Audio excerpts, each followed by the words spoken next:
Well, I guess I can turn this on.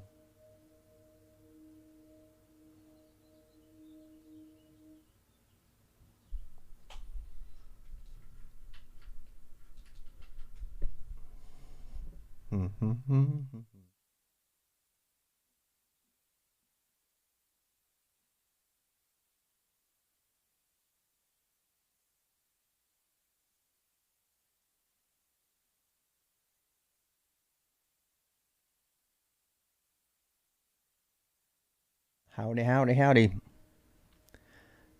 Music's kind of loud for now, but we'll turn the music off when we get going.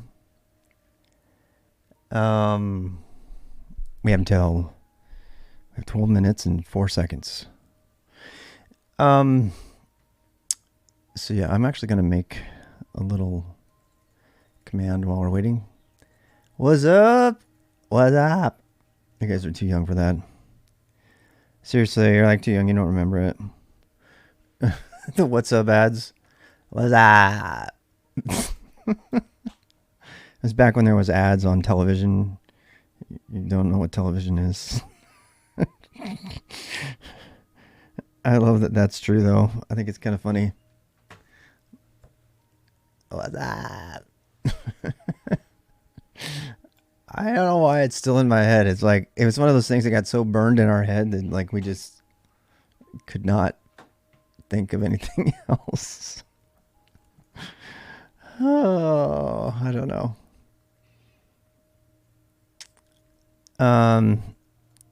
It's Mr. Robot. It's almost over. Never you fear, the music will not be recorded in the stream.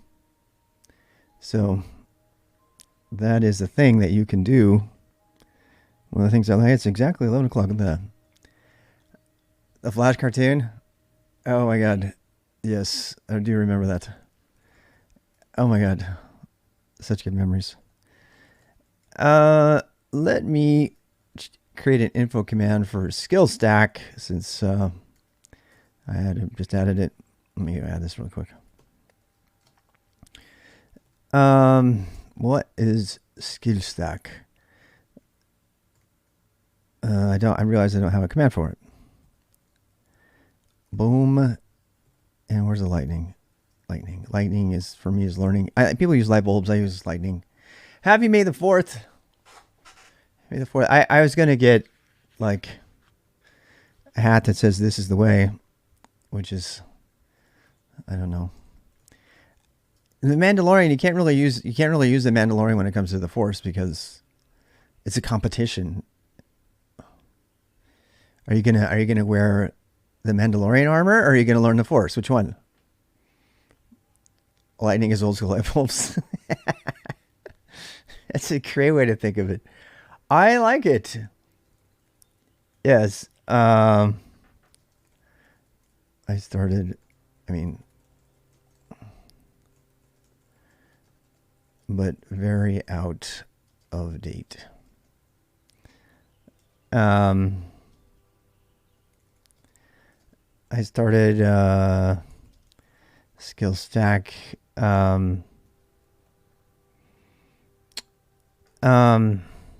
I mean, it was SKILSTAK Coding Arts in 2013 with my own retirement money to try and do something about no one teaching coding to kids from an early age. I guess from an early age.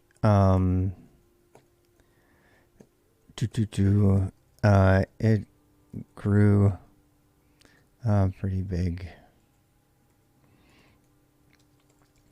over the next 8 years.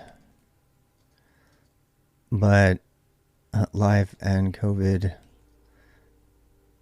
eventually pushed me to Twitch streaming instead.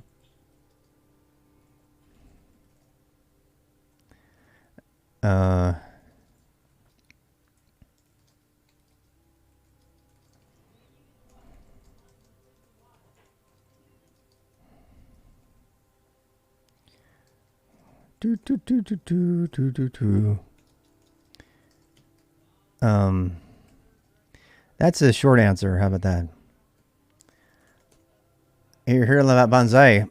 Well, it's going to be a while. Bonsai is probably not going to come for a couple weeks. But the stuff that we're going to learn up to that point is going to be relevant, hopefully. Maybe not. That's the thing. You're in charge of your own learning. We're going to talk about that. You can turn me off and go watch something else. I don't, it's not like you have to do this assignment and you have to do this thing. That's not how learning happens, by the way. I don't think I need to tell you that. Y'all know that. You all know that intuitively. Cadken, how are you? Welcome. Add.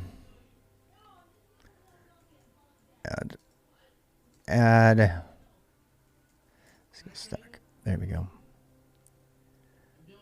There we go. Happy May the 4th, everybody. A lot of first-time chatters here. This is awesome. Welcome.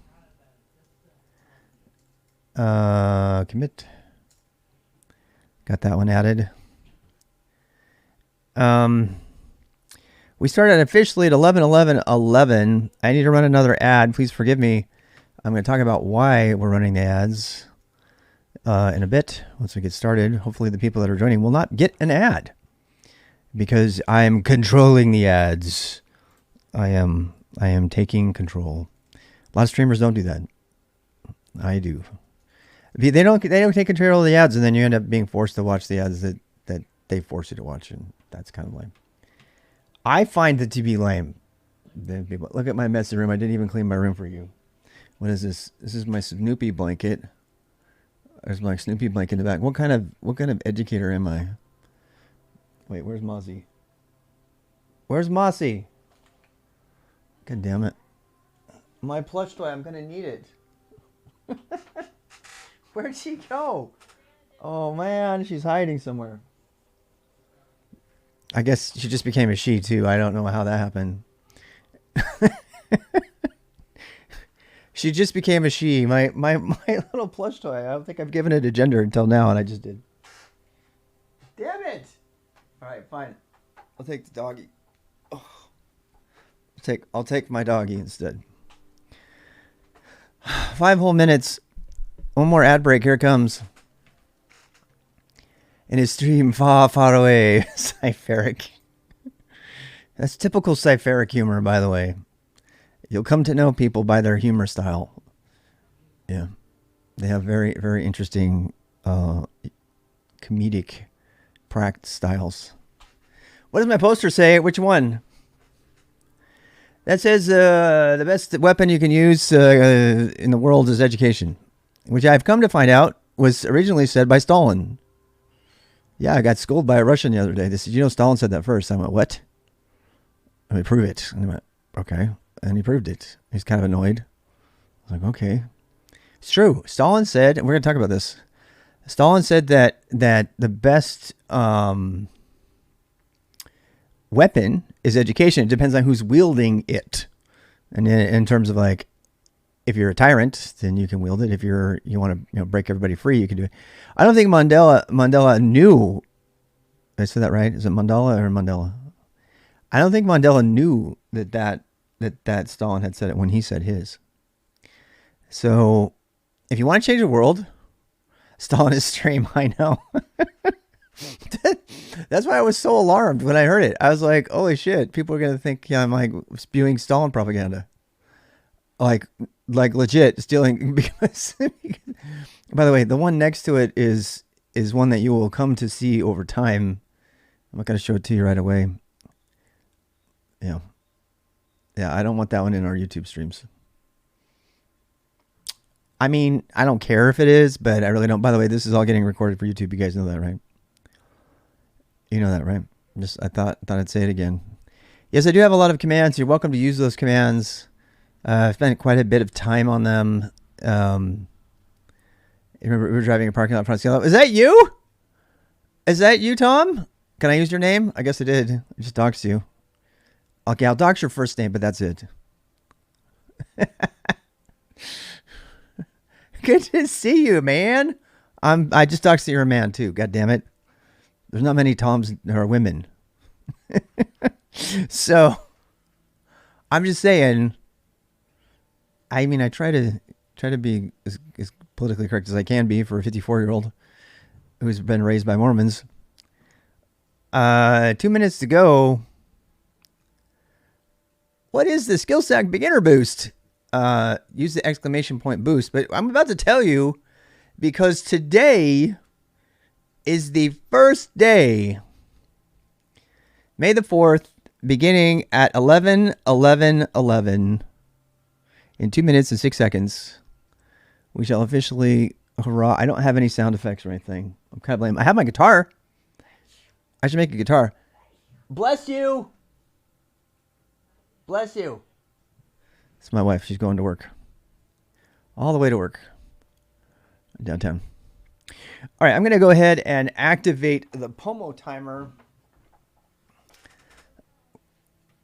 Well, we're going to answer all those questions right now. All right. So all those logistic questions we're going to answer. All right. I promise to God, that's what we're going to answer for you. Okay. Now, I have to set my Pomo timer so I don't take a break. Otherwise, I won't. I will not take a break. So we're going to do Pomo. This way you can know how long you have to wait to go to the bathroom and stuff like that. Because you know you're going to want to. We have 53 minutes. All right, to talk. All right, so, wow, there's all kinds of stuff scrolling across the screen there. All right, have 52 seconds until the boost starts. 50, 49. Can you see it on the screen? I'd probably do this so you can see it on the screen. Here we go. So this is the boost countdown timer. I'm kind of interested to see what happens. If we do this right, it should change from a minus to a plus. 34 seconds. This timer, people have been watching this little timer down here since a long time ago. Thank you for the follow. They've been watching it. They want to see what's going to happen. Yeah.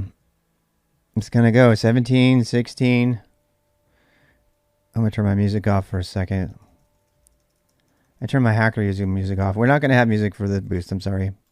If you want music, you can put your own music on in the background, but I don't want to risk it. Yeah. Yes, it will be on Twitch and YouTube, obviously. What? My boost timer is totally broken. I love coding. I love coding. I hate coding. Like, there's a vote of confidence. I've never tested it. I did not test it. Well, what a great note to start on. I mean, seriously, you know why? Because that is a really solid reason to show you about some stuff here. Well, the first thing I want you to take away from this is, hey, guess what? You don't have to be good to be a coder. You just have to code. I mean, we all fail all the time. You have to be able to laugh at yourself, and that is a really spectacular fail on my part. I'm going to fix my little program here. These are all skills that you're going to learn here. So I don't want anybody to I have a little script called Marquee that I have, and it runs this little date timer. This is a bash script, which you're going to learn how to write. I don't have commands for everything yet. I'm slowly getting there. That's pretty much the way the boost is. People demand, like, we're going to talk about that right away. People demand like a high quality of finished courseware, and I'm like, no, that is not what it is. It's not what the boost is. The boost is very messy, and this is how you fix that problem right there. You make it go away. Wait, not that part. How about just this part? How about that? Make that part go away. There we go. Problem solved. Back to the fish. Back to the fish. May 4th is today, day 1 of Boost. It absolutely is. All right, so let's look at what is in the Boost. Now, again, I've got a number of commands that you can use. If you want to use them while we're doing the Boost today, you can go for it. The first thing I want everybody to understand is that this is extremely informal. And before I say anything else, I want you to know this one thing about my style. This has been my style since 2013. Anybody who's here will tell you you and I are sitting together in a room, me and you, and maybe a couple of friends, and we're just learning stuff together. All right. I really, really, really want you to channel that experience. This is not some guy with like a $500 mic standing in front of a conference or an auditorium, you know, like Harvard CS50 or something, giving you like really formalized instruction. That's not what this is. Okay. So I have to talk about that. And based on that, I was expecting unexpected and solve as fast as you can. I mean, that's what just happened, right? So, and that's a part of the very first thing we're going to talk about. And we're going to go to that list now. So, so the URL for you to go to, you've been seeing it in the stream here. It's been posted to the stream. It's github.com/rwxrob/boost. Okay. So go to that. Please, I want everybody to know a couple of logical things. Every single thing you chat will be saved to YouTube. And I am taking an extreme risk here.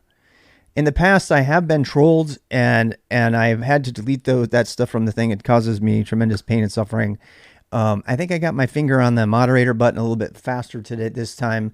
So if it comes to it, you know, I think we're safe, but I don't want to, I don't want to overly burden the chat with a bunch of administrative things, and I also like the idea of you guys being able to see what's being posted to the chat. So the couple, let's talk about a few administrative things. Okay. So the first one is, this is super duper informal. It's not a course. Please don't call it that. And by the way, I might swear, this is more or less rated M. I'm going to try really, really effing hard to not swear. But anybody who knows me knows that I swear a lot. Okay, so my materials have swear words in them and stuff. Now, for the sake of the boost, because it is a little bit more, you know, suitable for work kind of thing, I'm going to try really, really hard to keep it rated PG. All right. So if I don't, please remind me. Please let me know.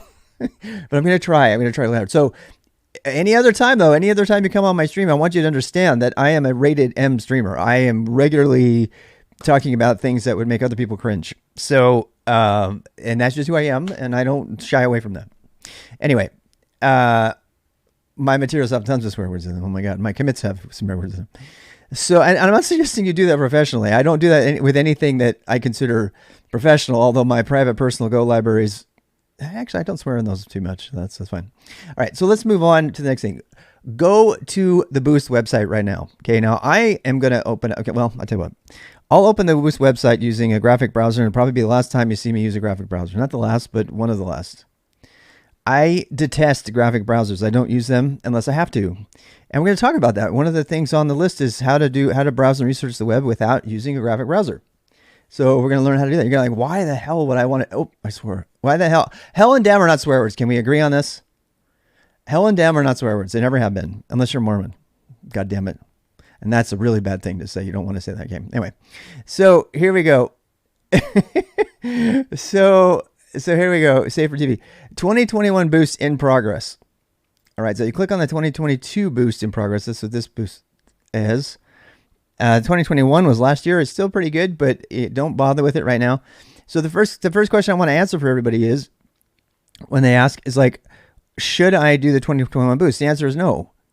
We're doing a new boost. The boosts are different every week. I mean, it seems like every week, every year, and you should come to the boost that we are currently doing and try to catch up with that boost first. All right. So that's the first thing. We're going to go ahead and we're going to read this document really quickly. How many minutes we have? 4 to 5 minutes on this one. So here we go. So it's 18 weeks. People were asking me, what is the boost? Where is it going? And what do we do? I told you what SKILSTAK was really quickly. SKILSTAK was I don't like the word school. Legally, I can't call it that even. It was a mentored community, a private mentored community that I started in 2023 to stem the tide of idiocy, frankly, out in the world and the educational system, and to help people learn how to learn on their own and teach them things like Linux and Go and VI. I still have a unclaimed bounty for $200. If anybody can find me any organization or person in the world teaching 9-year-olds how to use Linux VI, which is I did. And I can, those kids are off and running now. They're doing crazy things in college. So what is the Beginner Boost? The Beginner Boost is an annual free live recorded text series focused on helping people get security and IT operations jobs. So I really want to focus on this right now. This is about, it's not about web dev. If you want to do web dev, Learn with Leon is by far the best resource I know of right now. And Learning with Leon, we've been, relatively good friends. He rated me once and made my stream completely unusable because I'm a smaller community. And I like it that way. I do. I like it that way. Our first boost in 2020, 2019, I think, I was going to teach hacking and it got out and I had like 400 or 500 people on our first day and it was completely unusable. So, everything will be saved to video, so all that. It's going to be, you can go out to YouTube and go watch it exactly as it is with all the flubs and everything. I'm not going to edit it at all. It takes too much time. I'm doing this for my own, just in case you're wondering, I'm doing this on my own time. I took a day off. I'm actually paying several $100s because I'm a contractor, which means I don't get paid if I take my time off. And I took this day off for y'all. I really believe in this. I believe in it so much. I took a 40% loss on my retirement to pull out my IRA and pay for SKILSTAK to start it in 2013.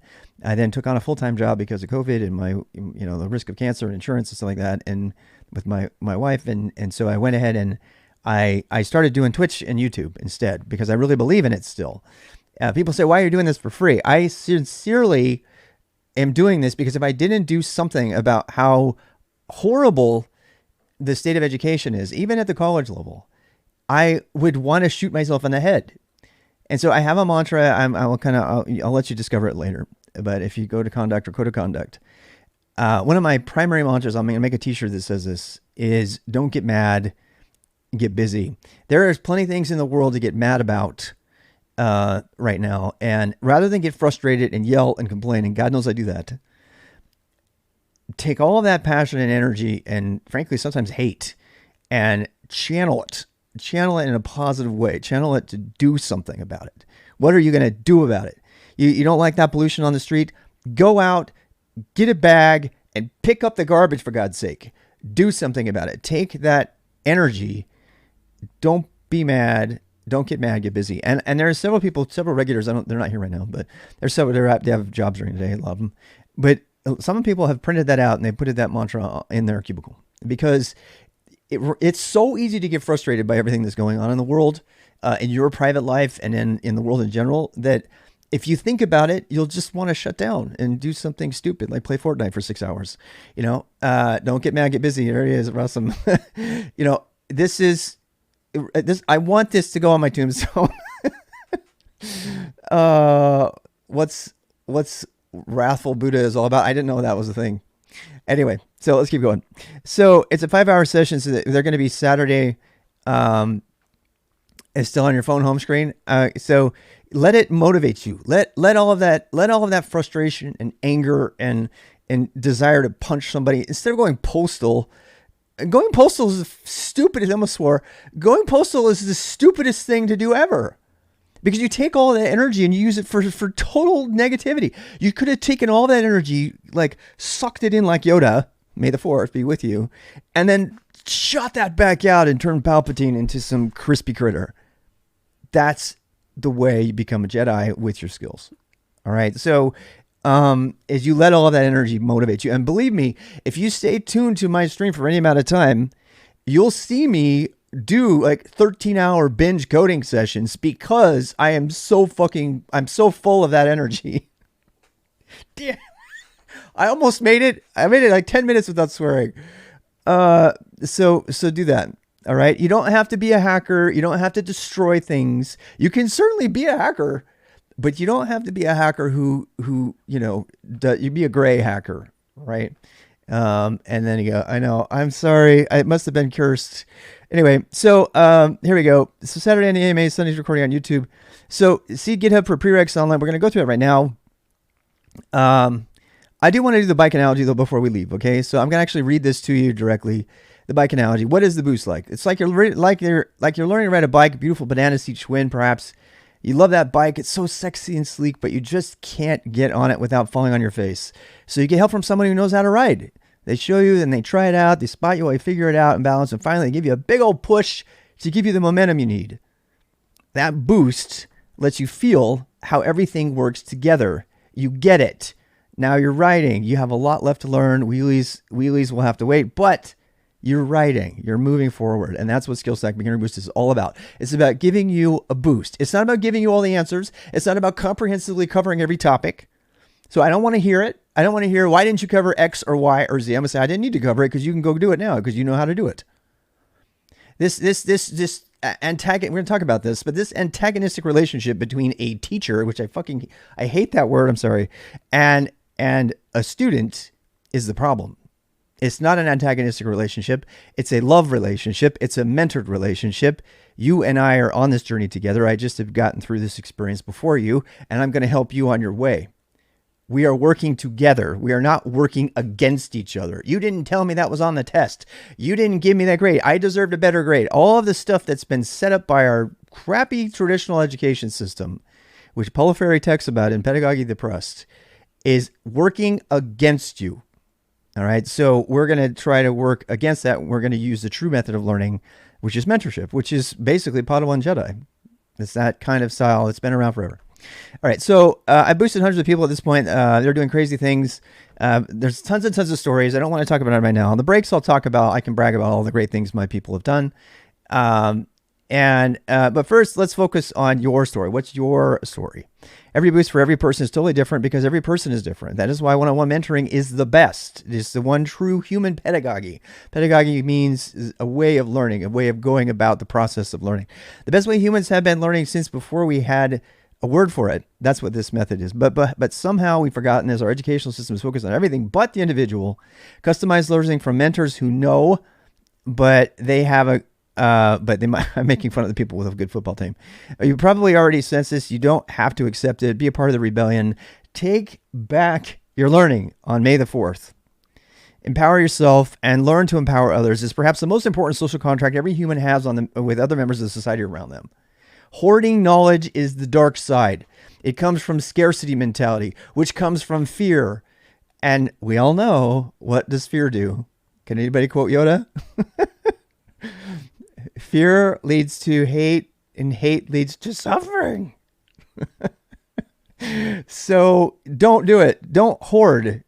And I have tons of stories about people who hoarded and got taken away by the FBI or lost their jobs, or I could go on and on. After writing the last paragraph, you might be asking, well, how does this work happen on Twitch? The answer is simple. It doesn't. I'm just going to say this. This is my disclaimer. I cannot do one-on-one mentoring with you, but unfortunately, I want you to imagine it. Twitch is the best I can do at the moment. I taught one-on-one for several years, but the American system doesn't let me. Blah, blah, blah, blah, blah. So here I am using the best thing I can find. Hopefully, it will feel like you're working with you individually. So please imagine that I'm with you individually. All right. Yes, I have a ton of stories that I'll tell. I have to save the stories for story time. Otherwise, people get mad at me. And you have responsibility to help the person next to you. I bullseyed Womp Rats in my T16. They aren't much bigger than 2 meters. That's Luke talking to his, nervous buddy before he blows up the Death Star. Let me be clear. You are not competing with other learners. And I really, really want to harp on this. You are not competing with other people in the chat. The traditional education system pits you against your other peers. It's horrible. It's horrible. It's the wrong way to do it. Always has been. Socrates knew this. Get the scarcity mentality out of your head. There's more than enough opportunity for everyone. Blah, blah, blah. I call that. Okay. We talked about the boost is not a course. I don't need to do that again. There's no syllabus. There's no certificate. There's no lollipop at the end. You just have knowledge. And if you want to, produce output, we're going to make some stuff. And we're going to talk about that now. So what specific skills will I learn? We're going to go through this. How much time we got? 35 minutes? Okay. Fear leads to anger, lingers to hate. Oh, it's anger. I missed a step. God damn it. I missed a step. Fear leads to anger leads to hate. Hate leads to suffering. Hate leads to suffering. Yes. Yeah. So you're boosted people, but what do you think about college? We're going to talk about college at a different time. You can bang college right now if you exclamation point college if you want to know. Knowledge is wealth. It absolutely is. I think college is a waste of time and money for 90% of the people that do it. And I'll talk to you. There you go. So there you go. We can talk about that during the talk times. So let's talk about another logistical thing.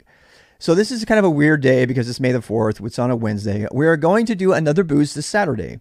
This is kind of the kickoff one. So it's going to be a lot of talky. Okay.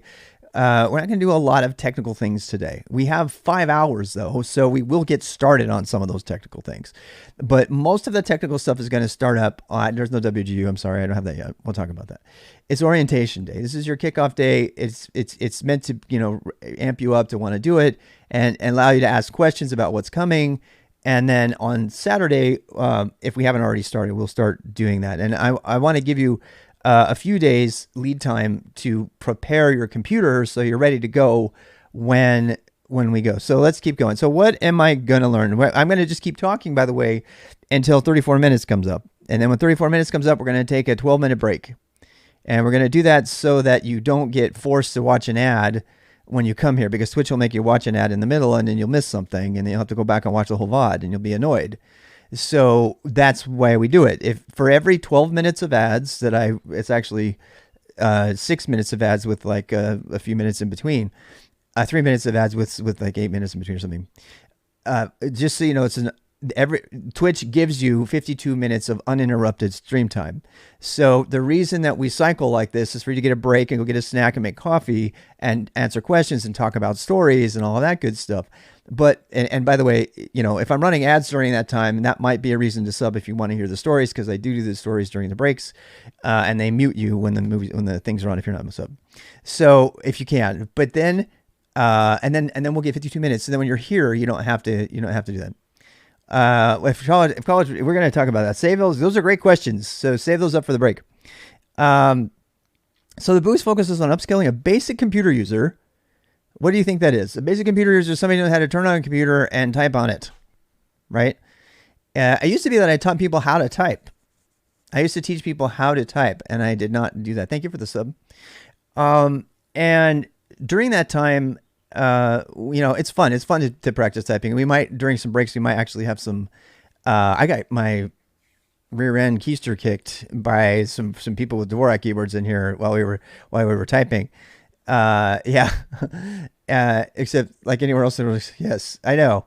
Yeah, I'm being good not talking about that right now. All right, so and by the way, on YouTube, don't have to worry because YouTube's going to get the breaks too, so they'll get the stories on YouTube. Bash scripting. So what are we going to do? We're going to take you from being a basic computer user into an entry-level engineer proficient with Linux terminal, Bash scripting, basic Go programming, and just enough get in web development to create and maintain a basic portfolio website. The rest is up to you. Thank you for the subs. This is where, can I get a job after this? The answer is absolutely, if you do the time. If you do the work and the time and the reading and the research, and you don't just, you will probably be able to get a basic job. That's kind of a question for any ASCII, another great streamer. She is a security streamer who is a entry-level engineer. Systems engineer and security professional, and she has a really great job right now. You might want to go talk to her. I'll shout out to her. I don't think she's here right now. I am all about promoting other streamers. ASCII. Oh, she's not on right now. Did I get it right? Did I get that right? What's her actual name? No, it's going to be on YouTube. She's going to be like, why can't you remember my name? Did I get it right? Gosh dang it. Somebody find it for me and put it in there.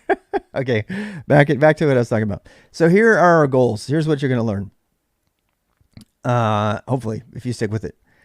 Demonstrate autodidactic learning habits. By the way, we're going at least 18 weeks. So, if you look at the calendar, that's a pretty long time, right? We're going to go here. Let me show you. Cal-3. All right, so we're starting on May the 4th. So if I do, we're going to go through this, and then we're going to go through June, and then we're going to go through August. Yeah. So let's see here, May 4th.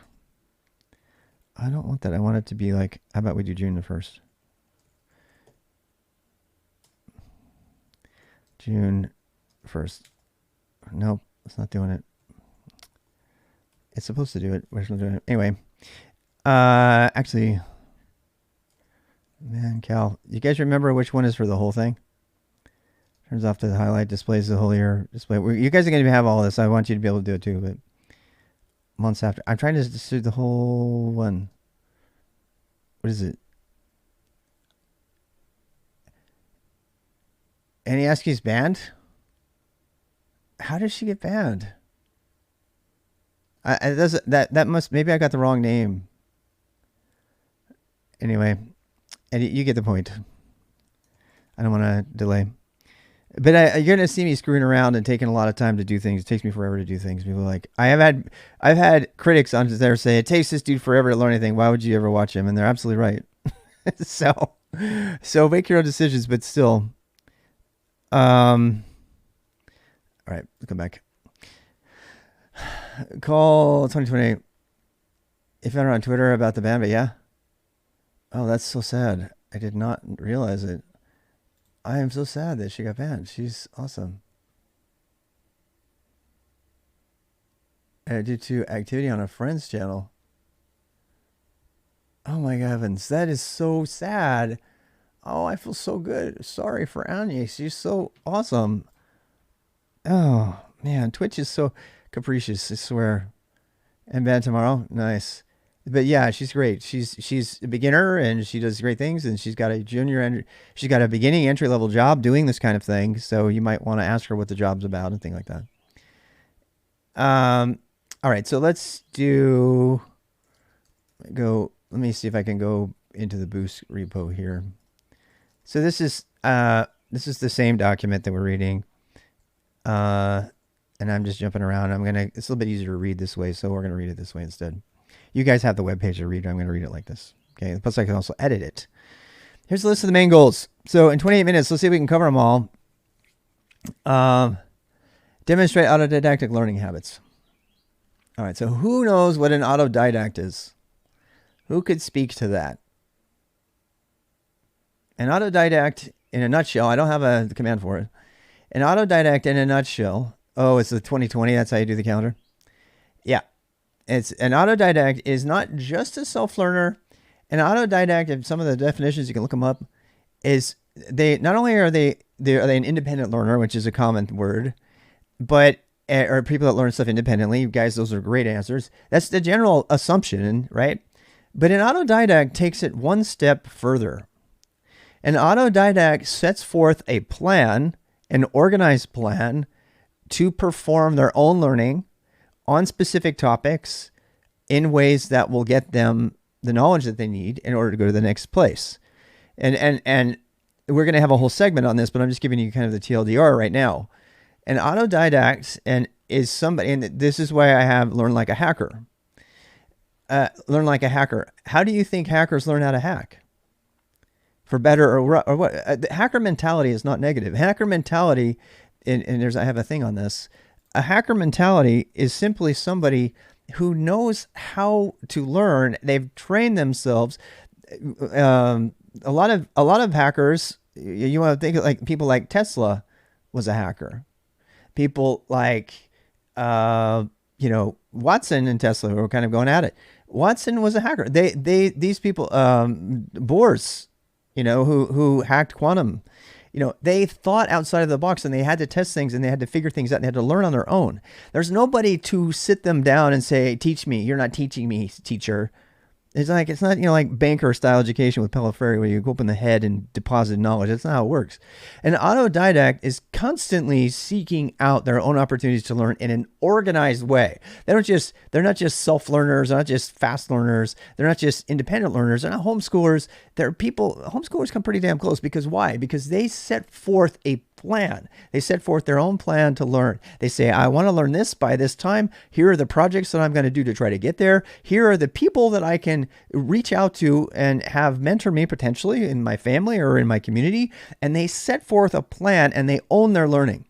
And I'm going to tell you right now, you can be hired for a senior engineering job if you can demonstrate that one skill above all other skills. I'm going to back that up.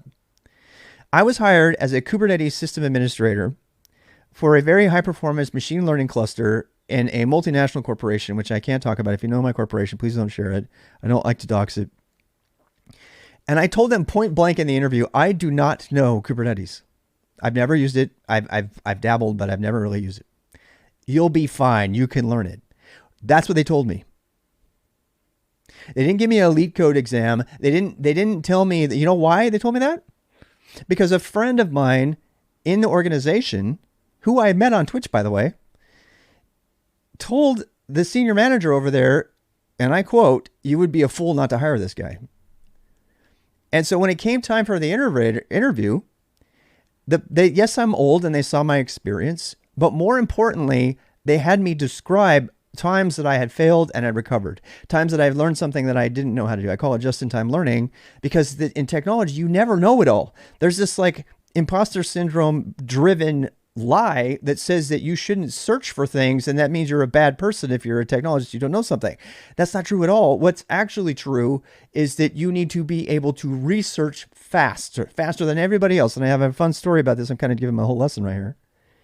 But I was at a classroom of people, and I said, okay, who knows what blah is? And some smart aleck, next in like 3 doors down, or 3 seats down, I can remember him. He smiled, grinned ear to ear, searched it on the big 42-inch television, and he Googled it, got the answer, and read it off the screen to me with this smug look on his face. And I went, that is exactly right. And some other person in the room said, that's not fair. That's not fair. He looked it up. I said, yeah, he did. He looked it up faster than you, didn't he? They got shut down. Including the guy who did it. The guy who did it looked at me and he was like, what? What, you mean I'm not being a bad person? I'm actually doing what I should have done? I didn't say that they couldn't look it up. I didn't say that they couldn't do the research. They all had the same computer in front of them. And one of them was an enterprising, hacker mindseted kid who is the smart kid in the room. He's like, oh yeah, watch this. I'm gonna get the answer as fast as possible. And he was the right one. You know why? Because he went outside of the boundaries of traditional education and he found the answers out and he broke all the rules to do it. Bad rules, by the way, rules that shouldn't exist. You should be able to be encouraged to do your research as fast as you can in your own way that works for you. And this student did it. And I do that all the time. That was a really great class because everybody saw that they have permission to do their own learning. You have permission to do it. And on that note, and this is actually really important for today. On that note, I want to send you all a video, and I want to give you this. This is, again, the goal for this week is kind of motivation and get you excited, hopefully. And this is actually, I want you to watch this.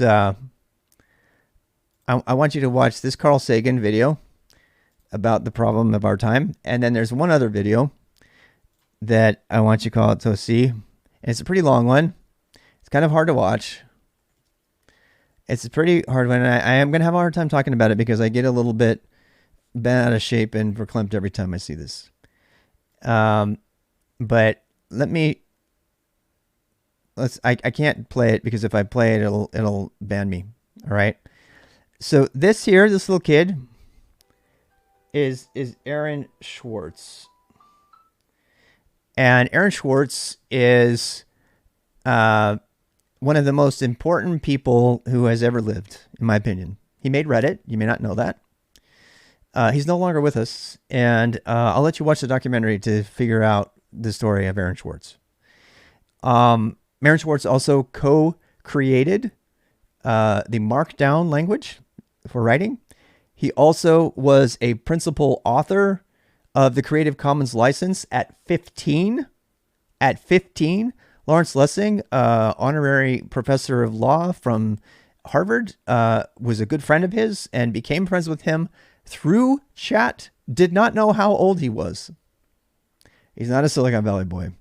To use somebody else's quote, he climbed to and this is their words, he climbed to the shit heap of Silicon Valley, plucked the rose at the top, and climbed back down. So the reason that I think Aaron Swartz is such a phenomenally amazing life story, that everybody needs to understand everything about this person's life, particularly our crowd, is because not only did he not cross the line and become, even though he's accused of doing so by MIT and the FBI, which ultimately killed him, he remained true to his principles. Now, he was kind of a dick, frankly, because he was so smart. But when he was a kid, from the time he was very young, he had an absolute natural level of learning, but not just a level of learning, a love of sharing what he learned. And you'll get to see him doing that. This is him doing it right now. It's his brother, by the way, Ben. And he built Wikipedia 5 years before there was a Wikipedia. Because he was obsessed with learning. He was obsessed with knowledge. In fact, the thing that got him really mad, everybody mad at him, is that he would share public knowledge with everybody that you could only get by paying a corporation money that was owned by the government. And he got them all mad by putting it out there publicly for free, and he didn't break any laws doing it. And he organized a ton of people to do it. His whole life was dedicated to freeing knowledge and promoting the exchange of information. And so I dedicate this boost and every boost, it gets me a little bit sad to do it. I almost want to cry every time, to the memory of Aaron Swartz, because this is somebody who, in my opinion, did it all right. Reddit was at Silicon Valley. He was a co-founder of Reddit, but you have to watch how it happened. Yeah, he went in an incubator. And then he wanted out. There's a particular part of that story where he's sitting there at Condé Nast and they're all partying in the other room, and he's like, "What the hell? I thought I was going to be here helping people have knowledge and stuff," and they were all partying and celebrating and buying swag and stuff. And that was when he realized he didn't want anything to do with it. Sold his shares and went back to MIT. That's exactly his story. So, I mean, he was disgusted with Silicon Valley. He was absolutely disgusted by it. He thought it was necessary to achieve his goals for sharing knowledge with the world and helping the world learn, and he enacted legislation and all kinds of things. And when he was in the deepest, darkest part of Silicon Valley, he's like, "No, I'm not doing this anymore," and he left. And there's some good things happening in Silicon Valley. I'm not going to say they're not, but when he realized there was an overwhelming amount of bad things happening in Silicon Valley, he did not go for it. He left. He had the courage and the wherewithal to do that. And he had tremendous courage throughout almost all of his life, until he was like hounded incessantly by the FBI for things that were totally trumped up charges. And you have to watch the documentary. It's just absolutely amazing. So that is your homework. And when I say homework, I don't really mean homework. There's no grades or anything. So if your homework is to watch that Internet Homeboy from beginning to painful end, tragic end, and see if that doesn't motivate you to want to try harder, to do something with what you're learning here. Okay. And he is the quintessential autodidact. He's probably the most important autodidact that I have ever known, not personally, but that I've ever known of. And I agree so much with them. You say it wouldn't curse. Yeah, homework is kind of a curse word, isn't it? I do want to say this though. I respect Lawrence Lessing, Aaron Swartz, Rob Pike and May Go, and a number of other people so much that when I have a really positive dream, I sometimes dream that we're all drinking beer together in a pub and we're just shooting the breeze, shooting, making conversation in a Boston pub. To me, that's like nirvana.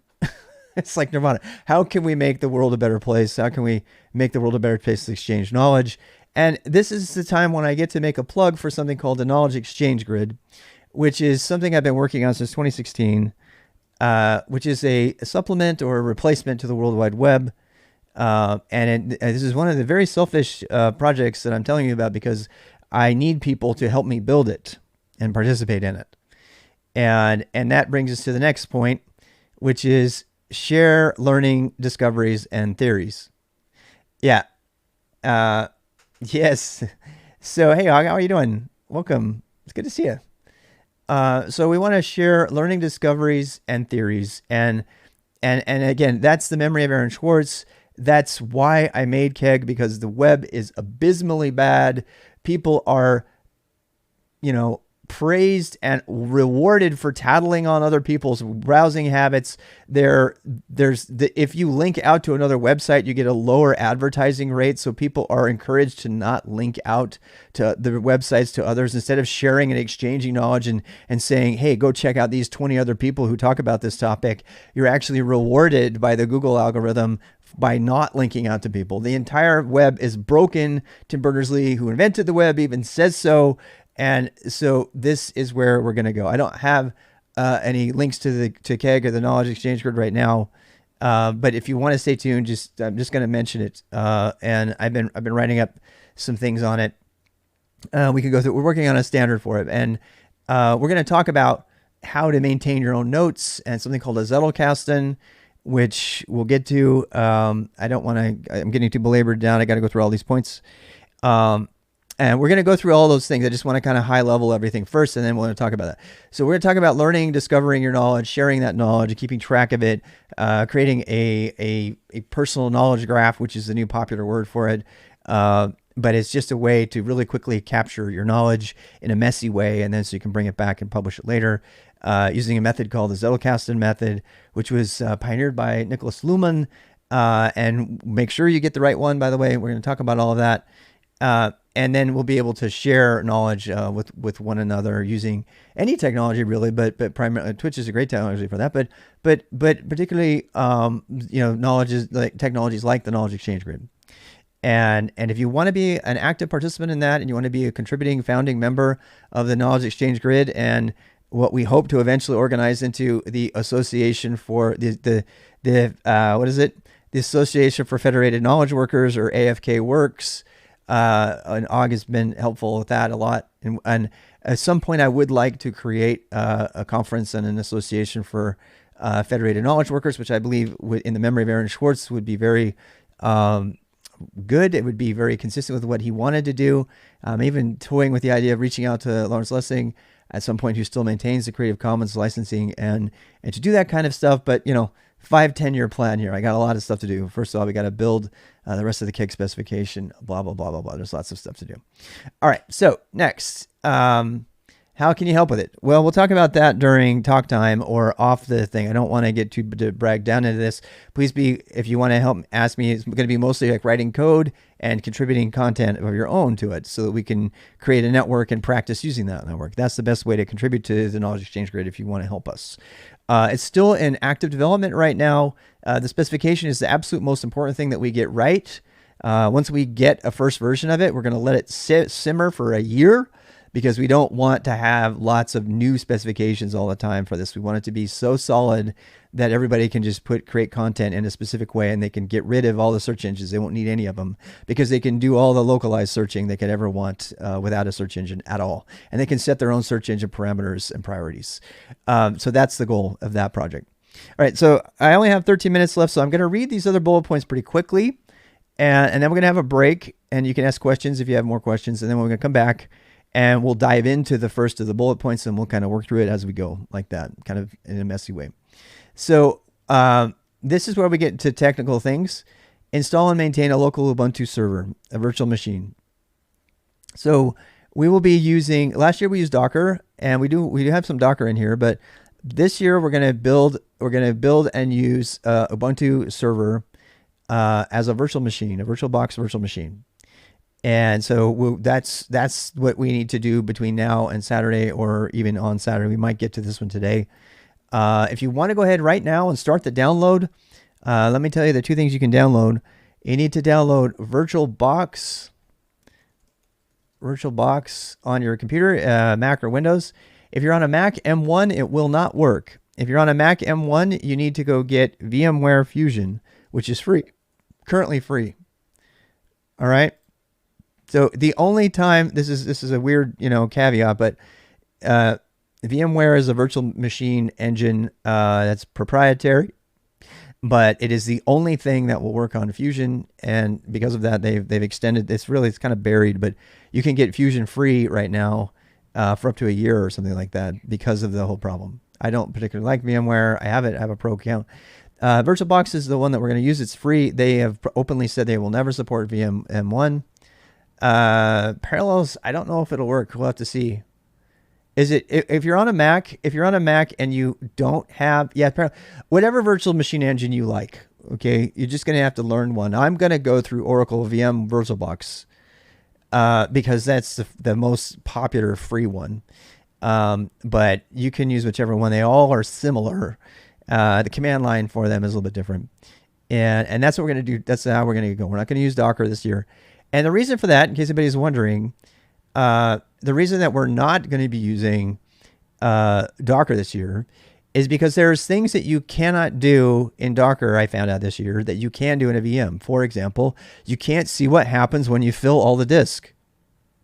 If you try to fill all the disk on a Docker instance, what happens? Docker is a containerization. We're going to talk about all of that. If you don't understand, don't worry. But for those who know, if you try to fill a disk in a Docker container, you fill your entire host system and your whole machine crashes. I was trying to test storage classes and doing this, and I was like, we're not going to use a cloud provider for a VM. Absolutely not. No. I strongly encourage you to install Oracle VirtualBox on your laptop or on your local computer and to use that as if it were your own private personal cloud. And I'm going to talk about why. If you absolutely don't have access to that and you insist on spinning up a cloud VM, that's fine. But I am an active proponent of doing local development. This dependency on the cloud to do development and work is a dangerous thing, and you don't always have it. And we're going to talk about why, in particularly one case where my entire school class had to emergency download some stuff because the 43 people that were there when they were all trying to use Replit at the same time failed because the internet was not good enough.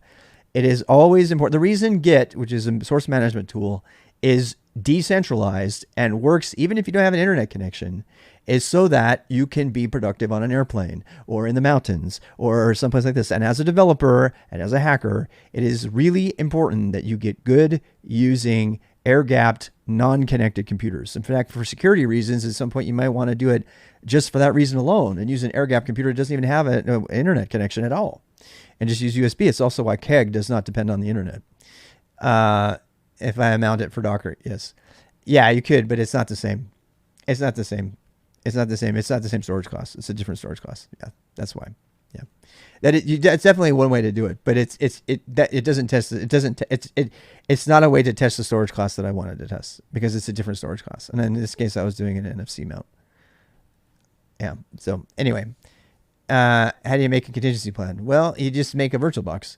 Virtual machines. There's another thing about a virtual machine that you can't do with Docker is you can snap it back, right? So you can actually take a virtual machine and you can go all the way up from one point to another, and then you can save it, and then you can go to that point and you save that, and you save that. You can't do that with Docker. You can get pretty close to simulating that if you mount the right directories and stuff, or you mount different directories, but it's not the same thing. It's not the same thing. So I'm back to using a virtual machine. I'm really glad I am. And it works really well. Another problem with Docker is that it's proprietary. Docker Desktop is proprietary in an enterprise. So you shouldn't be using Docker Desktop, in my opinion. It's just a problem waiting to happen. So anyway, you can do a full install on a secondary machine if you want to, if you know how to do that. We're not going to cover that. I still think it's valuable for you to learn virtual machine software. Right? And we're going to talk about that as well. In fact, we're kind of getting into this one a little bit more than I wanted to. I wanted to finish my list. I got 6 minutes. Okay. So we'll come back to all of those concerns and questions that you have. That why this and why that. We're gonna do all of that. Why Ubuntu server? Yeah. So start to download Ubuntu server. Make sure it's server. Start to download Ubuntu server and start to download VirtualBox. Those two things. Okay. And we're gonna go if you want to start that now. All right, set up Secure Cell and GPG for remote access.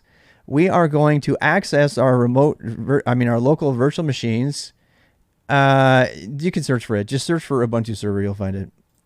I can link, but I'd rather you find it. So we're going to set up Secure Cell and GPG. This is going to allow you to remotely connect to your own machine on your VM, as if it were in the cloud. And everything you do is the same as if you were in a cloud. Somebody asked about having a cloud VM, like on, DigitalOcean or Amazon or something, right?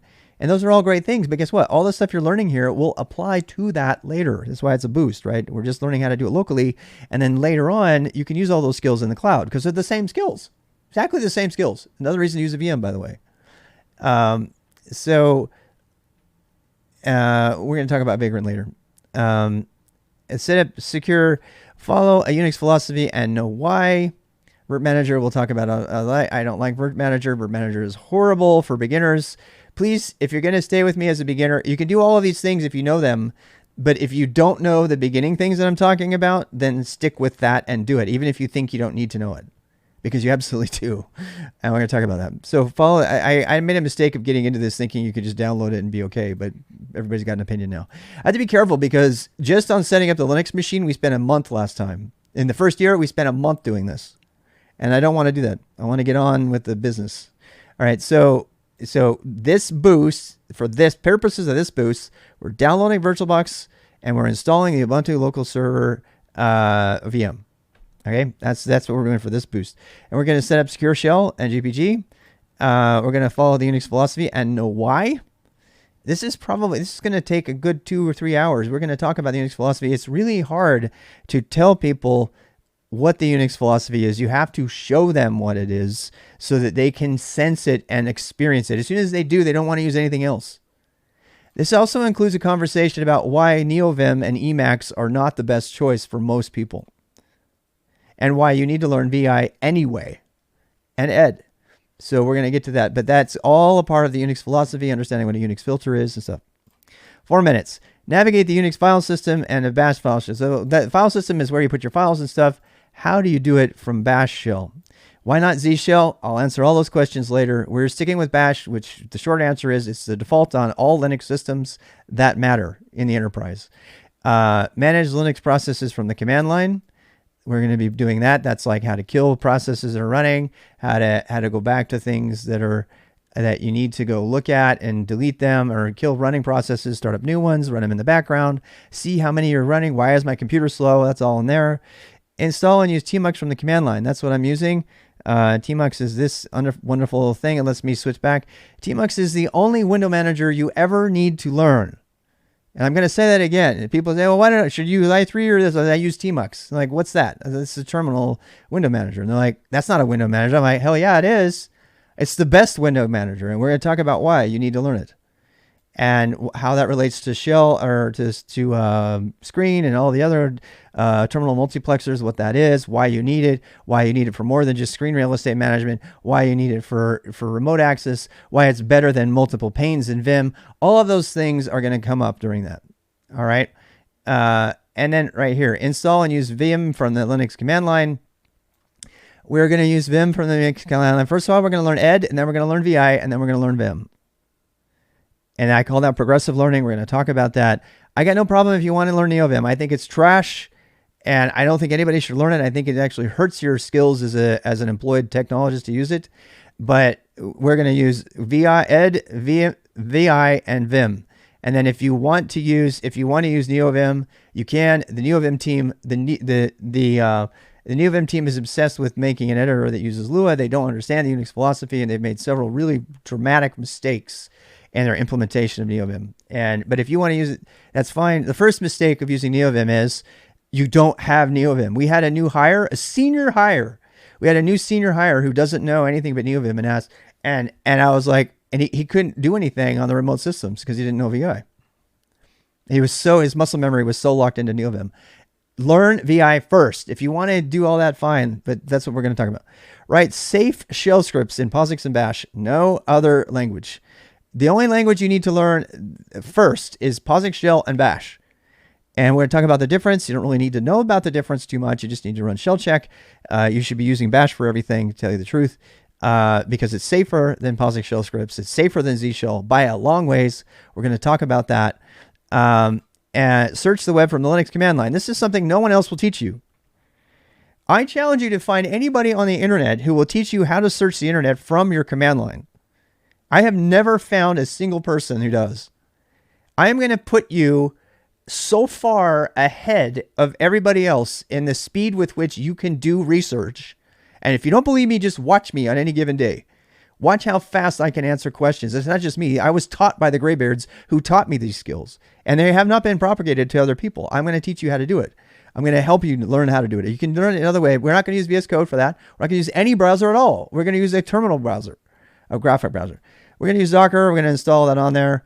We're going to create and use Bonsai Compose. If you don't know what Bonsai is, it's a shell script. Luke Smith doesn't do it. No, he doesn't. No. I've never seen Luke Smith search from the command line. No. Using a terminal browser from the command line is different than searching from the command line. None of those people do. So here we go. Describe how the internet works. This is all the stuff that we're going to do. Primagian doesn't do it either. He doesn't do it. He's never once searched from the command line. No. Using the command line is one thing. Actually searching the internet from the command line is a totally different thing. All right. So describe how the internet works. Uh, yeah. Okay. Anyway, create and maintain minimal Rust API in Go. Create and maintain a minimal IRC Twitch bot in Go. So we're going to do some Go coding. We're going to create and maintain a website. We're going to use Git and GitHub to create and maintain a source. If you don't know about GitHub, go sign up for an account right now. We're going to build personal and professional learning networks. We're going to talk about how to, this is a big part of being an autodidact, but this is also a big part about getting a job, and then how to find gainful employment as a technologist, including making a CV, making a personal profile, deciding what to publish on GitHub and what not, all of that stuff. Okay. So that's what we're going to go through, hopefully. And you can go through that. I need to take a break. I'm going to run the ads now. Ready, go. All right. So, now is the time if you have any questions and you want to let me know. I'm actually going to go start some coffee. So we have 12 minutes, and when this marker gets on negative 12, we'll be starting back up. If you're not getting ads, it's because you're subbed. Yeah, if you're not getting an ad, it's because you're subbed. Let me just talk about the ads one more time. So the ads happen every 52 minutes so that I can have 52 minutes of uninterrupted time. It's not because I'm a money grubbing asshole. If people who know me would just laugh at that application against me. I'm not sub checkmate. Yes, I'm just lurking. Yeah. Hey, Chomsky. Pomodoro ads. Yes. You also not be getting ads based on your country or ad blocker. Yeah. If you're using, I am not here to comment and to judge you for any kind of ad blocking or anything you're doing. I am just telling you why I run the ads, because for the people who are just beginning, who maybe don't use Twitch that much, they may not know, and they will get interrupted in the middle of a session with an ad, and then they miss content, and then they get flustered because they have to go back and watch the VOD. So that's why I do it. I think that it's really important. Where can you find the notes? Everything is on the Boost page so far. You go to the Boost page and click on it, and then it's right here. All right. So if you go to this, will take you to here. And then if you click on Boost, there are links at the top. The 2022 Boost is in progress. You can click there. I don't really know that it matters which one. Demonstration. We're going to start working through the first ones. Yeah. Yep. We're going to start working through the first ones. I have kind of an outline that I follow also, that I don't necessarily always hit it, but it's got some of my stuff on it. The internet Schwartz, just to make sure I hit everything. Oh, we have to do terminal installation. So we're going to do that. That's all. Yeah, I'm going to kind of throw it. This is an old outline that I had. I don't want to, this was like very specific to the minute. I got looking at it this morning and I was like, fuck, I'm not doing this. I'm not doing this. It's like, it's too rigid. I won't do it. I'll get off track. So it's more important that I just cover the basics and make sure that we hit everything. So that's what we're going to do. We're going to go in order, and we'll probably build out some content. I'll probably write some content as I'm going. It is 11:11 my time. It already started.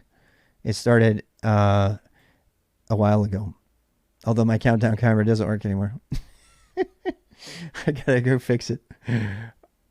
Yep. It started. We started the boost. It's happening right now. So thank you for everybody being here. Oh wow, we got a hype train even. That's fun. That's nice. Thank you for that. Thank you for the hype train. So another 4 minutes till our final ad.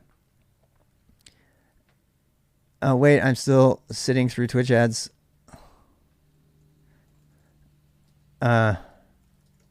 Run the, you know what? I look really good today. You know what it is? I trimmed my beard. I trimmed my beard like yesterday. Everybody's like, you don't look the same. I'm like, yeah, well, I've also been running. I went running. Yeah, I've been running for the last few days. So I'm getting healthier. People who see me like the last, people who see me the last few days or last month have been like, I've been like really, hats off. I'll take my hat off. See. I shaved my head too. I shaved my head. Oh, that's fantastic. Thank you for that. I'm gonna make coffee. So just so you know, we have when the timer, the Pomo timer has to get to -12 for us to start again. So that's the little timer. You can kind of know where we are there. I've been out. You know what it is? I've been outside. I've been outside paddling and skating. Yeah, I don't know if anybody knows this, but yeah, it is. I've been outside paddling and skating, and it's been like it's changed everything. I've been doing IRL streaming. I've been doing IRL streaming with my GoPro. Yeah, I encourage everybody to come. Right after this, by the way. Right after this, I'm gonna go take the car, and I'm going to because this is my day off. I took the whole day off, right? So when this is over, I'm gonna hop in my car, and I'm gonna go to. Hopefully, I get my paddle by today. I'm gonna go to. There's like a huge flat area, and I'm gonna go do GoPro streaming my longboard. I'm gonna be riding my longboard. So and I added guitar back to my life too. I got my guitar here. I've been playing guitar a lot more lately. I mean, I don't know. I kind of got some balance back in my life, you know, and I think summer really helped it happen. Yeah.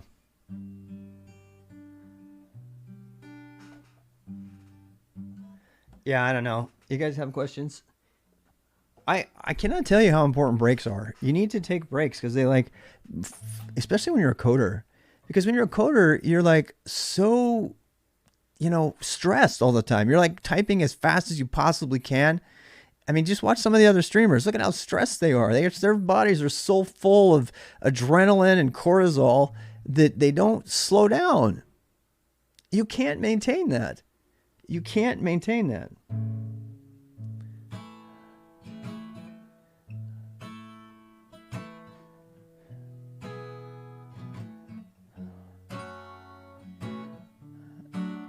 Yep.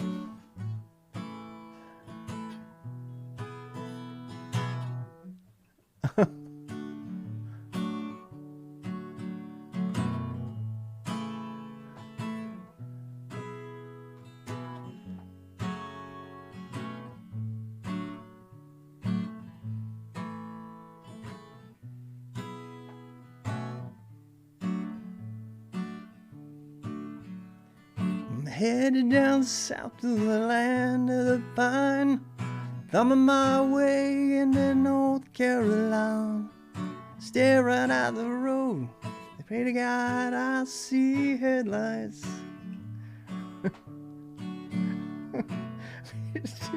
Since 17 hours, my bouquet of dogwood flowers. I'm hoping for Raleigh, I can see my baby tonight. So rock me, mama.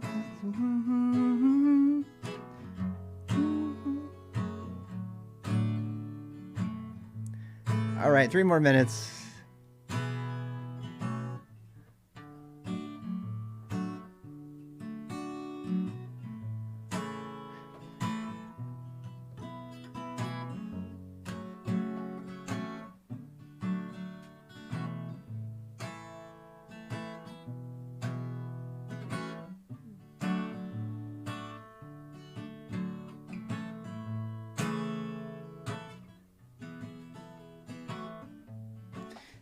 All right, last ad break.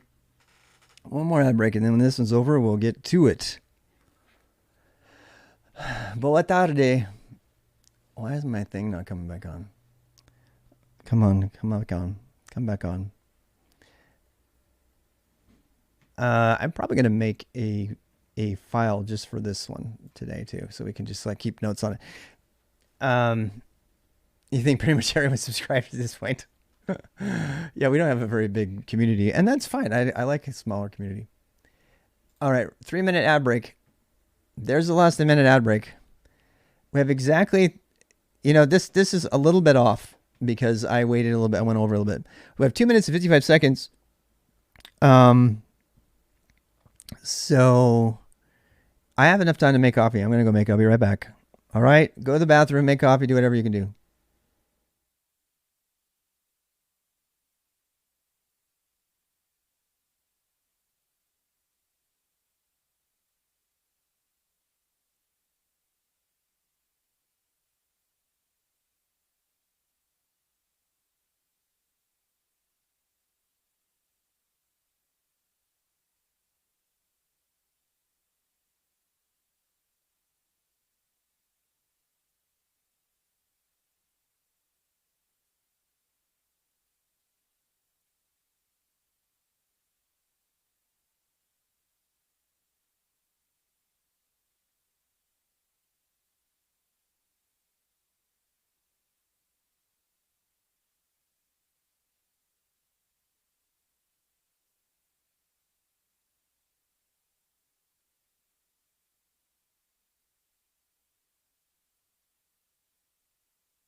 All right. Here's the thing: we have to start on time, otherwise we waste our time. We waste all of the time we built up. So I'm going to go ahead and do that. 36 seconds left. And in case you're wondering, Pomo start 52. We have 54 minutes this time. 54 minutes. Beginning.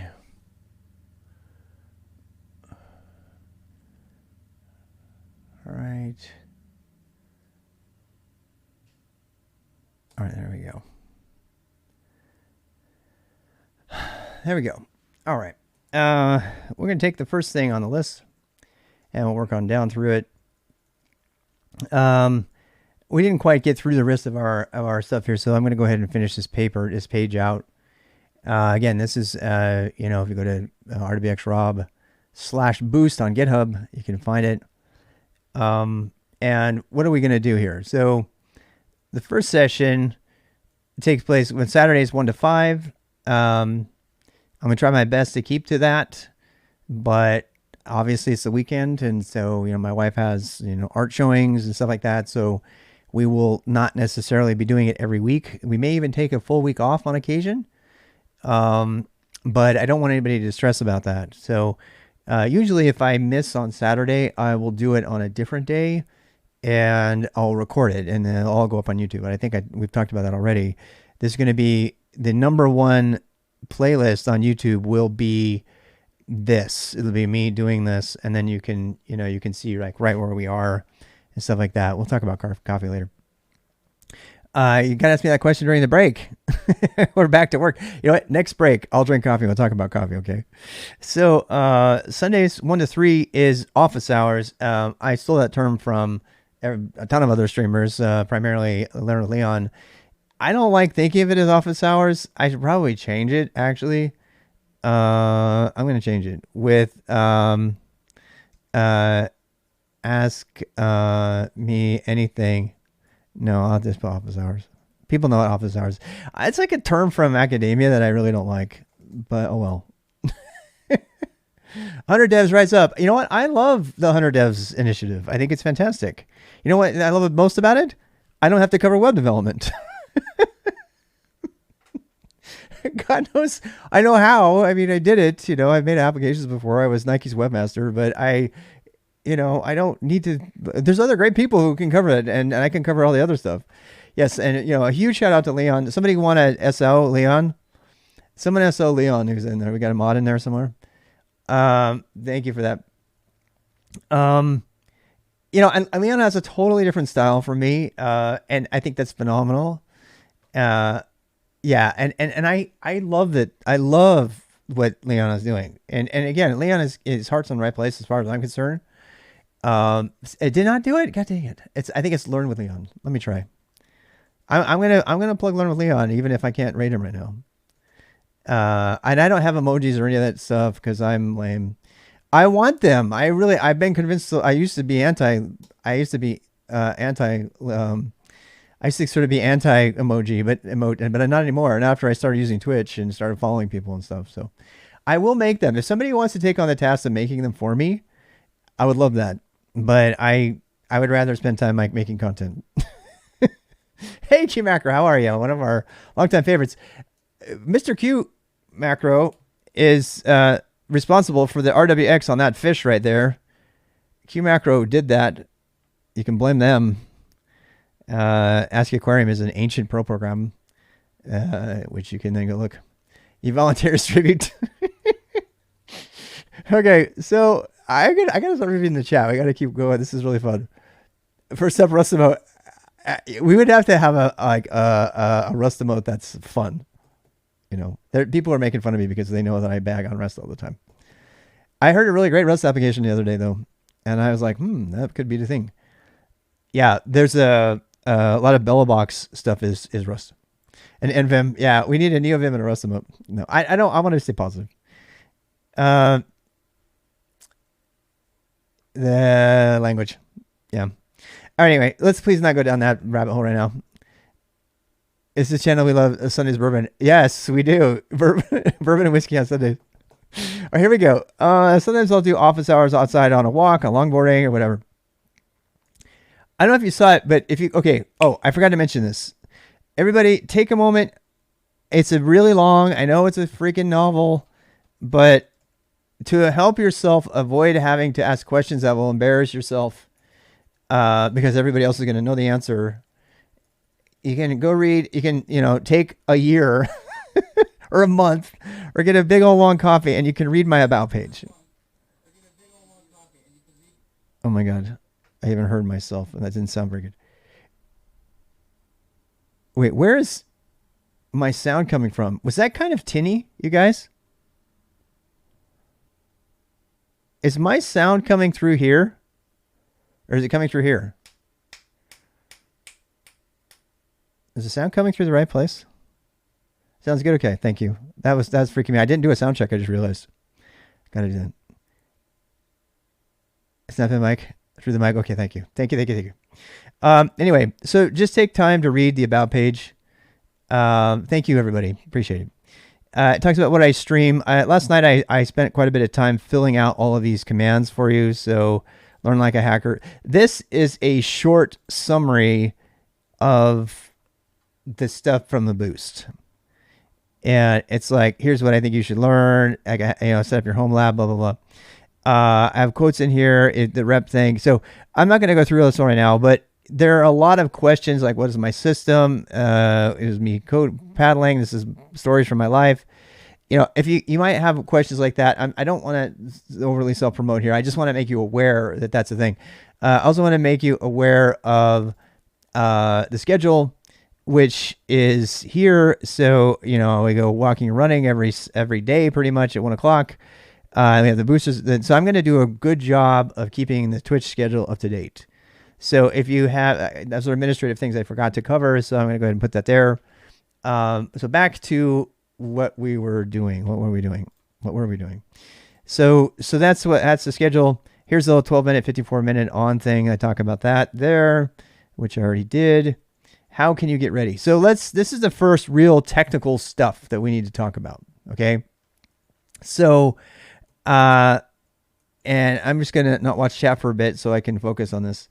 What can I do to get ready?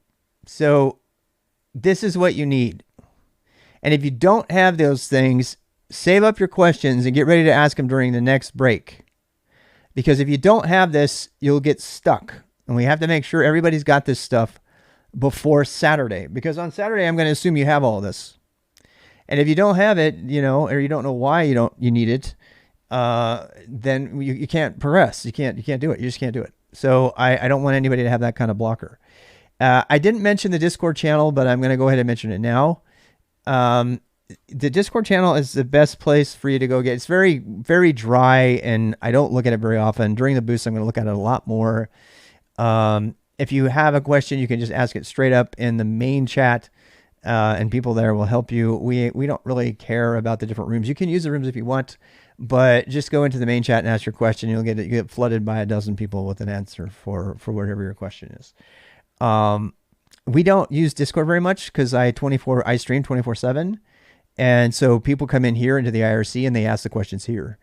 Because I'm here, or somebody else is here, or fishies are here watching over, and there's good music. And so people just leave the stream on and they do their co-working or whatever it is that they're doing. They leave it on with their projects, and then they come in. It's IRC. If you don't know what internet relay chat is, Twitch is internet relay chat. So they'll keep their internet relay chat just running in the side. And one of the things on my about page is I'll go back to it for a second. There's a thing on my about page. It's called using Twitch without the Twitch. I'm not saying you have to do it, but if you want to use Twitch without Twitch, you can go. There's a thing here. There's 3 videos: how to log into IRC, how to watch using MPV, which is on Windows and Linux, and how to just there's a script for this if you want to do it on your own. It's very good, and in fact, Twitch chat is based on IRC. So we're going to make a Twitch bot We're gonna suffer through it. I have never done it. I mean, I've done it with shell, so I will be fine. But we're gonna go ahead and make it together. We're gonna struggle through that learning together. It's gonna be fun. But you'll notice that you'll end up with an IRC bot in addition to it, because IRC is Twitch and Twitch is IRC. I mean, Twitch is kind of a non-standard version of IRC. IRC purists get mad at it all the time. But it's kind of cool that they do that, because then you can actually use it. In fact, I'll reveal a little secret of mine. All of y'all are actually in IRC right now, and I can come down here and say, hey there, I'm using a tool called WeChat, and I can chat at you from here. Anytime I use a command from my terminal, it's actually sending the command to WeChat, and I'm using that. And I suggest you learn it. It's not part of the boost, but it might be fun for you to learn. There's a lot of good knowledge that takes place in WeChat. And so, yeah, and this is, I mean, you can do all kinds of things. You can actually do emotes here and all kinds of things. Say, said something. Yeah. So there you go. And it's going to take you some time to get, please don't hit me with WeChat during the boost, right? Again, the boost is to get you on the Schwinn bike so I can boost you, and then we'll add on IRC, we'll add on NeoVim, whatever other things you want, Rust or whatever on top of that, Python, and we'll go that way. Now, did you see how I switched between the two terminals? That's because I have a tmux running inside of another tmux. So yeah, so like if I'm up here and I make a new window, and you guys are gonna learn all this stuff. But if I make another window over here, and I put the matrix on, actually it's Neo now. If I run Neo over here, so I can switch back, and I have a window manager running inside of another window manager. Oh my God, did your mind just blow up? So you can do that. You can use that, and you have ultimate. You can control it, and it's all scriptable. So this little Pomo thing down here, this little Pomo timer down here, this Pomo timer is running in tmux. It's a tmux refresh. That's actually a tmux edition that I added. And I'm not against other window managers and running Linux on your desktop. I just think that learning tmux is going to be more valuable for you long term across all systems. And let's talk about that now. Let's move into the conversation that is kind of the 300-pound gorilla. What system are you running and why, right? And we're going to get there. So you'll notice that in the minimum specs that I have here, that I have either Windows or Mac. And we're going to actually spend some time to talk about this at length, but I'm going to put a thumbnail on this. I'm not going to talk about this more than 5 minutes. All right? Because I'm going to ask you to trust me on this. And I'm going to tell you the reason, and we can debate about the reasons later. All right. I'd rather not get too into the weeds on this at this moment. And I'm going to tell you a story first of all. Okay. In order to make it easier, I'm a huge fan of stories. I think they convey a lot more than I could just tell you. So here's the story. I went to work for, an internet service provider back in the 90s, and, I had a Mac. And I was like, I did not know that you could use Linux. I was using Solaris, and you guys know what Solaris is. It's an ancient form of Unix. And we're going to talk about Unix during the Unix philosophy. And I just thought that the guys that use, and it was all guys, unfortunately, that used Unix were just so amazing. I was like, how are you doing that? And I had a Mac. And I thought it's so cool. And I was just such a fanboy. I wanted to be them. They were so powerful. They'd gone to the same college that Steve Jobs went to. They went to Reed College. They'd formed their first internet service provider, and we're talking 96. They were on a BBS bulletin board before that. This is Oregon. They were way ahead of the curve on the internet. I was really fortunate to be a part of it. And I was just this guy who taught himself Perl. It's because he didn't want to do Russian his whole life.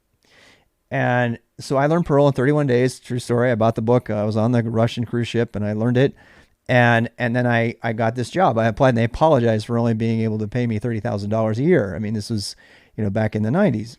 But I taught myself on my Mac using simple text. I kid you not. And I have to tell you this story so that when you see me using the terminal, you know that I had very humble beginnings, just like everybody else. I started out using TextMate and simple text, and I learned Perl. I typed it into a text file because I didn't know better. And I did what they told me, and I would run the Perl. I would double click the Perl program, or I would drag my Perl script. I kid you not. I would drag my Perl script over to the Perl executable so that it would run. Things like that. I had no idea about the command line. And then you know, fast forward a couple of years, I was like, I couldn't make ends meet. True story. I was selling internet services in Utah. I actually sat at I was the director of sales for FiberNet, which is still there, fiber.net. You can still go look it up. I still have stock in the company. And I was their web developer. I got the job because I taught myself HTML and learned how to do backgrounds. And I showed it, blew them away. And they said, you're our new web person. So they made me in charge of, because I knew backgrounds, I'm not kidding. And they made me the director of sales / webmaster. And I went to, I promise there's a point here because this is going to get to the operating system thing. So, and that whole entire time I was like, man, I need a better computer. I was totally poor. I built a desk out of cardboard. I am not exaggerating. I built a desk out of a piece of plywood and cardboard boxes because I had a child, a wife, and like a very bad job. I had just changed out of the Russian job. And I was trying to change to make some more money in tech. And I learned Perl in 21 days, and we went into debt so that I could get a Mac and so that I could learn how to do internet stuff. So I did it. I got a job for FiberNet, which opened up a block away. It was almost as if the universe wanted it to happen. They made me a director of sales, and I found myself sitting in front of these representatives from Novell, what is now known as Novell. And I was trying to sell them internet access with a T1 line, and they said, I'm sorry, we've decided against it. And I said, well, why? And they said, well, we've concluded that the internet is primarily for military and educators, and it will never be anything more. That is a true quote. I would give anything to have that recorded. And I walked out of there. I walked out of there with my fancy suit on, my olive green suit, I remember. Please don't play that in here. Okay. So then we went up to, we moved up to Oregon. And when we were in Oregon, it was a totally different thing in Oregon. So in Oregon, we were able to go through a whole bunch of stuff. And while we were there, we were able to I was able to find a job, and I got hired. And once I got hired, they were apologizing for me paying the same sort of thing. Please don't put the Prime Drama stuff on right now, because this is getting saved, and you're going to make me have to clip it. All right. I don't want to go through that right now. Why would you do that? Seriously, you're like pushing a ban right now. Okay. So that was what happened. We ended up being, up in Oregon, and I had this job that they apologized for paying me not much money for. And now I had my Mac, and I was around all these Solaris Sun people, and I was like, oh, hey, what are we going to cover now? And at that time they said, well, you could always use Linux. And I had no idea what Linux was about. So yeah. So, yeah. Okay. So I just don't want to talk about drama right now. This is the middle of the boost. Please don't bring up drama during the boost. Thank you very much. All right. So we actually got a Mac. And so I did a thing. I said, I am going to throw out my Mac, and I'm going to put Mock Linux on there. And this is the point of the story. And so I put Mock Linux on there, and I got it to work, but nothing else worked. The internet didn't work, and nothing worked because it was a really early version of Linux. And I certainly couldn't use it at work. I couldn't use any of the Mac stuff. I couldn't use Photoshop. I gave all of that up. Why? Why did I give it up? Because I wanted to have Linux. I thought it was going to be cool and everything. I made myself completely, I couldn't use any of the design tools. I couldn't use Adobe Photoshop. I couldn't do any of that because I was so zealous about using only Linux. I was like, I'm going to put Linux on my Mach 1 box. I did it. And then they gave me an Intel machine after that at work. And they're like, we couldn't get the graphics to work on it. So I ran the terminal. I kid you not. I did all my email with Mutton Pine. We did email for, I did everything on the terminal for probably 6 months. Yeah, 6 months before I left and went someplace else. So the moral of the story is this. You don't need Linux on your desktop. And if you want to clip that one thing, that's the one thing. Don't put Linux on your desktop for now. If you're a brand new person, I can tell you overwhelmingly, this has caused so many delays for the last 8 years that I've been teaching people that putting Linux on the desktop is not your first thing you want to do. Right? And in the past, we've used the Docker, and there's other ways to get Linux. I'm not saying don't do it. I'm saying don't make it a priority right now. Okay, you can come back and do it. You can come back and run Arch Linux. You can come back and run whatever you want. You can be really cool. You can fight against about window managers. You can spend ungodly amounts of time trying to get regular games to work that just work out of the box on Windows, if you want. But what I'm asking you to do right now is to not waste time on that. Not waste time on that. And there's another reason, because all of that experience of that story I just told you, and there's no need for Linux on the desktop. You can put it on the desktop. Here's another really important reason. These are the two main points. I worked for IBM for 12 years, and I use Fedora Linux on there because it's compatible with Red Hat, because I wanted to get my Linux skills up, and it helped. But I was a rebel, and I was against the rules at IBM, and I didn't care. Eventually, it became normal to do that. And they approved it, and it became a standard desktop operating system, and they made ways for it to be safe to do that. I now work for a company that will fire me if I run Linux on my desktop. I'm not exaggerating. The company that I work for right now is so conservative that if I were to run Linux on the desktop, I would get written up, and they would give me a warning, and they would cancel my account or whatever. So, and this is something that gets missed all the time when we talk about the internet in distros. Okay. So they don't tell you, look, if you're one of the, I'm going to suggest 2% probably of people who can use Linux on your desktop, say you're you're a hacker, or you already know who you are. Awesome. Or you're working independently and they don't care. That's going to change, by the way. Over time, this, zero trust, it's called, is going to allow more people to work from home and just use the cloud. They don't care what operating system there are. And that's actually the future. The future of Linux on the desktop will depend on enterprises, big conservative corporations, letting people use Linux on the desktop. And currently, I would say 98% of them don't. That's solely anecdotal. That's just my impression based on years of experience talking to different people in different companies.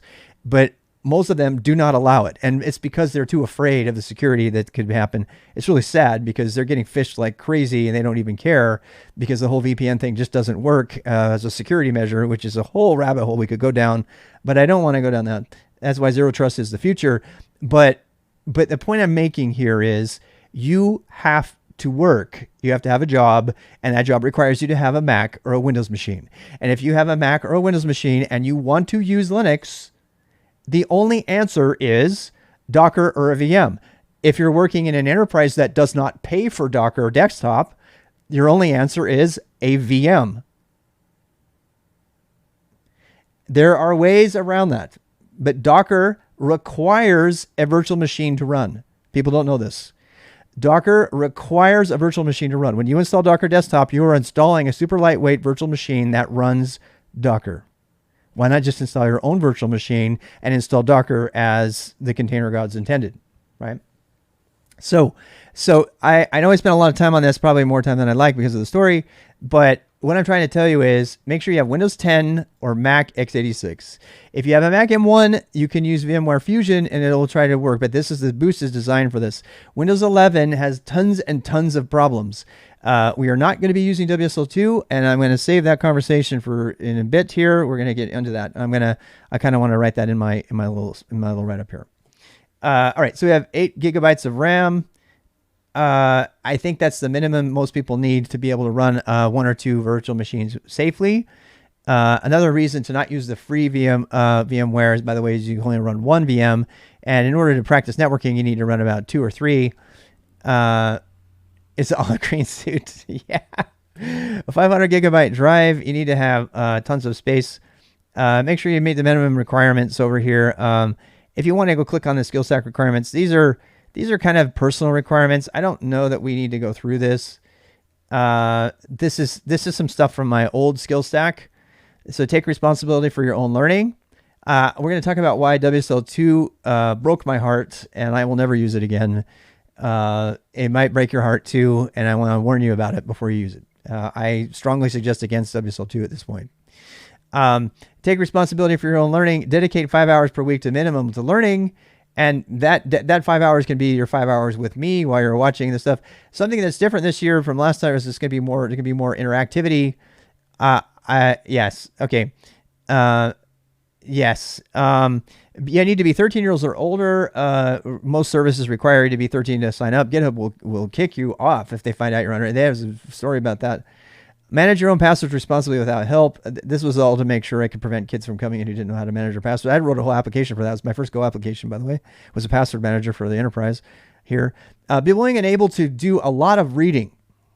And we're talking about that. Know basic linear algebra and functions. If you don't know that, it'll be easier. Be able to type 30 words a minute or from home row. Have full admin access to your computer. And this is a problem. This is a problem. If you want to take the same content I'm teaching now and you want to turn around and teach it to somebody that you're mentoring and use my video even, that's totally fine. But just know that you're going to need to make sure that people meet these minimum requirements while they go through it. You want to learn to use home row. You don't have to, but you want to learn to. VI is going to show you that. Okay. Yeah. You need to type 30 words a minute. 30 words a minute from home row is not hard. Seriously, people. 30 years. Can't learn Git. A typical 13-year-old must learn Git. Can't learn Git. They absolutely can. I've had taught hundreds of 13-year-olds who can learn Git. But they need to be at least 13 before they can use GitHub. What is home row? Home row is when your hands are in the middle. It's touch typing, and you actually, you don't hunt and peck. You don't do this. So, okay, have full admin access to your computer. This is the thing. I taught a private at a private school, and half of the kids in the school had no access to install VS Code. So make sure you know that you have access to your computer. If you're a parent and you're trying to help your people go through this, thank you for the follow. Make sure that they learn how to do the admin thing. The best way to protect yourself if you're a parent watching this is to have just get in the habit of reinstalling the operating system regularly. That's how I taught my sons. And have an email account that you fully control. This is super important. I suggest Proton Mail, but we're not going to get into that. I will show you the link though, because I am a gold member over there or whatever, a visionary. I really strongly believe in Proton Mail as the means of communication. I'm not going to log in. But so please consider it. Consider getting a Proton Mail account as your email account. I have a Gmail account, of course, as well. But because I have a Google Pixel, but I really love I love supporting what Proton Mail is doing. It's absolutely secure email that they don't control. So you can use that. Understand what SKILSTAK is and accept the code of conduct.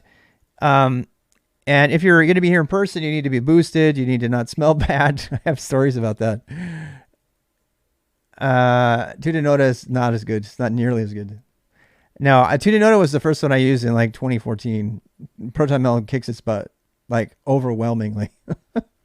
And many objective points we can get into. A nice debate about that. Tutanota is nice, but it's no, nope. It's also shadier. So yeah, Proton Mail is very, very well accepted and used all over the place, and etc.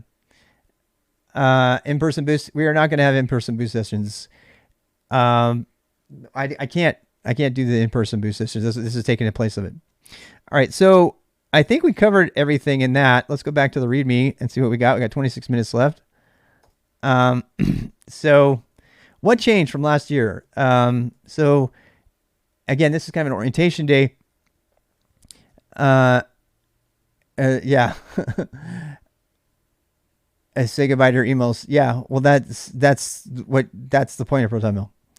Yeah. So, these changes, yeah, people they do lose passwords. So you have to figure out your own way to not lose a password. Yeah. Or you can actually make a backup. And at that point, it's like, is it worth it? Right. So now is the time to talk. We're not going to talk about password manager stream. I seriously debated about talking about password managers in the boost, and I did not. I decided against it. I decided to leave password management outside of this conversation. But that's a fair question. I'm glad you guys are bringing it up, because this is normally where it would come up. I rather than go through 2 hours of debate and instruction about how to manage your password, I'm just saying you need to have a password management solution that works for you. And there's so many approaches. I do encourage you to talk about it in Discord and to share your best successes. I personally use a combination of things. I use a command line pass program, which is based on GPG. And then I use password XC, which I guess I'll go ahead and show you. Where's my thing? KeyPass XC, because it works on everything and it's independent. Some people have paper, and paper is totally fine. Paper is incredibly secure. It is. I am not going to downplay paper. If you know how to manage your paper safely, there's a lot of argument to just use paper. I'm not kidding. I'm not even kidding. Paper is one of the safest analog. Being analog, well, I don't use a Mac. We're going to talk about that. I do use a Mac. I have 2 Macs that I use. And I also use Windows. So let's talk about that now. Let's get through this stuff, and then we'll talk about our operating systems again, since we are on that topic. A backup booklet. Yeah. Putin is paper only. Yeah, that's what I'm saying. Analog systems. Look, okay, since we're talking about password managers, analog systems, guess what? The whole drug cartel, all the drug cartels, they all use analog. It's all analog. All their stuff's analog because it's much, much, much harder to crack. And yeah. And you can actually combine the systems. You can have a password manager, and then you can regularly print a copy of everything that's in it in case your computers go crazy. So, I mean, I'm going to let you figure out your own strategy. My strategy is to have paper backup copies and to have digital things like KeyPass XC that I can use. But if I don't have it, I'm stuck, right? So you have to be able to have that. And you want to use good passwords, obviously, and things like that. I think one of the best password strategies is to have most of the password be the same, and then vary other parts of your password depending on the site that you're on. That way you're not using the same password everywhere, but you have some mnemonic associated. It wouldn't necessarily go with the domain name, but you have some mnemonic associated with each site, and then you wouldn't necessarily need a password manager. So yeah, some people write their own password managers. I had my own for years. I wrote my own GPG password manager. I used my own GPG password manager for years, and I embedded all my passwords in a picture that I could get from the internet that was public, that was encrypted. It's kind of fun, by the way. I'll show you how to do that. Has anybody else ever done that?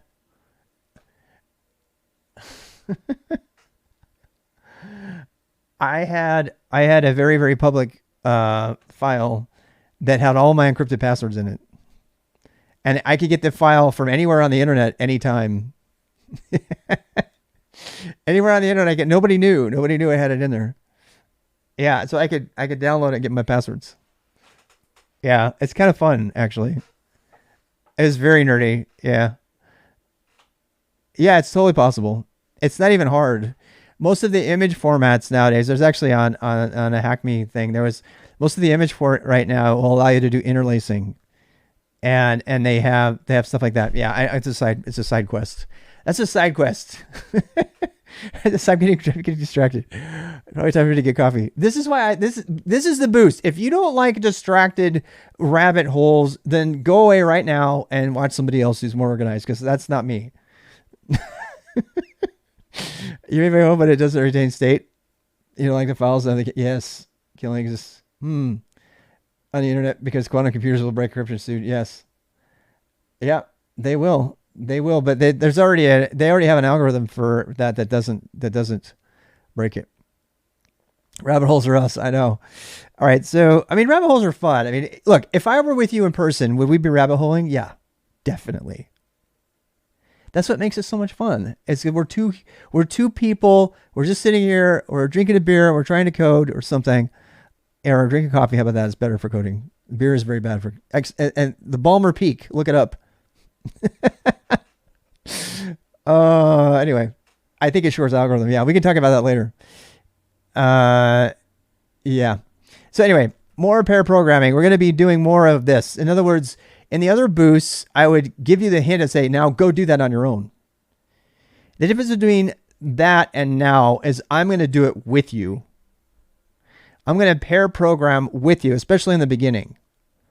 And the reason I'm going to pair program more with you in the beginning is because most of you have been corrupted by a traditional educational idea where, yeah, Ripple is killing it, where you think, that you can't do anything unless somebody tells you what to do. So especially for the first few weeks, we're going to be doing everything together. I'm going to do something. I'm going to say, you do it. So if I was playing piano or guitar, I would play it on the guitar and then you would play it. And then I'm going to do it and then you're going to do it. That's pair programming. And then eventually you're going to start doing your own thing. You're going to go off and start doing your own thing. And pretty soon you're going to get annoyed with me. You're going to be that little kid who slaps my hand when I'm trying to help my baby walk. A little toddler. Anybody have that happen? I'm meshing my algorithm. Has anybody ever had a toddler slap their hand trying to help them walk? It's the most hilarious thing you'll experience from a baby. Like a toddler is like they're doing a thing, and you literally have to like carry them for a long time, and they can't do anything. And then once they get walking down, you go to try to hold their hand and like meh.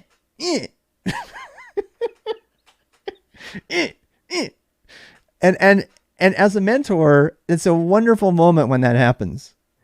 It's a wonderful moment because it's basically what they do. And it's like, your little one's walking by, she slaps her hand. That's what I'm trying to say. So that is how education works between two humans, whether it's parent or daughter or whatever. That's how it happens. That's how education happens. And so you know about that. So I'm going to do the thing and eventually you're going to slap my hand. I don't need your help. I got this. And I've been slapped so many times by people that I've mentored, hundreds of times. Like, I got this. So I was like, well, okay, I'm going to learn assembly, Mr. Rob. I'm like, I don't know assembly. I'm like, that's fine. I don't need you. Kids that I love, like my own sons, who've just slapped me and said, no, I got this. I'm fine. And at some point that's what'll happen. But at the beginning, you need help. At the beginning, you need help. You need the training wheels. You need the boosts, right? You take the training wheels off. You go, hey, Dad, check this out. And you're like bunny hopping over like curbs and shit. It's like skating, same thing, right? I don't need you. In fact, I surpassed you. You're holding me back, Obi-Wan. Obi-Wan's holding me back. He doesn't anticipate my powers. Don't become a Sith. By the way, that's when you become a Sith. When you start slapping your mentor too much because you don't think you need them anymore, it's a very, very, very, very dangerous time. That is when the Sith Lords emerge, and I have had at least 3 Sith Lords emerge that I had to kick out. I kid you not, true story. And I don't want to talk about that. I'm just having a kind of a moment. I'm kind of having a moment because there were 3 kids who got so powerful so fast and looked down on me and my abilities so quickly. And we're getting pumped up by everybody. I had to kick them out. It was that bad. One of them started ripping on other people, telling them that they were shit. Another one started questioning like every single thing that I had him learn. And another one, I kid you not, another one destroyed the skill buck system that I set up for the other kids because he thought it would be fun, because he could hack it. And I didn't put a lot of security into it because it was meant to be a trusted relationship. And all these kids were crying. All 3 of them I had to kick out. And what I'm trying to tell you is that with great power comes great responsibility, and you will have power. You will have so much power, and everyone around you in your peer circle is going to look at your skills and they're going to go, oh my God, your parents, your friends, everybody who sees how much power you have on the command line, and then they see what you have, they will pump that ego up. You will have a huge ego. And if you're not careful, and it was a real thing. I was like, I almost want to like develop a skill for slapping down Anakins because I had at least 3 that I had to deal with. And it's very sad. It makes me pause. That whole Luke thing, that whole Jedi thing is real. It's very real. I mean, sometimes I wonder if I was too afraid. Did I slap one down too early? Did I do a Kylo Ren? Was I Luke with Kylo Ren? Did I see the darkness emerging and then not give him a chance and then just shot him down, and then they ended up, going really dark? So I am not kidding. There are like a number of direct parallels to learning that are in there. George Lucas is no slouch. George Lucas studied under Joseph Campbell directly for years. And Joseph Campbell is the world leader in mythology and how people learn and grow and all of that stuff, the archetypes of the world. So because of this, Twitter hacking. Yeah. So anyway, yeah, I mean, they literally killed younglings. I mean, figuratively, they had kids crying because they lost all their skill books and they couldn't buy the stuff on the shelf. So if they did their coding, the younglings, if they did their coding and everything, they could buy that coveted, Minecraft thing that was on the shelf if they did enough coding. That was my carrot over them, which I've learned carrot and the stick from Daniel Pink is a bad idea. It's called a book called Drive, which basically pulls the rug out from underneath the whole idea of the carrot and the stick. So I don't do carrot and stick anymore at all. You want to help people to get motivated for the real reasons, the Aaron Swartz reasons, and then they're internally motivated and you don't have to have this external motivation, which never works out well, by the way. And I know that's a lot to say. That's another sidetrack, but if you want to know more about that, go read Drive. If you want to know how to deal with Anakin's, I don't know. I'm just telling you, there will be a moment where you're that cute little baby slapping the hand. And if you're not careful, that's also the same moment when you become, he's holding me back. He's holding me back, Padme. He's jealous of me. Drive. Yep. It's a book. Daniel Pink is the author. Proving to be the best of holidays. Yes. So here we go. Longer, 18 weeks. So this is another thing too. It's going to be a lot longer. I barely make it 5 weeks usually, but back then I was doing it once a day. So we're not doing that. We're doing 5 hours on Saturday. We're doing marathon Saturdays, which I'm still nervous about. As with every boost, I try my hardest, and if it doesn't work, it doesn't work. But oh man, Daniel Pink has written several great things. Free Agent Nation is another great one. Yeah, he's got a lot of great books out there. He was a speechwriter for Obama, by the way. And so 5 hours on Saturday. A long time to cover all that. Yeah, well, we're going to do a lot. The reason it's going to take so much longer, Snow, is because we're going to be doing the coding side by side, and we're going to be making errors together. And I'm going to make a lot of errors. I'm not going to prep the stuff that I'm doing. We're going to say, this is what we're going to go make. Let's figure it out. And the reason for that is my style of helping people learn. I go into it knowing where to go to learn this stuff. And I literally go through the learning process with the person who's doing it. And I guide them in their searching and learning. And I got to tell you, this is really important. And it takes a lot more time to do it that way. It takes a lot more time to do it that way. Like, we're going to build a Twitch bot. I've never built a Twitch bot. I deliberately pick projects that I've never done. Or I know that I've done it not in a different language or something. It's actually bad for you to have a mentor take you through a project that they have already prepared and done perfectly. This is why I had TAs. The TAs were better teachers than me. Why? Because the TAs had just been through the learning process and had made projects, and not all the projects were identical. But the TAs and Leon, I love this about Leon. I'm gonna plug Leon again right now. It just gets me emotional. When I heard him say it, I was like, oh my God, I want to give you every bit I have. Leon said, you want to distinguish yourself from everybody else by making projects that you want to make that are not some cookie cutter, smells like it's a template from a tutorial project, because that people can smell that. And that is exactly how I mentored for the last 10 years. Exactly. We would take on a project in a small group or in a bigger group. That's how the Essential Web got started, which became the Knowledge Net. The Knowledge Net, which is, the keg, started out as the Essential Web. It was a bunch of us, Wit, who was in here a lot of times, and a bunch of other people. And they said, well, what do we want to make? What are we going to make? Well, let's make a web browser. You mean like a device to do web browsing and put it in assembly? Yeah, while we're at it, why don't we make a new standard for the internet based on Markdown instead of HTML?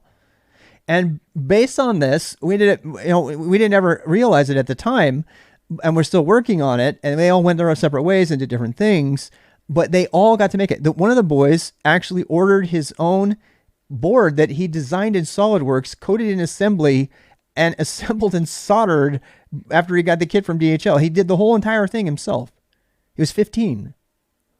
and he was able to show a project, and he got to have his pick of the litter. That's a horrible thing to say. He went all through. He toured his. I'm doxing him a little bit. If he's here, Gabe, if you're here, I'm going to talk about him a little bit. Gabe, by the time Gabe was ready for college, first of all, Gabe at 16 had a job for a solar energy company, and they gave him an intern. I'm not exaggerating. They gave him an intern. And then he went on to fly around all the things. He went to MIT, he went to Carnegie Mellon, he went to Stanford, Harvard. He went to all of them and toured them all. And he when he came back after coming back from the MIT trip, I was like, oh, what's this MIT trip? I was like living through him, right? I was like, what's the MIT like? What's that about? Like, nah. I'm like, what? Because they don't have a very good electronics lab. And I'm like, what? It's MIT, dude.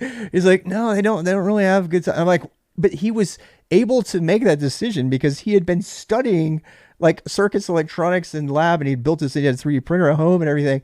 And he basically was like, nah, they got a big name, but I don't care. He ended up going to a state school. He ended up going to the University of North Carolina for like 1/10 of the cost, that has a much better electronics lab. And he's like, I don't care. I'm just going to prove to everybody I know stuff by making stuff with it. And he became a de facto TA for the assembly class because he knew assembly by 15. I still don't know it. I'm still trying to learn it.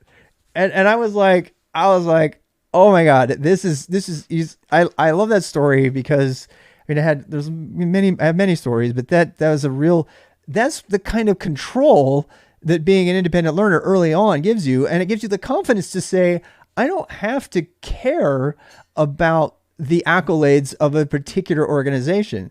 I don't have to care about that. Yeah, you do the stuff, you do the projects, you prove it.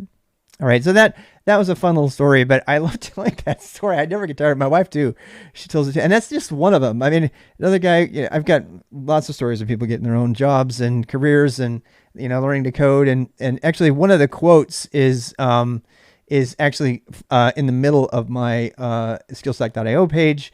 And you can, I won't brag anymore, but I've had a lot of people that whether they decided to go to college or they decided to go into the working world right away. I've had several people be very successful doing so.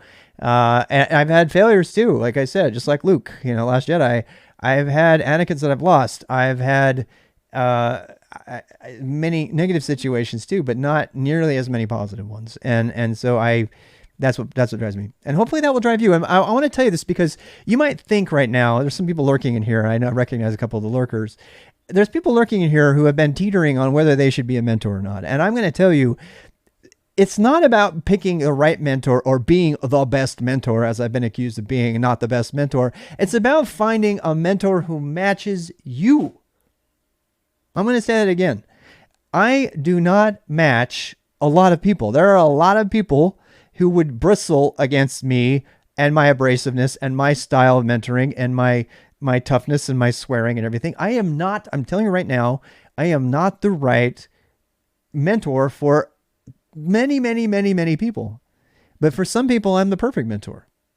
And so the thing about finding your mentor and doing that is it's a search. It's a search. And you can be a mentor for somebody. So you might think that you don't have what it takes to be a mentor, or that you're too abrasive, or that you're too this or that, or you don't know enough, or any of those things.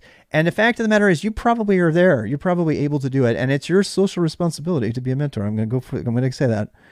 I think it is. I think it's a part of being human. It's part of the contract with humanity is that you're going to be a mentor for them. How many of you have learned something really valuable from your parents while you were a teenager? How many of you learned something really valuable from a non-parent while you were a teenager? How many of you were fortunate enough to have a parent in your life when you were a teenager? You had a non-parent in your life who was there. And I don't understand all of the reasons for it. I am just stating my observation. My observation is this, that at a certain age, usually around the time that teenagers are slapping the hands of their parents, in other ways, they still need support. And they will turn to their most trusted adult. And sometimes it's a high school teacher. Sometimes it's a scoutmaster. Sometimes it's whatever. And by the way, teenagers at that age are particularly vulnerable. because they don't have direction. And sometimes it extends all the way into their college years. And what I'm going to put out there, I'm going to put out an invitation. We only have 5 minutes left here. But I'm going to put out an invitation. Be a trusted adult for somebody else who needs to grow. And I mean a trusted adult. That means you can't just do this willy-nilly. And you don't have to be for everybody. I was very, very, very fortunate. And I normally tell this story. I might tell the story of a few of these when we come back from break. I have 3 or 4 or 5 adults in my life that were there in ways that my parents could never be, and my parents appreciate and are grateful for. Now, I was very, very fortunate to be that person to hundreds of people inadvertently. I did not plan it that way. I just said, I got to do something here.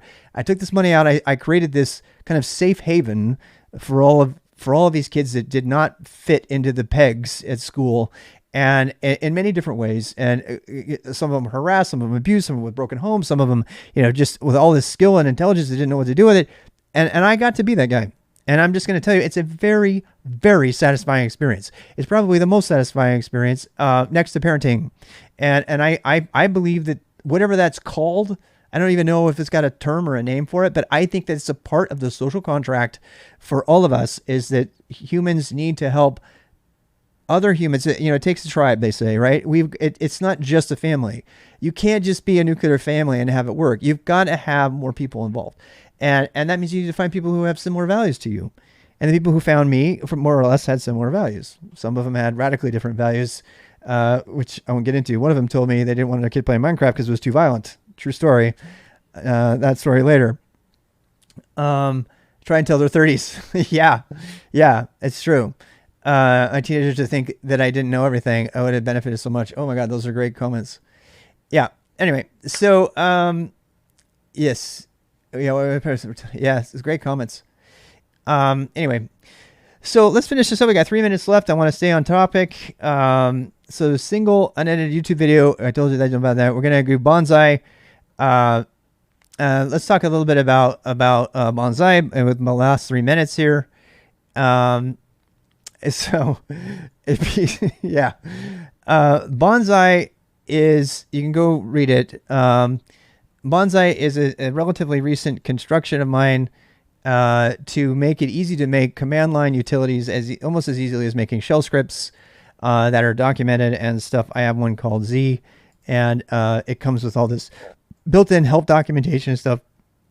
And we're going to be using that as the basis for building our tools. We're going to build 3 things with Go, which I think have the most relevance and are decent enough for you to put in and can be varied enough for you to put into your Git repo. I mean, the Twitch bot, if you want, make it into an IRC bot, right? And then call it a different thing. But we're going to do a microservice, a web service. We're going to do a utility. So Go is primarily for building utilities, building microservices, and communicating, writing communication software. It's got really great concurrency. Go is the language that's used for Kubernetes, and Docker was written in Go. It's still managed and run mostly out of Google, but it is open source completely. I don't want to have a language war right now. Let me just tell you right now that the reason we're using Go is because Go is the language that will get you the best jobs. It has the most job opportunities. You can do your own research on this particular point. I have a really quick story about that. I had a guy who introduced me to Rust, actually. I never knew about it. And he was a really great guy, and he actually got a job at InfluxDB, which does their Flux languages in Rust. And he was really interested in Rust. And if you read the SKILSTAK.io webpage, that quote is about him. And he was here. He got a psychology degree. He came. He still needed a job, so he came. We spent a couple of years with me, and then he got this job over there. And he came to me at one point during that and said, I should probably learn Go so I can get the job, and then I can use Rust for other things. And that's exactly what he did. And I love to, poop on Rust. I hate it as a language. I hate the community. I hate so many things about it. But it does have a few really, really, really niche positive areas of use. One of them is the Bellbox streaming software, which is something I really find interesting. So I'm not completely anti-Rust, but I think that you should learn Go because that's where the jobs are. That's where the jobs are. You need to be able to read Go to do any job in cloud native these days. And so it's really, really critical that you learn it. More important, almost even than Shell. I think you need Shell and Go. And those are the two languages we're going to focus on. What about Python and Perl and all of that? We'll save that conversation when I come back from break. I want to take break on the exact time. So I'm going to run the ad right now. So 12 minutes of break. I'm going to go get my coffee, ask me your questions, whatever. And we'll go from there. All right. I'm going to grab my coffee. If you have questions, queue them up.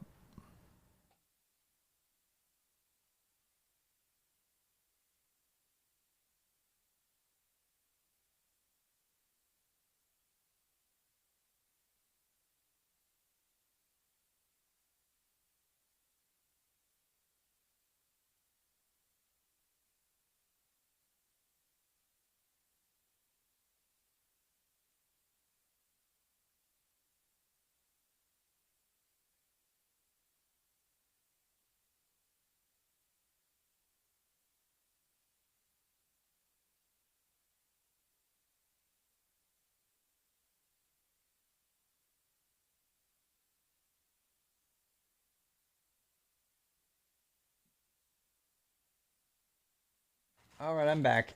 If you have any questions, we're just screwing around. We're at the water cooler. So 2 cores, 4 logical processors. I think so for the boost. Yeah, that should be fine. You want to know what my system is? Is that what you're looking for? That would be distro.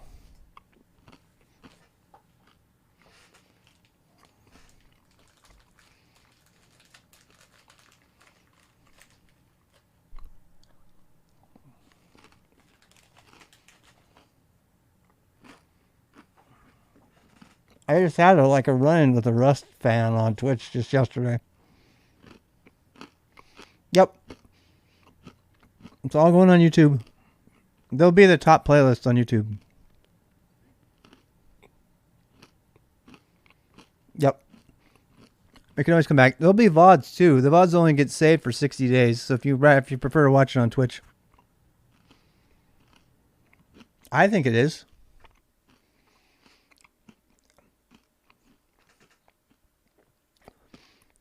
I mean, yeah, that really depends on you. If you're unemployed and you don't have anything better to do, and you have 40 hours a week, you can do Leon on this, no problem. Yeah. Well, we were talking about how long everything takes. Let me just remind everybody, I'm going to be giving you very, very little homework. The homework is going to be extra stuff that's not critical to accomplishing the task. We're going to do all of the critical tasks together. That means that you don't need to allocate more than 5 hours a week. I mean, you probably should, but you can just watch the video and do this stuff with me, or do something else if you want. You don't. So that's different. That's different from this boost from every other boost. The other boost, I would show you basically how to do it and say, now go do it this week. And if you have questions, ask in Discord and come back to me. I'm not doing it this year. This year, we're doing everything together. We're pair programming for all 18 weeks. That's why it's so much longer. I also feel like that the reason for that is because that helps people be motivated to stay. The very first boost, we had tremendous interest for the first 3 weeks, and we were going really intensely. I mean, we were doing 4 hours a day. It was designed to be a really, really intense boot camp. And we lost a ton of people after the first month, and they were all saying, I love you, I just can't keep up. And I'm like, and in the second year, I tried to do the same thing again, and they also couldn't keep up. So this year, I'm trying something totally new. We're doing everything together. Everything together. Yeah, work got in the way and stuff like that. That's what I'm trying to tell you. A lot of people they're still going to have problems, even because they're not going to be able to make it to all 5 hours on Saturday. It's another reason I'm doing it on Saturday, by the way. Before, another problem from last year was that I did an hour a day or 2 hours a day or something like that. Right? And so the block of 5 hour time on Saturday, if somebody can't make it, they can just watch the whole block. But more importantly, if they can make it, they can make it for the whole thing, and we can accomplish a lot in that one really intense 5-hour session, which is kind of how you would do it if you were to go to college. If you go to college, it's like having one 5-hour class, 5 credit hour class during the summer. Yeah. Yeah. I think it's great about making it to the VOD. Yeah. You know, in 2021, I kind of wish I spent the time better. Yeah. Yeah. M1 Mac using U10 for running my virtual machine. Yeah. However, look, if you're good enough to know how to do a virtual machine and you already have your own and you know how to get around it, I'm not going to tell you what to do. I'm just, the reason we're doing VirtualBox here is because most people watching this right now have never done a virtual machine. They have no idea. So, yeah. What is the best way to copy files between SCP? Yeah. A 500 gigabyte drive will need. You don't have to have that big. Did I put that big a drive? I don't know that that's a hard and fast requirement. Did I put that in there? I might have to change that. It really doesn't matter how big your drive is. You just need about 20 gigabytes. There it says 100 gigabyte free. I thought, let's do that. 100 gigabyte free HD. How about that? Is that better? Let's just do that. You just need about 100 gigabytes free. That's like, you know, like three VMs with 20-30 gigabytes. Is that fair? WinSCP is still pretty good. People still use it. I had tennis was using that the other day. Mm-hmm. By the way, did you see that thing I just did? That's why real-time mentoring is always better. Because I get direct feedback from people that I'm teaching or I'm giving materials to, and before it gets published. I've changed my curriculum on the fly before because of feedback I got from a group. And I was like, well, what do you think about this? Oh, no, it was better when it was a smaller breakdown and blah, blah, blah. So yeah, 1 minute. Oh, we got about 6 minutes left. Black coffee. My coffee is black. Black is black like my soul. The problem with black coffee is that it spikes your, you ever get like hunger pains because of it? So whenever I do black coffee, I usually do it, but I have to have like, you know, like a granola bar or something. Because otherwise it'll spike my, I don't know, it hurts my stomach. Yeah, I think that's probably it. Black coffee and honey, that sounds really good actually. Yeah. Honey is a good way to get over hay fever, I understand too. You just keep eating honey from the local neighborhood for a long time. Yeah. Yeah. Half and half. My wife is like a half and half junkie, man. It's like 1 cup, half and half, 2 cups coffee.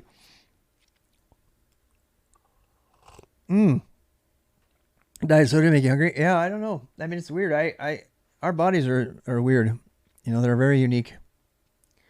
And you have to kind of learn your own, right? Mushroom powder? What? What the hell is that? How's it going, Flip my bet? I'm going to give it a shot with Leon. Well, look, all you have to do is just hang out. Is Leon overlapping? Are Leon and I going to be overlapping on Saturdays? Oh, God, that's too bad. I didn't plan it that way. I'm sorry. I've had the boost plan for a year. So I really apologize if I'm going to overlap with Leon. So no worries. No overlaps. Oh, that's good. Oh, my God, that's good.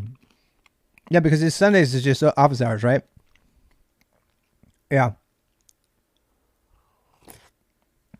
My problem's on Windows 11. It's Learn with Leon, and they're doing web development over there. They're doing great things over there. Yeah. Very high performance 100, and they should be. They should be. I don't want it. Look, if you feel like you're getting distracted, okay, so the stuff that Leon is teaching you will get you a job fast, but the job will pay much less. The jobs that I'm focused on, by the way, just the stuff I'm teaching you is not necessarily by itself. It's enough to get a junior job, a beginning engineer job. But just Go programming. Look, if you become like a moderately good Go programmer, $140K a year. As teaching Go to people, did Mastermind switch over to Go? That's good to hear. I miss Mastermind. That was really unfortunate. I do. I miss Mastermind. I hate that we had that falling out. I don't even know what I did, man. You just jumped on the hate train. Yeah. It's funny he's teaching people Go. So many people are into teaching people Go. I like it. I rated Mastermind probably every day for like a month straight. Yeah, that's what I like about Leon. Yeah. We're gonna get into Go a lot. Yeah, here's my summary of Go if you want to read about it. Oh, whoops. I got two of them. We're going to try something experimental. We're going to learn Go before Python. Yeah, Mr. Man is a great teacher. I like him a lot. He's a very good teacher. Yep. I agree with almost everything Mastermind does, except for, jump on the anti-Rob train. Why Python? I used to do, okay, so to be fair on that, wait, we only have 42 seconds left. 39. All right, here we go. 2-3 pranayama. Nice. I don't think you should do Python before Go. And that, let me talk about that. Let's talk about that like officially during the day. Like during our time. All right, let me start. I got 20 seconds left. I got to start my thing here. I want to talk about that. That's actually a really good question. 7 seconds. 4, 3. Kubernetes is, yeah, briefly. All right, we're back. We're officially back. So we have a conversation. So just, if you're just joining us again, because you stepped away for a while, we are going over, there's been a lot of questions about Go and why Go or Python and all that. And I'm going to tell you straight up, I'm trying an experiment this year. I've been wanting to try this experiment since 2014 when I started learning Go and teaching it. I pre-ordered all the Stanford books, the Addison Wesley book, which I don't particularly recommend.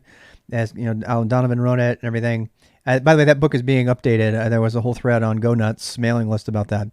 So why Go over Python? Why Go and Bash? Blah, blah, blah. Let me answer that question because these are all the questions. This is the right day for these conversations because everybody is making a decision today about whether they're going to stick with me for 18 weeks, right? And that's really important that you have all the facts. So I'm going to go into a little bit more detail about why I chose the things I did based on, priorities that I have. And we're going to talk specifically about Go and Python during that thing. And there's going to be a little bit of storytelling this hour. I'm going to try to do this in less than an hour, but I want to give you the background for the decision. So this next 52 minutes is dedicated to the background for my selection process, how I go about doing it, and why I picked what I did, and why I think it's successful for so many people. And I can cite several examples of that. And if you want to jump ahead, you can go look at my CV and read the nice things file at the end. You can read all the people that got jobs just by following me and tacit learning and doing all kinds of different things. So let me talk about why I arrived at these languages and questions. This is the time to ask the questions about Rust and about those things. And I will try my hardest to remain objective and not call anybody a moron and do all of that stuff that I'm so bad at not doing. All right. So now is the time to ask for the next 52 minutes is the time to hit me with why this stuff. Okay. And we're going to talk about that. So, I'm going to go back to my list of summary items, before we talk about this. Okay. We will get into the language flame verbs a little bit, but I'm going to justify my decision. You can decide. So the first question is, what is your motivation? And this is something that distinguishes my content from I would say, I would guess, not officially, like 80% of the internet content. And I can name names. I'm not going to. There is a lot of internet content from people with advertising degrees and stuff like that that tells you this is the thing you should learn, this is the distro you should use, this is how you should behave, this is what you should do. And almost all of them, this is the thing I'm going to put out there for you, okay? Ask yourself, what is their motivation? What is their motivation? Why are they producing this content? It's the first part of being an autodidactic learner, so I feel like this is even on par with what we would normally be talking about right now. What is their motivation? And the first thing you need to ask yourself is, are they making money off of this content? And to what degree? Is their livelihood dependent on this content? Are they being paid? Are they being paid by an organization to pump something that they may not necessarily believe in? Did they get kicked off of Reddit for overly self-marketing? There's a really funny story about that, but I'm not going to go there now. I sort of got it so hard not to. You have to ask yourself, why are they there? And I want to tell you something. This is going to sound a little bit self-promotional, but I have to tell you the facts. I took a full-time job as an infrastructure, high-performance learning, machine learning, Kubernetes systems infrastructure engineer, specifically so that I could produce free content with no strings attached. Now, I obviously appreciate subscriptions and particularly GitHub follows because that makes you look good too because it shows up on your GitHub profile. I love all of that. I'm not going to say I don't. That money, by the way, that Twitch money pays for me to do IRL streaming from a Bella box, which I'm building right now. That's got 2 or 3 service providers, so you get a nice clean stream, and that's coming. I put all the money that I get back into the stream as much as I can, and I really appreciate it. I'm not going to say that I'm not motivated by it. I am. I'm definitely motivated by it, but it is not my primary income. So before I can answer the question about whether you should learn Python or Rust or Go, you have to answer another question. It's like, where are you getting your data from? Like, why is the person talking to you about this, right? And so, that's all I want to say about that. So, and sometimes they're trying to help you, sometimes they're not. Sometimes they're lying to you and they're getting paid by an organization that's giving them money to say that they personally love a thing, and they're not disclosing that. There've been a couple of people caught on Twitch doing that. So that's just not how I operate. All right. So when I tell you what my motivation is, you can believe me, hopefully, based on that information I just told you. Right. So when I say, trust me, this is why I'm doing it, you don't have to second guess that statement by saying, but you're making all your money and you don't get any money unless we sub and come to you. And if, I'm not a dancing bear and I never will be. I do dance on stream, but I don't dance for bits. Right. That's not what I do. So anyway, here we go. This is there a boost channel on Discord? There should be. If there's not, I'll add it. Let me know. I think I added it before. I'm not asking you to trust me blindly either. In fact, if you trust me blindly, you're not learning what I want you to learn. Don't trust anyone, ever. The scientific method, we're going to come back to the autodidactic stuff, right? The scientific method would have you not trust anything ever, no matter what, even gravity. Don't trust anything. Nothing is a law until, everything is up for, that's the scientific method. So, bathtub stream later, yes. Question everything, yes. So this is my motivation. So why, I promise you there's a thread of logic here, okay? The thread of logic I'm trying to get to you is trying to get to answer the Python versus Go question. But in order to get there, I have to tell you where the motivation for all these decisions are coming from. So firstly, I'm not getting paid, so my decisions are definitely in your best interest. At least I believe they are. I may have cognitive bias I'm unaware of, but that's what I'm trying to tell you. Secondly, my primary motivation for taking out half my retirement and starting my own company to teach was because people were not learning employable skills in school. And if you're in college right now, raise your hand if you feel like you just spent a ton of money in college and you still can't get a job. And I've heard more than one streamer and YouTuber say this like point blank, even more bluntly than me. College, I had one streamer actually said, he was a security guy. He actually said, college is not to get you a job. Wasted 40, why did I go? Exactly. And work experience is the best learning. Absolutely. So, all right, so let's circle back. We're going to talk about the college thing later when we talk about sharing learning discoveries. I mean, we could talk about it a little bit now, but the point I'm trying to make is the main reason I spent my own money and I took the day off today and lost over $400 today of salary is because I want you to be gainfully employed. One of the reasons that I'm like a love fest fanboy for Leon is because he harps on this particular point that he's doing what he's doing, particularly for the disenfranchised, which I just love.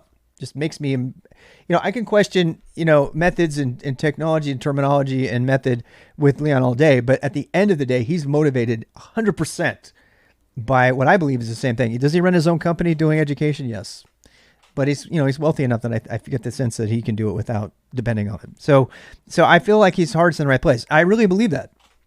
And I'm just going to say that. So find gainful employment as a technologist. Channel. Someone SO it, or I'll do it. SO learn with Leon. Now, the reason I have nothing to do with Leon other than just an appreciation for his method. Now, he has a different, remember we talked about mentors, right? He has a different content. He's focused on a different skill set, and he's focused on, some of the most important skills, communications, getting a job, confidence, those things we share. But, he's very focused on web development, which I'm not going to do. We're going to do like one day of web development. That's it. Right. So you could say this, I'm focused intensely on the back end, and he's very focused on the front end, although he's not completely front end. He's just back end too. So he's also very, very heavy into the website of things, including Node and things like that, which I personally feel are fading out of popularity, and that most APIs and REST APIs are being written in Go these days. And even the Prime agent agrees with me on that. So anyway, I just want to distinguish those few things, but let's get back to why you should learn and what you should learn. And that question about whether you should learn TypeScript, Node, or Go is one of those questions, and we're going to get there. I promise not to leave it. We're going to come back to that in a bit. Burned out by a boot camp. Yeah. Boot camps have not served people very well. Anyway. So that's my motivation. So every decision that I've ever made about the content that's in here has been based on one thing. What is going to empower you the most? It used to be, what is going to empower you the most? Like when I was teaching young kids, it's like, what's going to empower you the most? But since I've moved to Twitch and I'm working with a lot broader audience, my primary motivation is, will this get someone a job, and what type of job will it get them? And so based on that, I actually want to take you to an old website that I have not updated in years, but I'm going to take you there anyway. It's RWX. This has got lots of old content on it. I can't keep it up in time. It's like, it takes me forever. So this is a target occupations breakdown. All right. This is based on information from 2021. And get a job requires a diploma. If you want, we're going to talk, don't let me forget about the diploma thing. There is a way to hack the system and get a diploma really quickly without only paying like $6,000, and then you can get a job. You don't need to do. Nobody cares where you got your diploma. There's a Adam Ruins College on YouTube. Adam Ruins College on YouTube, where they talk about that. All right, so MIT doesn't even teach this stuff. MIT, the students themselves organized and created look, I'm not kidding. MIT lost semester. The students organized and said, you know what, you guys need to have a semester of? You need to have a semester of learning VI and shell and everything. Can I please swear? I want to swear so bad right now. I'm not going to, though. This should have been the first semester you did, morons.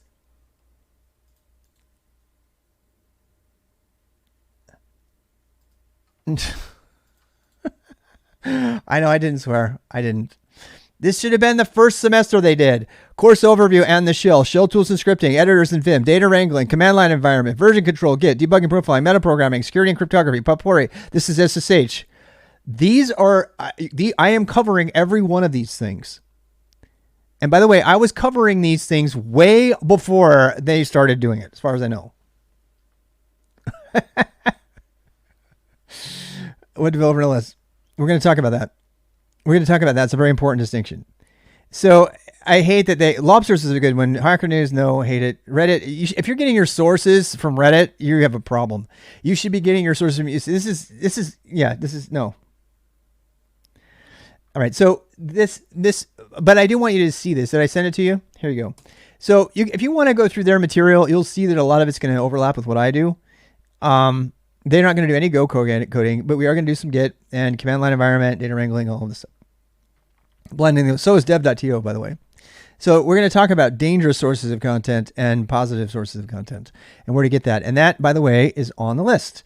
So build a personal professional learning network. We're not going to cover that until the end, but this is really, really important. You have to pick good sources for your information.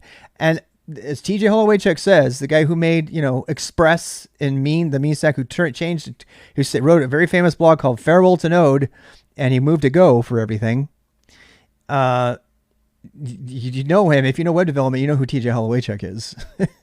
And he actually tweeted, the more likely you are to hear from someone, the less likely you are to want to hear what they have to say. And it's totally true. It's totally true. So building a professional personal learning network is a skill that takes crafting and honing and curating and time. You have to grab the engineers and the UUCP mailing list and the obscure IRC channels that are not being blasted on Reddit and dev.to and Medium and YouTube and all those other places. And you're going to collect the fine. What would you rather hear from? The people who made the language or the people talking about the language on Reddit? But you don't know that because you don't know where it is. So we're going to talk about that. We're going to talk about curating your sources. And that just came up because of the MIT things about what things are important to learn, right? RSS and Atom is pretty good too.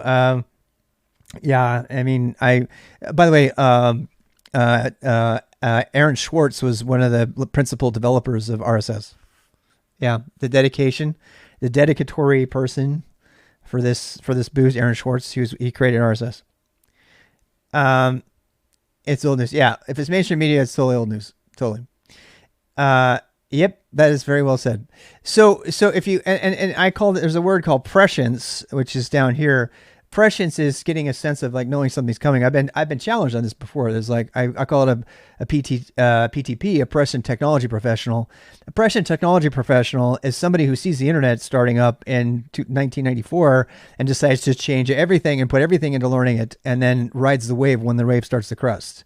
And that was me. And that's how I became Nike's webmaster and got to go to the Olympics and do a number of things. Technology really opened up a ton of opportunities for me because I picked the right tech at the right time. It's one of my superpowers. Now, I've made some really bad picks in my day. I picked virtual worlds in Second Life and invested 2 full years of my life in 2007. And it was awesome, but it never made it full stream. But every other thing, I've usually picked as really gone big. The Kubernetes, I'm kind of on the fence on right now, even though I am a Kubernetes admin, and we'll come back to that. But learning how to see technology and establish what's going to be good and what's going to be learned is a part of this conversation, because I applied that skills to the best of my ability to pick the stuff that's here. And a lot of people are going to be going, why are you focused so heavily on Go? There's no Go anywhere. That's not true at all. That's not true at all. There is a ton of Go everywhere. Docker, Kubernetes. In fact, Go is like yesterday's news. It just hasn't hit mainstream conservative companies yet. The company I am in has a special interest group for Go. Then there's maybe 10 or 20 people in the entire 20,000 people multinational corporation who even know what Go is. So you still have an opportunity to catch the wave of Go and go with it. I know I had to. And this is why I am so... it's growing exponentially in your city. And what's happening is, okay, let's talk about Python for a second. Okay. You just got a job, which is mainly Go, right? So to be fair, guess what language we learned to program in 2013? What language would you guess that I picked to teach people in 2013? And by the way, I was a big Perl guy growing up. What language in 2013 was the primary language that I taught everybody? Python. Yeah. Why was it Python? No, that wasn't Rust. Why Python? And so this is what we did. So back in 2013, I could see that Python was getting ready to blow up. It was taking over from Java. Machine learning was a thing. It was a massive wave that was building up that had not crested. People thought I was crazy. They're like, why are you teaching Python to these kids? They should be learning Java and C. There was no Go. There was no Rust. And C++ and assembly. And I said, well, because I think Python is going to be the big one. I think it's going to blow up. It was pretty big in 2013. Yeah, it was kind of, but it wasn't as big as it is now. It wasn't number 1 on TOB index. It was like number 10 or 12 on TOB index. Ruby was still really big. Ruby was coming off of its thing. Node was really big. The winner at the time was Node and CoffeeScript. In 2013, Node and CoffeeScript had taken over everything. And so and I actually was a huge Node person. I was a huge Node fan in 2012 and 2013. That's how I learned about TJ Holowaychuk. I still have code back from I wrote in the day when I wrote back then. I wrote a bunch of Ruby, wrote a bunch of no code. I learned about Second Life through Ruby, by the way. I was a huge Ruby nut in 2007, and I was looking for Ruby meetups because the local ones were too far away. And I found an online Ruby meetup, and I no longer wanted to learn any more Ruby. All I wanted to do was virtual worlds. If I had stayed with Ruby, I would have rode that tide because Ruby was the thing to learn in 2002, 2003. And no, I've never. JavaScript is my favorite syntax of any language. I still love it. It's still my favorite language syntax. I just, Ruby's so popular. Yeah, it is. Ruby still has popularity in different places. Vagrant's still written in it. It's got redone and stuff.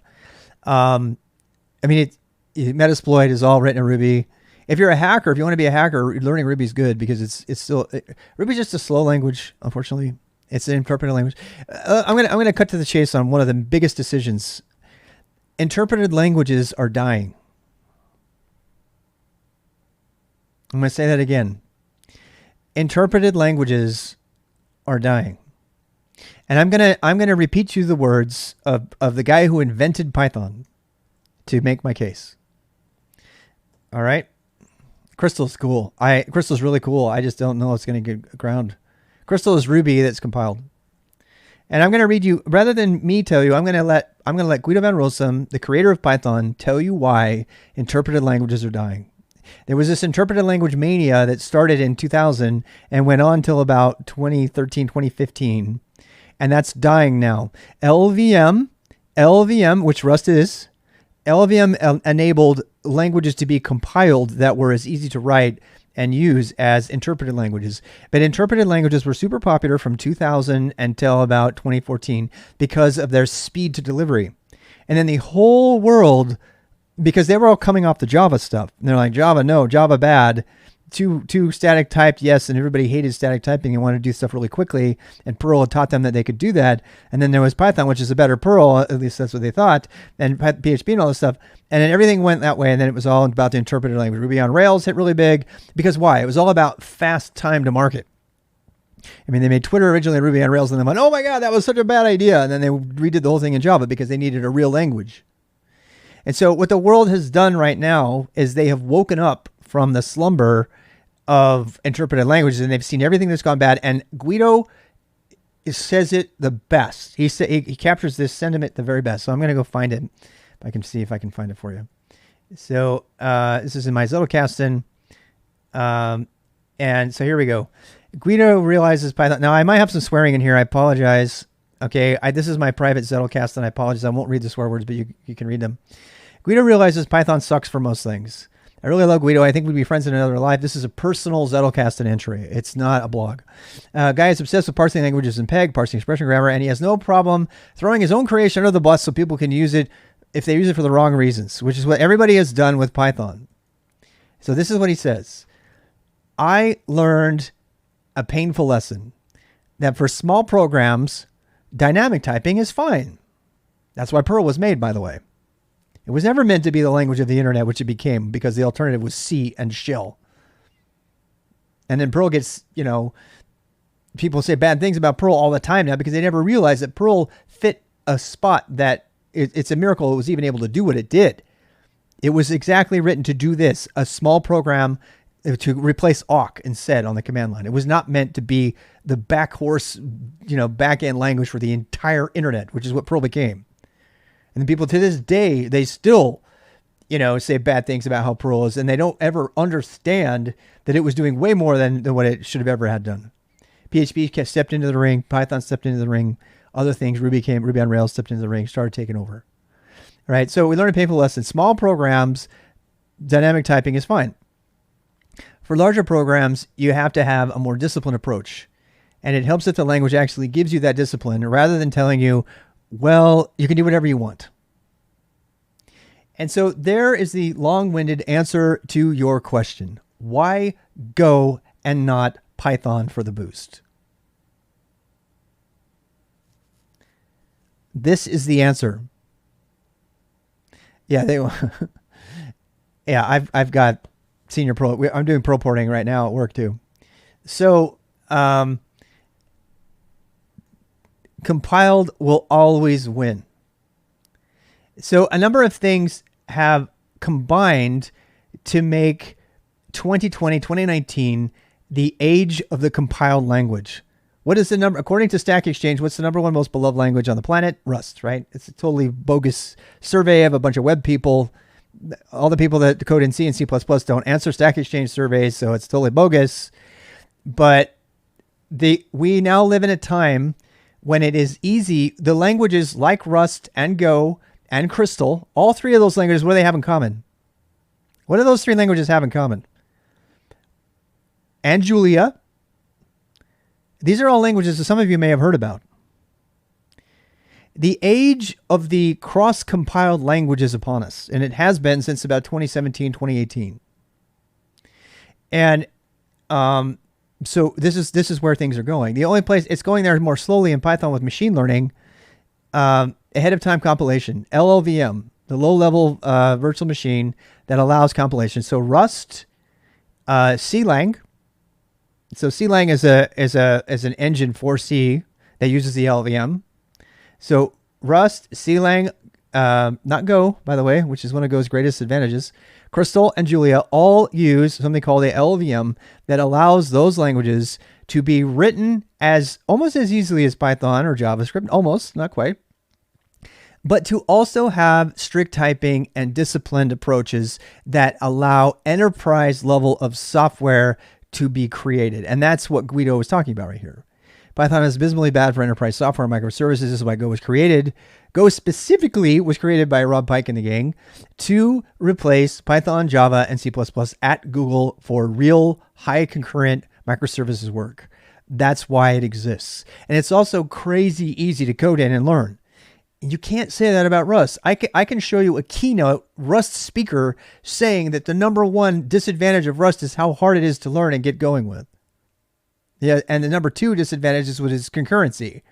And so the reason that Rust has not been used for enterprise software at all, except for very, very tiny little niche areas, is because Go was written with a broader audience in mind to attract Python programmers. And that is the reason that we are going to try to learn Go as a first language, as opposed to, this is the first year ever that I have chosen a static language over an interpreter language as your first language. Now, strictly speaking, we're going to be learning Bash first. And Bash is enough of an interpreted language to get the idea. Do I think you should, let's some of the questions here, go really quickly. Do I think you should learn Python and Perl and all that? Yes, I definitely do. I don't have time to teach you all that thing, but if I teach you Bash and Go and possibly JavaScript, I used to teach JavaScript as the first language, and I still feel like there are many reasons to learn. There's a lot of things you can learn with JavaScript, or that I could teach with JavaScript that are harder to teach with other languages. But really fascinating. Look some of this stuff up later. Modern day programmers, disciplined languages are a bad idea. Yeah. So picking up fast API, which is going to cause others to, yeah. No, they're not. Nobody's picking up fast API that matters. I don't know who you're looking at. Nobody that matters is picking up fast API. Nobody who actually has a clue, and a CTO that's not going to get fired in a year. Async, await, and go? No, it is not. Async, await, and go is way, way more intuitive.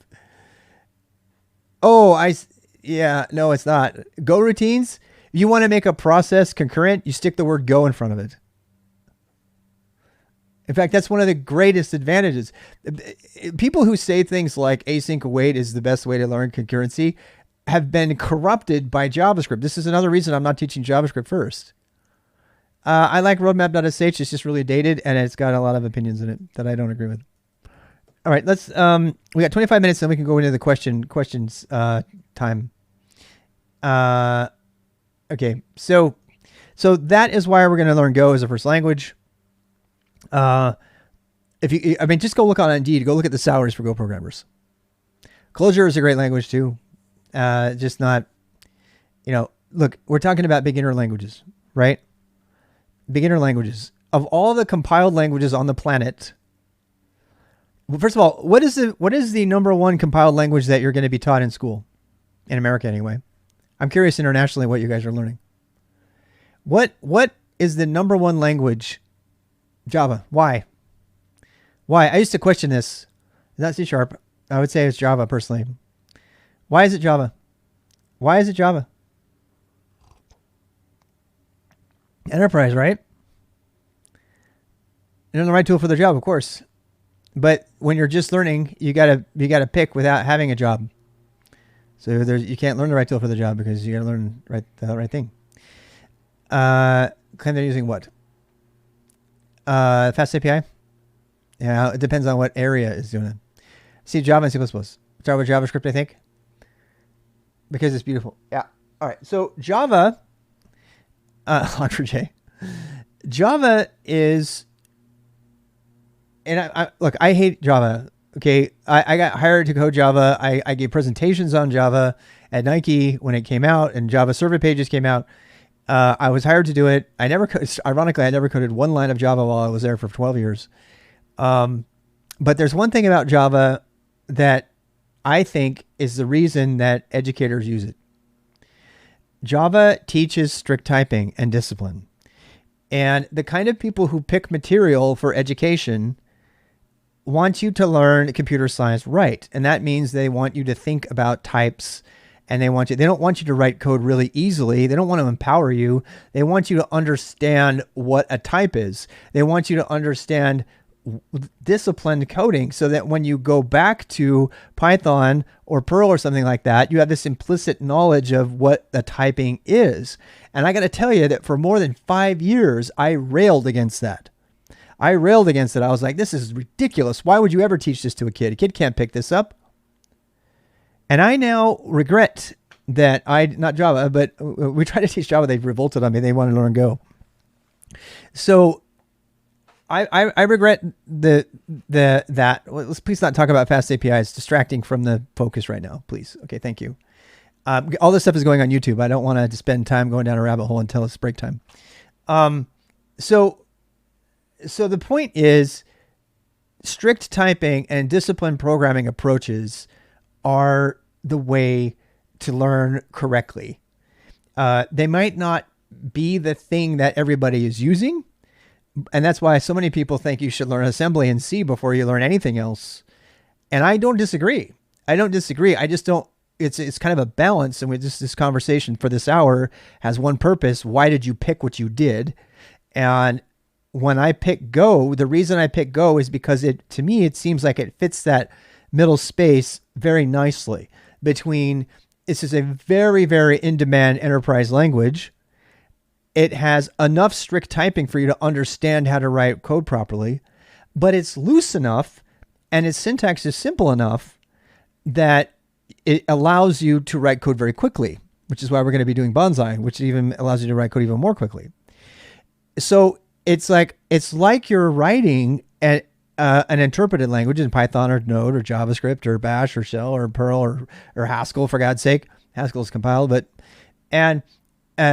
it's a balance between, being the frustration. Now, this is exactly why I'm not teaching Rust as a first language. Rust has absolutely zero relevance in the professional world right now, despite what any Rust person will tell you. I can provide objective, statistical information that will show you that the number of jobs for Rust programmers is less than like 1/100% of what it's going to take for Go programmers. Nobody is hiring Rust programmers. And the other thing about Rust, it's very hard for beginners to pick up. They have to learn pointers and stuff right off the bat. You don't have to learn any of that with Go when you start. So that is why I picked Go as the first language. It's also why Go is my favorite language. In fact, I'm in the process of converting a bunch of my shell scripts into Go, because once I have a single Go binary that I can put on any computer anywhere, I can take all of those tools with me. Can't do that with my bash scripts. I'd have to bundle them all up into a tarball and then untar them and hope they have the same version of bash, which is, by the way, the same problem with Python. Compiled statically linked binaries are the way to go now. Compiled programs. Why? Because I can take that one binary, I can compile it for a target output of Linux or whatever. I can copy that thing to any machine anywhere, and hackers love this. And now it has all the stuff I wanted in it. Try that with Python. Raise your hand if you have been burned by writing a Python script and trying to run it on another system that had it either at the different location, a different Python version that didn't have the installed modules that you needed, or any of those things. Those problems all come from interpreted languages. Interpreted languages cannot, and they've invented all kinds of ungodly things. They like something called a Python virtual environment. You have to have exactly the same environment. A Node is the same thing. Node now has it. Node actually stole that from Python. There's a new thing called the Node virtual environment, virtual manager, Node virtual environment. They stole that from Python. And what they do, to use conda Python pip or 3, I know you can't decide which one to use. And that annoyance, the distribution of Python, that has been a pain point for Python since its first day. Now, when I was an administrator, I have code running on 52,000 machines at IBM that I wrote in Perl, and I used an Indigo Perl tool called Perl.exe that would bundle this Perl code up with an interpreter inside of it, and all of the code and all the libraries it needed. It was basically a virtual environment, and it made this single executable, which is really just a tarball that it would untar, run, and then throw it all away. It was a horrible, horrible monstrosity, but it allowed it to be run on any system, Windows, Linux, whatever. And I was able to use that to deploy it everywhere. If you think I had Go back then, I know it's disgusting, but it was the only thing we had. We needed to write an agent that would run on everything without anything being installed. We needed to write an agent that would run on anything. Yeah. So the modern, whether you're a Rust fan or a Go fan or a Crystal fan or a Julia fan, even C these days with CLang, you can compile C to run on Windows or whatever, and it's all about the single binary that can run on a target architecture, and that is why Go wins. That's why Go wins, because I can compile. We're going to do this. I'm going to compile a Go program that will run on a Windows machine that won't even run on the machine it was compiled on, because of static compilation, which we'll talk about. So this is the new. You never have the problem of not having. Dino runtime is pretty good. Yeah, Dino is pretty good, actually. The Dino runtime, and that's in Rust. And by the way, that is a really good use of Rust, the Rust language, in my opinion. And I absolutely love Ryan Dahl. I love Ryan Dahl. He's one of my favorite people on the planet. Go watch the 10 Things I Hate About Node that he gave a conference talk at Node, a Node conference, and threw his own creation under the bus. It's so amazing. It's just so amazing because he's just so self-aware and just so willing to move forward. He's just an amazing guy. I really love him. I do. I'm a big Ryan Dahl fan, the guy who made Node. And he's pretty, he's just experimental. It was all experiment. Go is, specifically built for what it's doing. I think I've hit this point enough, but the point is that when you compile a program for Go, you can run it anywhere. You don't have to do any Python installation. Who cares? There doesn't even have to be Python there. And by the way, that allows you to do something called a from scratch container, which means a container, when you create a Docker container, you have to build up a sort of pseudo Linux environment to run Python or Perl or PHP or Rust or not Rust, Rails or anything that has an interpreter. You don't have to do that if you're using a compiled program. So C, Rust, Go, any of these languages that create a binary can create a container that's like 1.5 megabytes. as opposed to like 5 megabytes or 6 megabytes or whatever it takes to run the entire virtual machine inside of the container. We haven't talked about containers yet, but these are all the reasons that the industry has decided Go is the language of cloud infrastructure. It is the language of cloud native. The industry has decided that overwhelmingly, and anybody who argues against that is just not paying attention, or they're just a moron. And I don't need to spell it out any clearer than that. Yeah, but why would you use Nix? Show me one production environment on planet Earth that's using Nix in production. So back to the reason, okay, so I'm not trying to pick on you, okay? I'm not trying to pick on anybody in particular. Look, I love Nix. Show me one person who's using it in production. And that, I'm not saying, look, I'm not saying they won't eventually. People used to say that about Linux. And I was using Linux, and I was like, oh yeah, watch this. I'm going to use it anyway. So there. And now Linux is the standard for cloud native and for the internet. There was a time when people laughed you out of the room for saying so. I'm not against pioneering technology. I think we should experiment and use it and stuff. But again, the primary concern for the boost, and this is the only hour I'm going to talk about this, so we only have 15 minutes left, is what is going to get you gainful employment as a technologist today, and also get you up to date with the stuff that is going to keep you relevant now and as far as possible into the future. Particularly if you're just getting out of college or something, right? And right now, if you can get Go jobs, Forbes magazine wrote an article years ago, which is still relevant. And I'm going to go pull it up. Highest.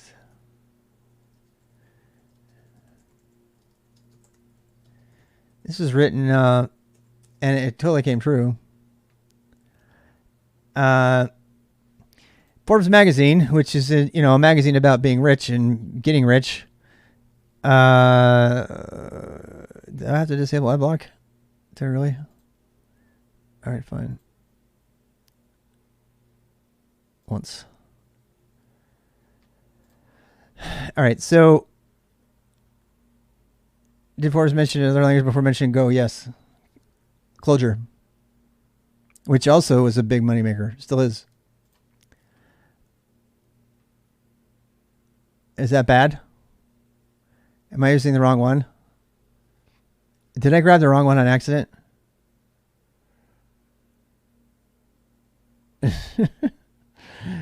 About the big classic programming languages, Java, C++, and Python. Again, this was written in.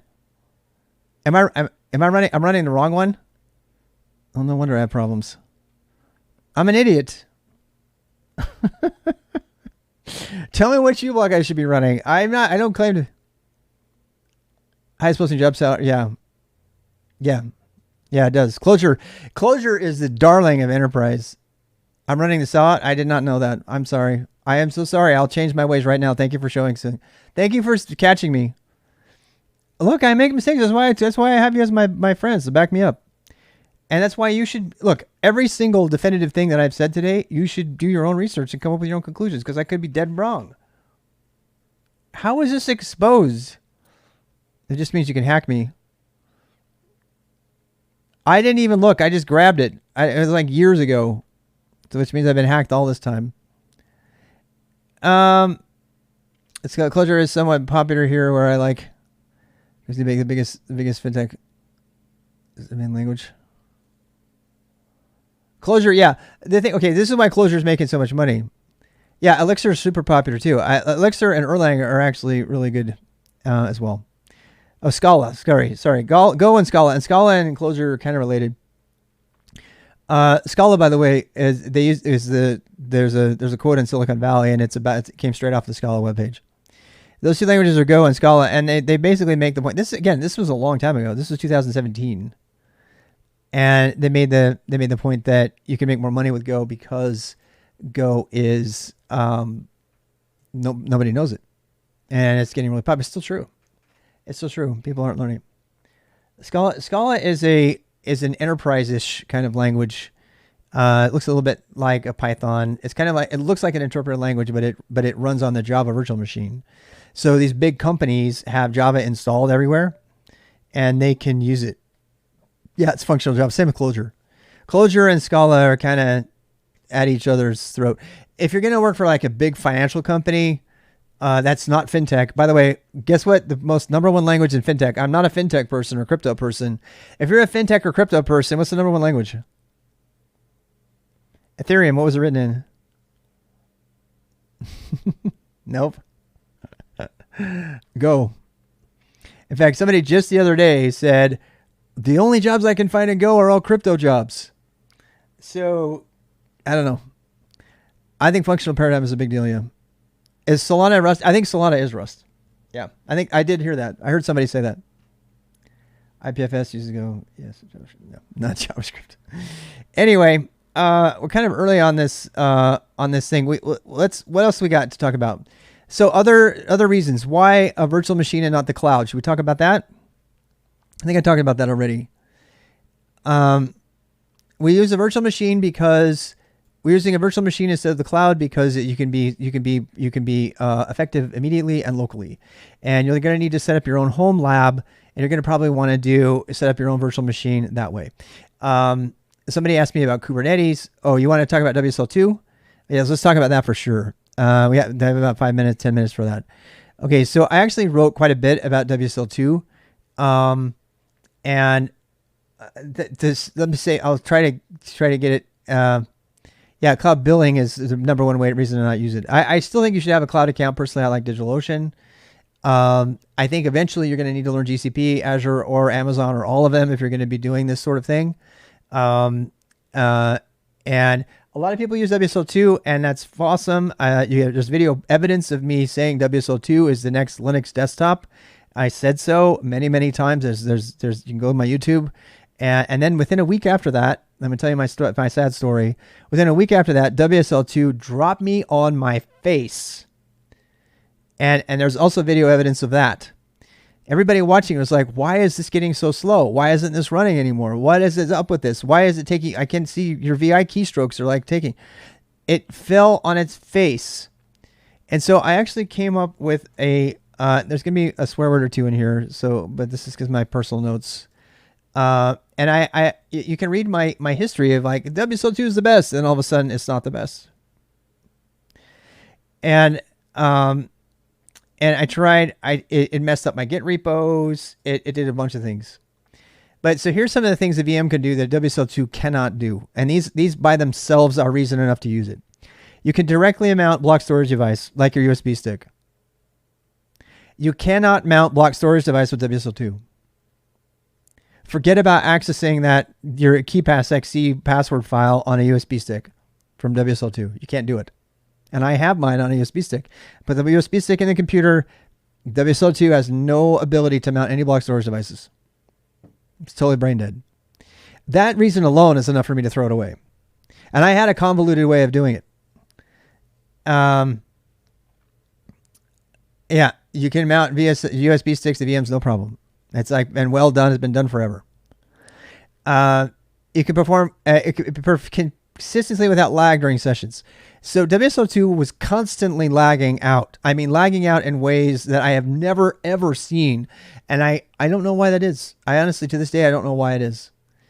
VMs never had the problem. In fact, the people that were watching me on Twitch when I started doing a VM, they're like, oh my God, it's so much faster. Because why? Because a VM is dedicated resources. Those reader courses for more or less, not completely, there's a little bit of CPU sharing, but for more or less, they've been dedicated to performance for the VM. And that's also one of the negatives of a VM, right? Is you're writing off a certain amount of RAM. Specifically, CPU you can actually kind of share. But the RAM specifically is getting written off permanently when that VM is running. And you might not have enough RAM for that. So that's one of the reasons that I haven't run VMs in the past, and I've used containers or something. But yeah. So interesting that RAM issues the other day actually with WSL2. Really? Yeah. So the Docker without complications, if I'm using a VM, I can install Docker. If you're using WSL2, you cannot install Docker.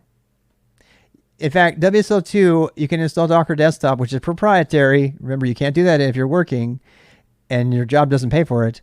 And then it works and it has WSL2, it uses it for acceleration or something, and it's kind of a pain. kind of a pain. If you use a VM, you can go onto the VM and you can install Docker from the command line, and it just works. And as far as it's concerned, it's running the way Docker normally runs, or any container runs. You don't even have to use Docker. You can use Containerd or nerdctl or any number of other container engines on a VM. You can't do that if you're doing WSL2. If you're doing WSL2, you can't do that because containers need special things that I won't get into, resources from the kernel and stuff. And you just can't do that with WSL2, period. And so, in fact, I uninstalled WSL2 permanently, so I don't even have it as a Type 1 hypervisor, which you don't care about, but I don't use it anymore. In fact, I had good, knowledgeable people taking bets on how long it was going to take me to throw WSL2 out. And they were all right. And it took me having to learn it myself before I did. This info, this is in my Zettelkasten. I'll send you a copy of this right away. Which one was it? 12.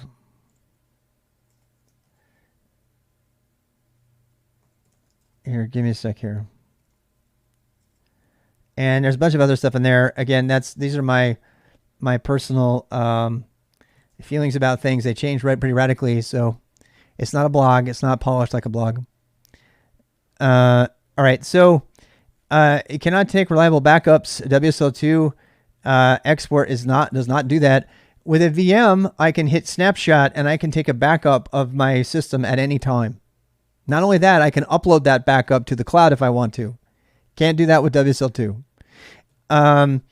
With Cisco AnyConnect does not work with WSL2. If you work for any modern large corporation, they probably use Cisco AnyConnect for VPN. You cannot use WSL2 with Cisco AnyConnect. There is a 4-year-old bug that's been open on that, and they've all come out and said, not our problem, we're not fixing it. That's another major reason to not do that. Docker, that's not the same thing. Snapshotting Docker is not the same thing. It's not the same thing as taking a snapshot in a VM. No, it's not. It's not the same. You can do it, but it's not the same. That's all I want to say. It's not nearly as reliable. You can't upload a snapshot of Docker to a cloud provider and run that as a cloud image as a virtual machine. Right? You can commit it, you can do some things with it, but it is not a virtual machine. Right? And I really want people to understand this. If VMs are how the cloud works, and if you want to transfer around a VM between different clouds, you have to have a VM. You can't do it as a container.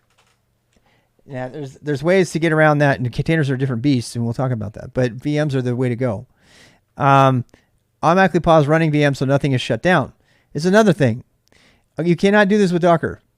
This is impossible with Docker. It's also impossible with WSL2. You can you can have a million tmux windows open, and you can have all of your sessions and your backups. You can have all your documentation and everything all set up, right?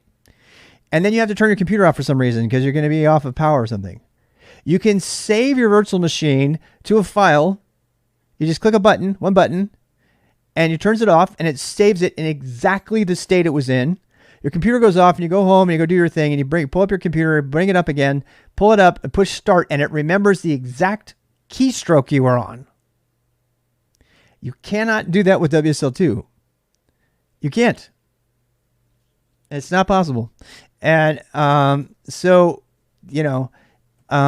can start multiple VMs and create. Oh, I gotta go my break. Multiple VMs and create miniature clouds with VMs. You cannot do that. You can sort of do that with Docker, but you definitely can't do it with WSL2. In WSL2, you just get one thing. What if you want to simulate a tiny little network on your computer because you have like 12 cores or something? Can't do it with WSL2. And allow training using creation of systemctl. You can actually use systemctl to practice installing and setting up your daemons on Linux, and you can do things that you cannot do in WSL2, and you cannot do those things even with Docker. And it's not going to mess up your Git commits. Geeks is really awesome, but show me one production system that uses Geeks. Stop recommending things that are not in production in 90% of corporate America. I don't want to hear about, I'm not mad, but I want to shut this down right now. I don't want people to talk about edge technologies that are not going to get them a job. that are so far out of the mainstream that they're super cool, but they're a distraction. You're going to distract our newbies, and they're going to be running off, seeing what geeks and nicks is and all that stuff. And knowing what it is probably important, but chasing it in order to understand what it is and maybe possibly using it is a mistake. And I'm just going to shut that down. I'm going to ask you politely, as best as I can, to not distract the beginners with these super edgy, you just do this flex about all this really edgy shit that you know that nobody's ever going to use professionally. Like Arch, i3, Rust, Geeks, Nix, Web3, whatever. All right, time for a break. Obviously I need a break. I'm gonna go get a refill. Show me Arch in production besides Valve. And one company that uses Arch on their corporate environment. You know what they use? You're not going to like it. They use Red Hat, SUSE, and Ubuntu. Those are the distros you need to learn. You might not want to learn them because they're not sexy. But if you want a job, those are the ones to learn. And for Linux syscalls NT ones, WSL2 is a VM, and actual Linux. I know it has an actual Linux in it, but the problem, WSL1 is WSL2 has a really crazy, I didn't put that in there, but WSL2 has a crazy file system interpretation, so the permissions are always wrong. Gentoo is cool and all. If you want to spend forever compiling and really learning Linux, that's fine. That's not what the goal of the boost is. We use Ubuntu Server, which is the most popular. Look, I have to say it again, apparently. My primary motivation is getting you gainful employment as a technologist. What distro is mostly used in the enterprise? If you answer Arch, I'm going to throw a tomato at you.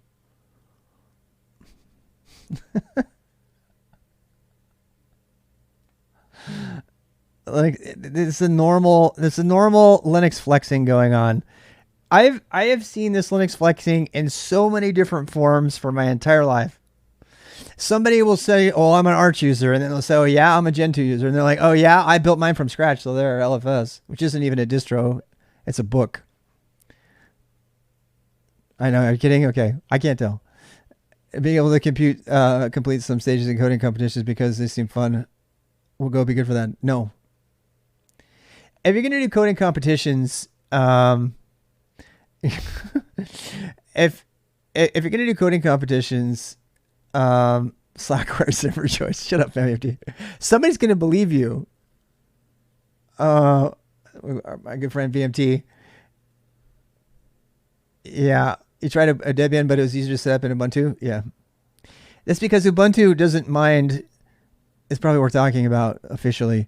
Ubuntu doesn't mind bowing down to corporate interests and putting shit on there that shouldn't be, according to the Debian team. Debian is always going to be a pain in the butt because they are really, really sticklers on FSF kind of things, which I don't agree with. Neither does Linus Torvalds, who invented Linux. So, yeah. Look, we are using the distro that you're most likely to use in the enterprise. You probably want distro. I don't know. He gets that question a lot. I think he does use Fedora. Yeah. I used Fedora for years. Fedora is, if you want a good enterprise job, Fedora is probably the best one to use. I just don't like it. Ubuntu is still, thankfully, I mean, we have, I think, over 12,000 servers. They're all running Red Hat.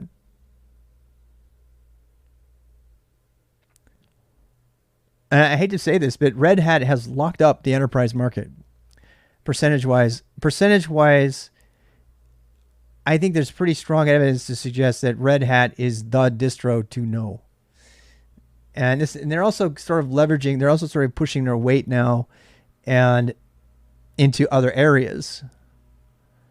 I think VMware is a valid substitute. Yes, absolutely. Yep. You're going to just have to do the translation for yourself, keyboard. Mushashi. I can't, because I can't tell you which one we're going to use, but VMware is definitely a substitute. VMware in many ways is better, and in some ways is worse. It has a worse command line because they're trying to sell you ESXi. VMware has a really, really horrible command line tool because they want to sell you ESXi. Their API for communicating with their interface is ESXi. They want to sell you something. So VirtualBox has a really crazy good API. And that's another question we probably need to talk about. Why virtual machine? Why VMware? And why not Virt Manager? And why not QEMU and all that? And the reason is, again, what is going to be the most common enterprise user virtual machine software? And VMware and VirtualBox are hands down the overwhelming leaders there. When it comes to creating a virtual machine cloud, then it's all about KVM. Amazon is all KVM. And KVM is a technology from the Linux world for virtualization. So if you're using any kind of cloud virtualization, you're using KVM and the same thing that QEMU uses. They're not the same, but it's the same thing. It's the same dependency. If you go out, works on M1 Max, yes. Yeah. I've heard QEMU does work on M1 Max. We have just so you know, we have a number of people here who are avid QEMU fans. And I think it's fantastic. I have nothing wrong with QEMU and Virt Manager. I actually tried it. But ultimately, when I had to make, I did all this research over between boosts, by the way. I do a lot of research to decide what's going to be next.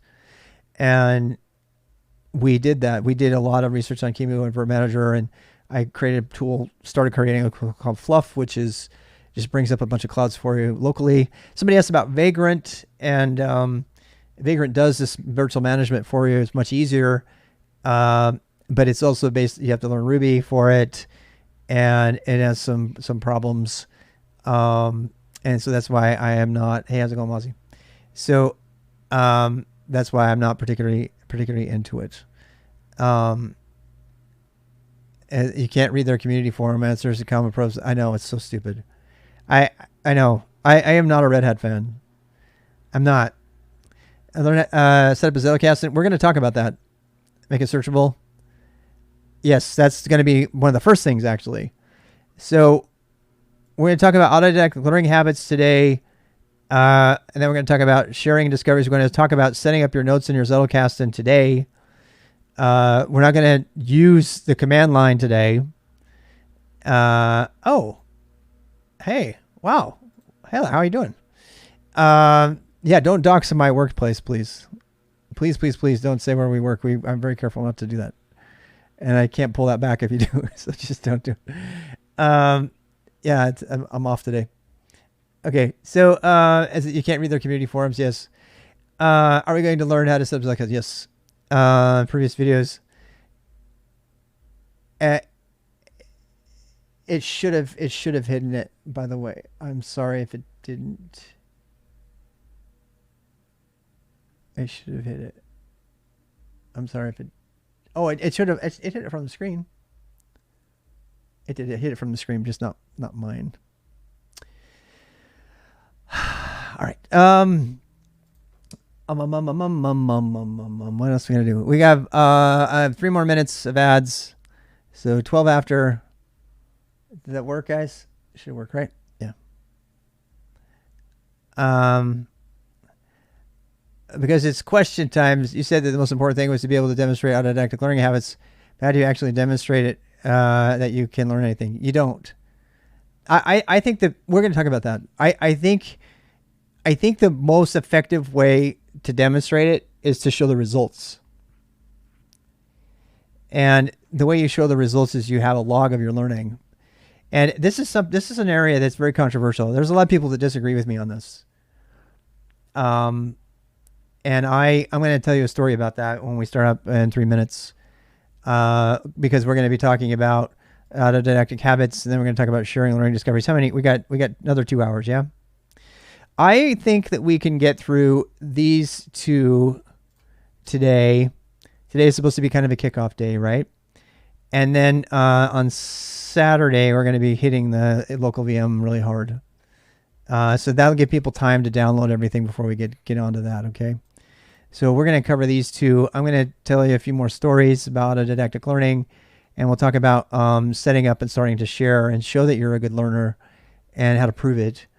Mostly the proof is in the pudding. It's like, you know, can you perform and what can you repeat and what can you but I have a story about one boy who was trying to he's in Columbia now, and brilliant, probably one of the smartest people I've ever been around. He taught me machine learning, tried anyway, and had nothing to show for it. And I'm going to tell you a story and how we I tried to help him get around it. He never really did.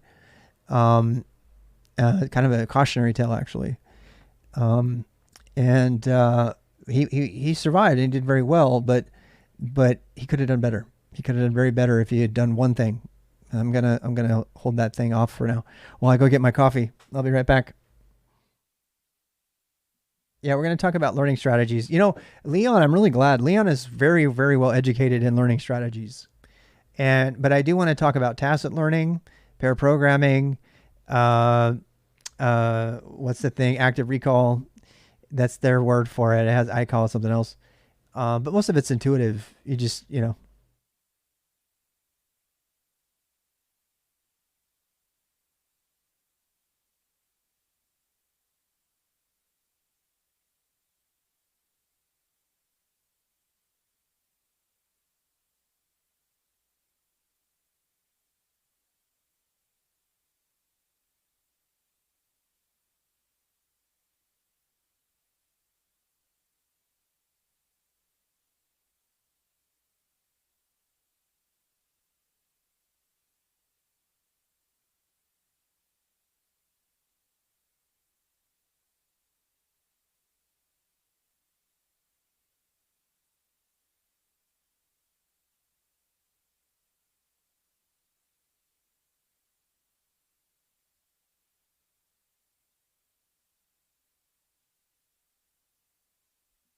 all right.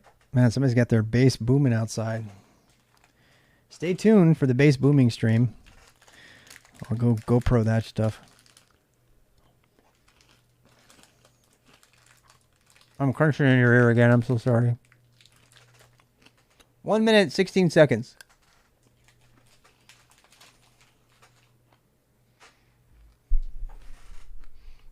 Bass boost.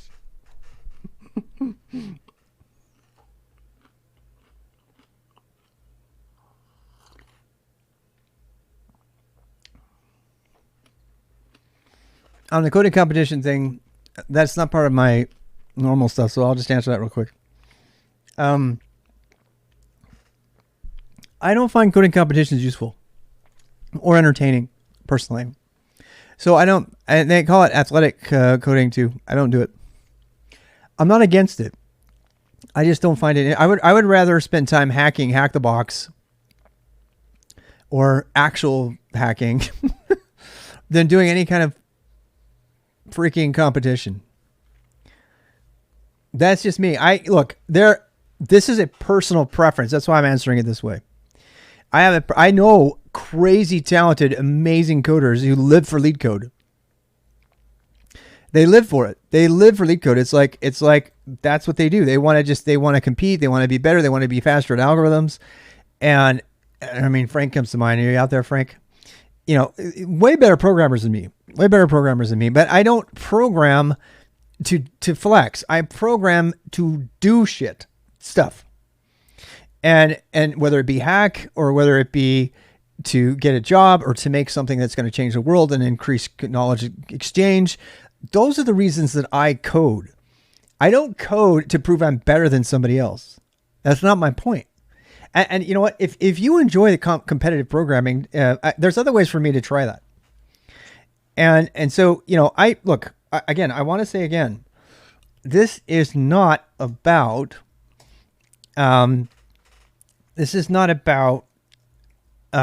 leak coding is bad for you or whatever. Judging somebody's ability to get a job based on leak code alone, I think is a huge mistake. And I'm not the only one. There's a lot of people who have been talking about this. It's all over Twitter. People have been talking about this a lot. It's like the world is done with these like whiteboard interviews, which don't test anything. We're going to talk about that in gainful employment options, about how you can filter out the crappy companies by one thing alone. Do they have a whiteboard interview? And if they do, just say bye and go find a better job someplace else. So that's all I'm going to say about that for now. But when it comes to competitive coding, if you find it entertaining to beat somebody. Like, I would be more inclined to do like a capture the flag hacker competition, than, because I have to think outside the box and stuff, you know, and actually some of these competitive coding jobs, things are like, hey, I want to code this really fast and get this thing done. I think I finally put my finger on it just talking about this, and then we'll move on here. I think the reason that I have such an aversion for competitive programming is because it doesn't model anything in the real world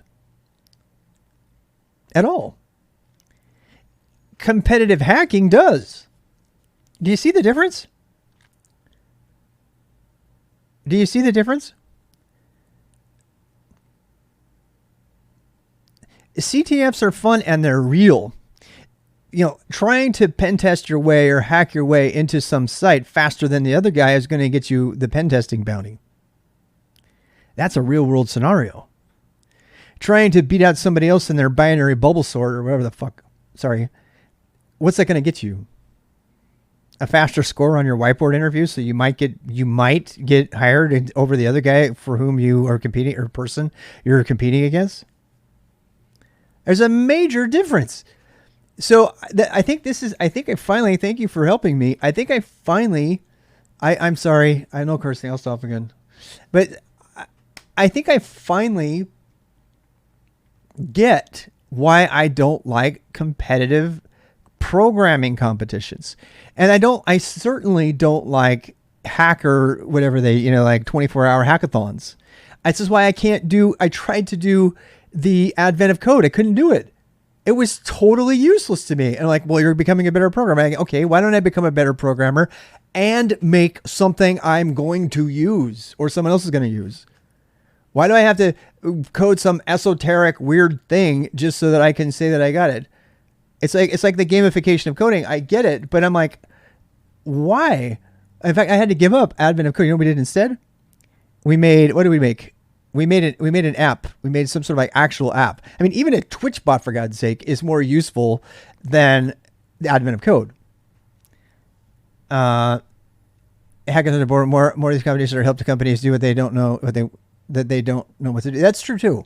Like buildings. So to be fair, Bellabox, the GoPro Labs project. So I'm checking myself here. So there's a project called GoPro Labs. And what they've done, GoPro held a hackathon because obviously GoPro doesn't have good internal IT people. And they created this thing called GoPro Labs, and it's this open source hackathon to make really cool things they can do with their GoPro. And one of the things that come out of that, this is a positive experience for a hackathon. One of the things that came out of that was the QR scanning that GoPros now have. You have to have a special firmware for it if you want to do this, and I can show you how to do it in my IRL streaming. But what it means is it's like I can pull up in my drive or whatever a picture, and I can scan. I can hold it in front of my GoPro wherever it is, and it will automatically set all my settings, log me in, and just start running. And it doesn't need the GoPro app or anything. It's beautiful. And that came out of a hackathon, and to this day, you still get a warning every time you load up the firmware that has the changes. So I am not against hackathons. Hackathon is kind of my aversion for hackathons is this. Sometimes the stuff that comes out of a hackathon, sometimes the thing that comes out of a hackathon is not really well baked, and they don't ever return back. Don't make your hack too good. It's a pretty long-standing rule. If your hack is too good, you know, somebody will come back and your pointy hair boss, which is a reference some of you will get, they'll tell you it's good enough and they'll ship it. And I get the sense that hackathons are sometimes, I don't think that people circle back and actually make it into production grade enterprise software. I feel like the speed with which they write it takes some of that stuff out. And I feel like that can be dangerous. May the fourth be with you all.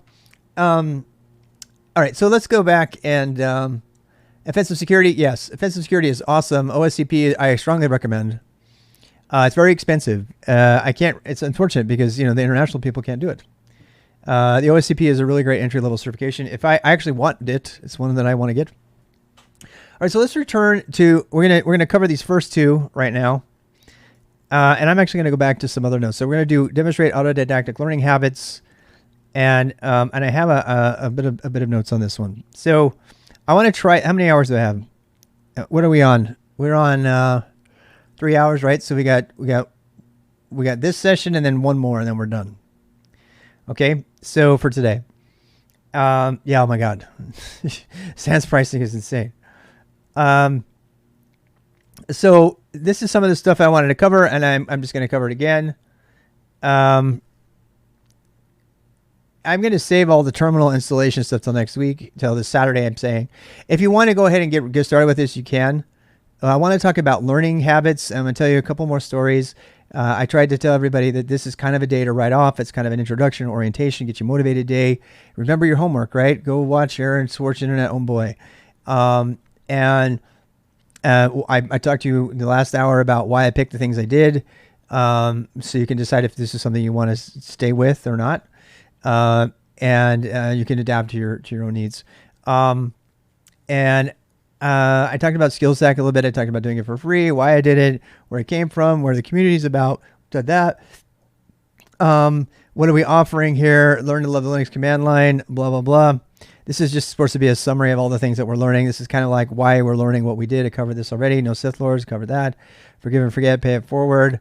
And I do hope that you will pay it forward. Set up essential accounts. Okay, so let's actually go through this really quick so you can do this while you're listening to me tell you stories, okay? So for this next 46 minutes, if you want to spend time clicking on buttons and stuff while you just listen to me, this is some stuff that you can actually go do if you haven't already done it. Obviously, make sure you have a Twitch account. Get yourself a YouTube account so that you can comment if you haven't got that yet. Make sure you have a Twitter account. And I know you don't think you need Twitter, but you absolutely do. And Leon agrees, and I love that he agrees on that. Get a Discord and go sign into our Discord. And you can see that in the About page or whatever. I suggested Proton Mail. We talked about that. You don't have to do that. You can use whatever email you want. I don't care. I just like Proton Mail. So you also get a mail server out of that, by the way. So if you want to run a localized mail server that's fully encrypted, you can use like Mutt Mail if you know what I'm talking about. Why not GitHub and GitLab? All right, so let's talk about that one for a bit. So why am I having you get a GitHub account? So you guys know what GitHub is, right? And I've gone back and forth on this topic so many times. I'm going to just try to net it out for you. If you want to read the long, gory details, they're in my Zettelkasten, which I shall now show you. Okay, so I'm introducing everybody to GitHub right now for the next 10 minutes or so, and then we'll get to the autodidact stuff and the stories, I promise. You just go to the office hours, for example. Do I watch a person? You don't have to. You can do whatever you want. You can decide how much you need to watch, right? I'm gonna have the outline's gonna show what we covered during the day, and I'm gonna generally write that after the fact and say, hey, this is the stuff that we covered. I'm not gonna bookmark it though. It takes too much time. It's gonna be your first GitHub follow. Oh, thank you for that. So this is a nice place to come, and I would suggest that this is more important than LinkedIn. If you want a tech job, and some of you might need to sign up. If you want to sponsor me, you can. I sponsor a number of people. Rational is my newest one. I would appreciate some follows, but you don't have to. I think this is way more important for the jobs that matter. They come to GitHub. In fact, I know for a fact, I was told so by a vice president, that there are certain stealthy applications out there, stealthy companies that will cater to Fortune 500, and they will sell them summations, machine learning summaries of people's GitHub contributions, and they will put the cream of the crop in front of them. So if you're not making regular contributions to GitHub, you're not showing up on that list at all. And it also means that you need to really tailor what it is that you're going to put up here. Okay. I don't have a landing page anymore. I got rid of my LinkedIn page. And we're going to cover this, but we're not going to do it right now. So when we do the website, we're going to make a website eventually. And I'm actually going to use the time to do my own website because we only have like one. Do we have one more hour left? Oh my. About this topic. Okay, stay tuned. So this particular site is RWXRob, and we're going to get in there. You don't have to make this yet, but if you make a repo, if you want to make your first repo and you just want to dive in and do that this week, you can go ahead and make an RWXRob, one that matches your name. Make a repo that matches your name. And that repo is a special one. That repo is a GitHub only thing. That repo, anything that's here will, and you can click over here and you can edit it. Now, if you want to get really ambitious, you can go learn Markdown right now There's some HTML in this because I couldn't do the tables with it without it. But if you don't know that stuff, we're going to learn that. But we're just not going to learn it till the end. So the primary goal here is for you to get a GitHub account so that you can follow and you can read along and you can start to participate. And you can decide to keep some of your lab content private or public. We're going to be making repos over here. You can't break anything, so don't worry. You like those quotes? So, I put everything out here, and if you want to, follow what I'm doing and stuff, this is the place to come. This is my lab, and we're going to make a lab also. It's going to be one of the first repos we're going to make is a lab repo, and we're going to have to learn Git and GitHub and how to clone and all that, and do that. And if you already know VS Code or something like that, and you know how to do this, go to town. But if not, we're gonna cover the command line here. We're not going to cover VS Code at all. I believe VS Code is something that a lot of other people cover pretty well, so I don't need to cover it. What's the point of that? The point of it is if somebody goes to your name, they get to see it. It's your landing page. See how this right here? So, yeah, this is your landing page. Yeah. Okay. So that's what you want. This landing page is more important, in my opinion. This landing page is the single most important thing you have on the internet. It's a way for people to pay you. It's a way for people to understand what you're doing. It's a way for people to follow you. It's a way for people to see the code you're committing. It's a way for you to follow individual coders who don't tweet and do other stuff like that and blog and stuff. So you can go follow those really key people and you can go find them and you can follow them here. You can see what they're coding. The best way to learn how to code is to read through other people's code, good people's code, and to make comparisons. And you're going to find that out over time. And that can be in any number of things. A lot of these are really, really great, wonderful people who are sponsoring me. And they take the least percentage. They take way less than Patreon. I can't remember what the exact number is. You can highlight some of your best stuff. I have my dot files, and we will be creating a dot files as we go. So I call it dot just out of tradition. Somebody could call it dot files. This is all of this stuff for configuring my Linux, and you're going to build your own over the next few weeks. We're going to be building our own, and you're going to be committing that in there, and I'll show you how to put all these other things there. I also have a Docker workspace if you want to use that. That came from last year. Here's the boost content. So I think GitHub still rocks, actually. If you want to know let's talk about GitHub versus GitLab. If you go back and see my videos, and I'll set, if you want to search my videos, you can just do vids GitHub, and that will show you all the videos I've ever made about GitHub and GitLab.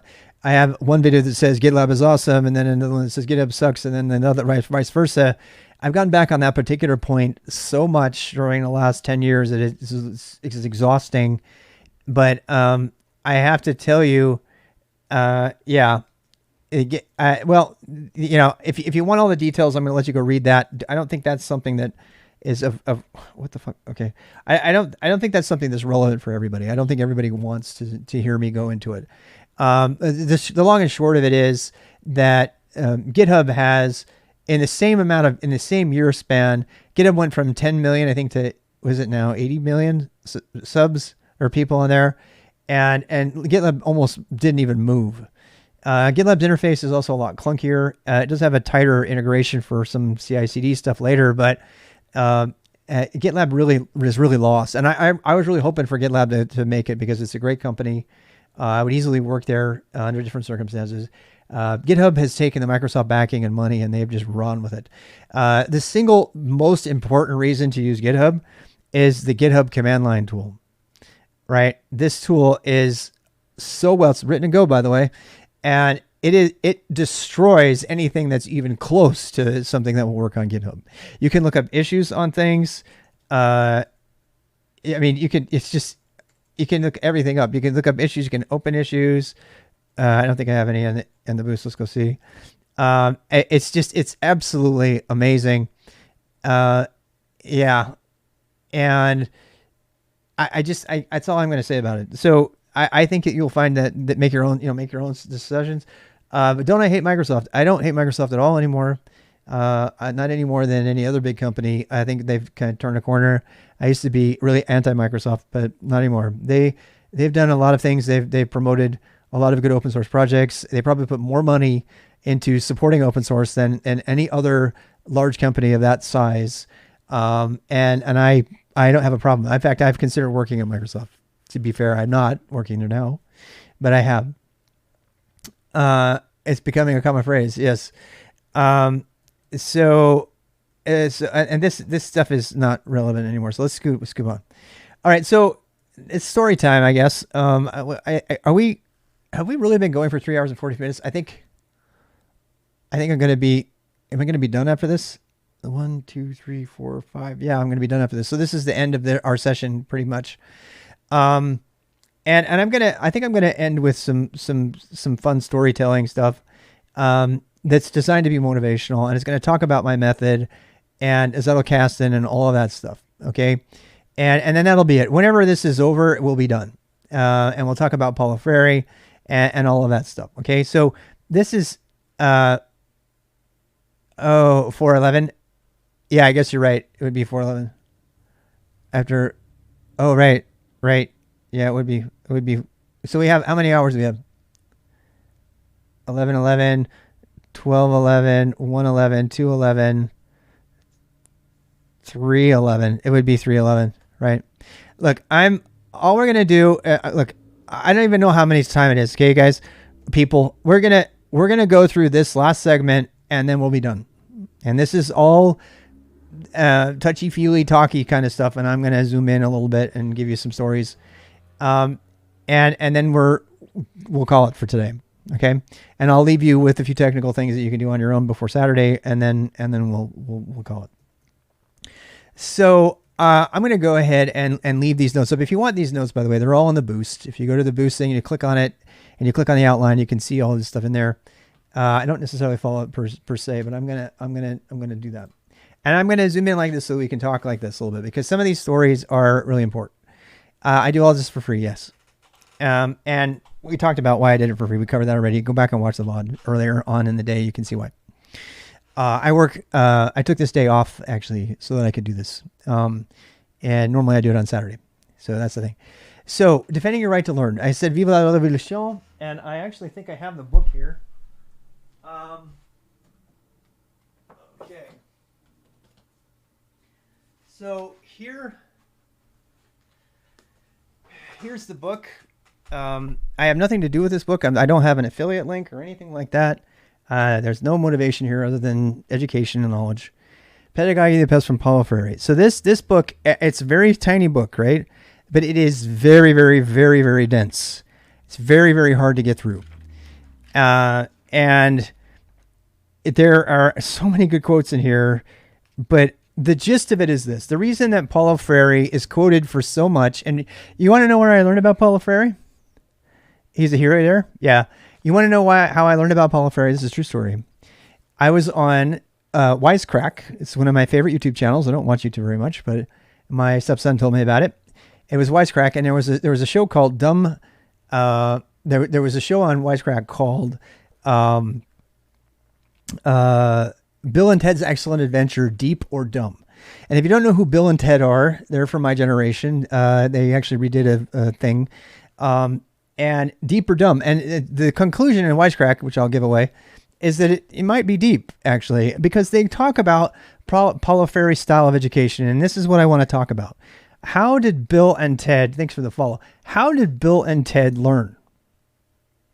In Bill and Ted's Excellent Adventure, give me your answers.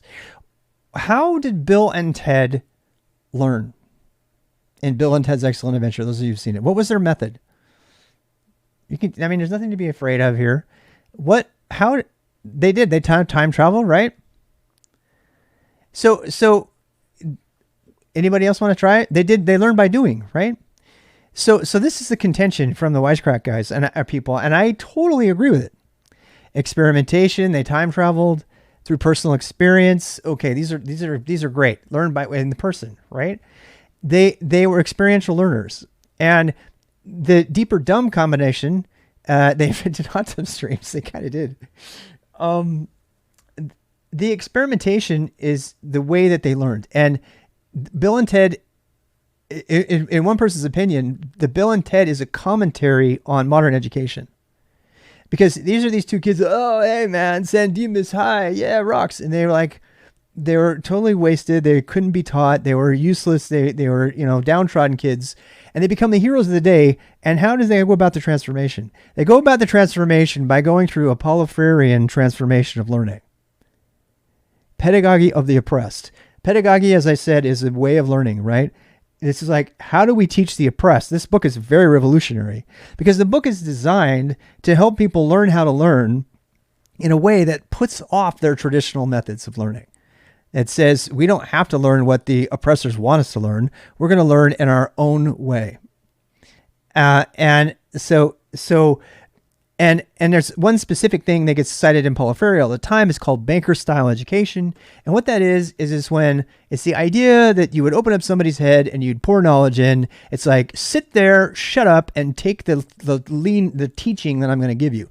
I don't use the word teach. If I do, it's usually on accident.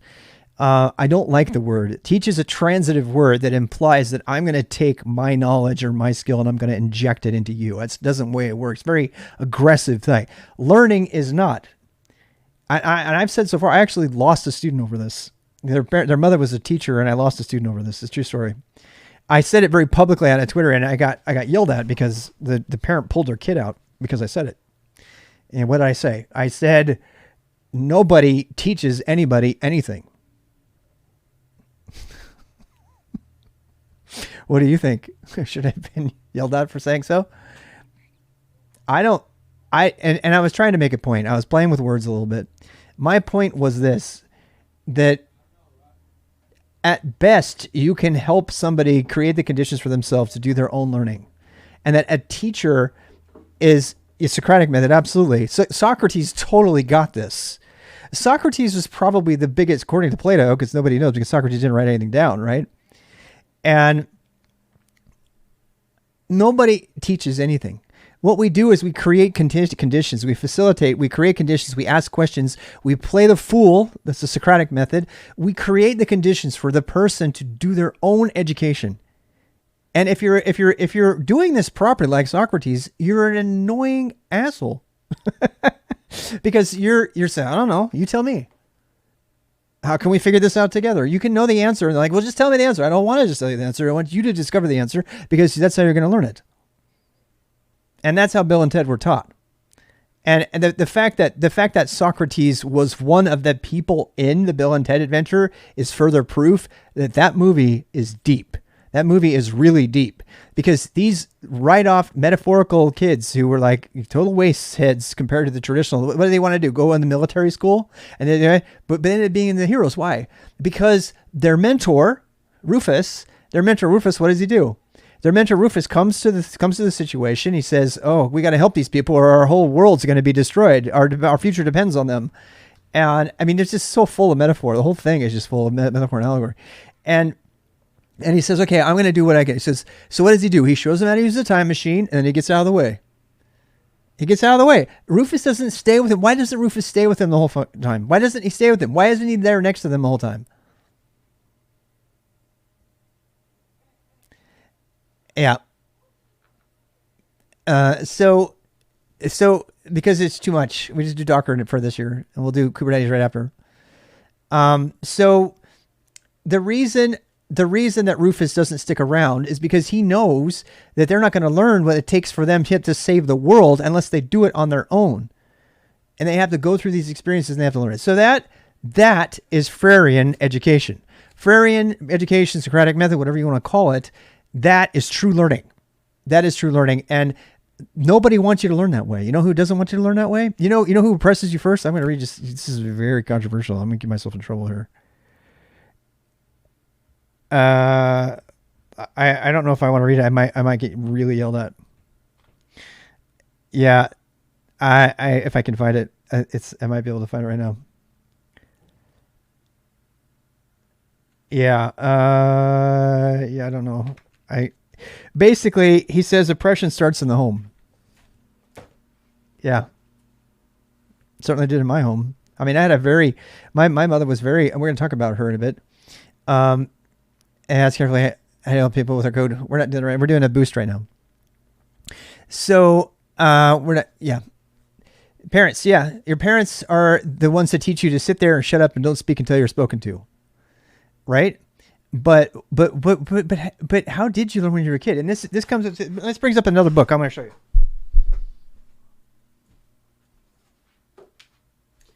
All right. So here's another book that I recommend. This is Out of Their Minds from Ken Robinson. You will laugh yourself silly if you go watch his YouTube videos. And this is actually a really horrible picture of him. It's a really horrible picture of him. And I'm going to let him speak for himself. I'm going to let you do the learning yourself. I'm not going to go over, but I do want to hit some of his high points. All right. So he was knighted for his work in education, reforming the same system for which Pink Floyd wrote The Wall, the British education system. And he spent over 10 years dedicating his life to reforming that education system. It's by Sir Ken Robinson. Ken Robinson. Sir Ken Robinson. And that book, these two books, I think, are the most important books on education. Now, Drive is another good one, but it's not really about education. It's more about motivation, self-motivation, stuff like that.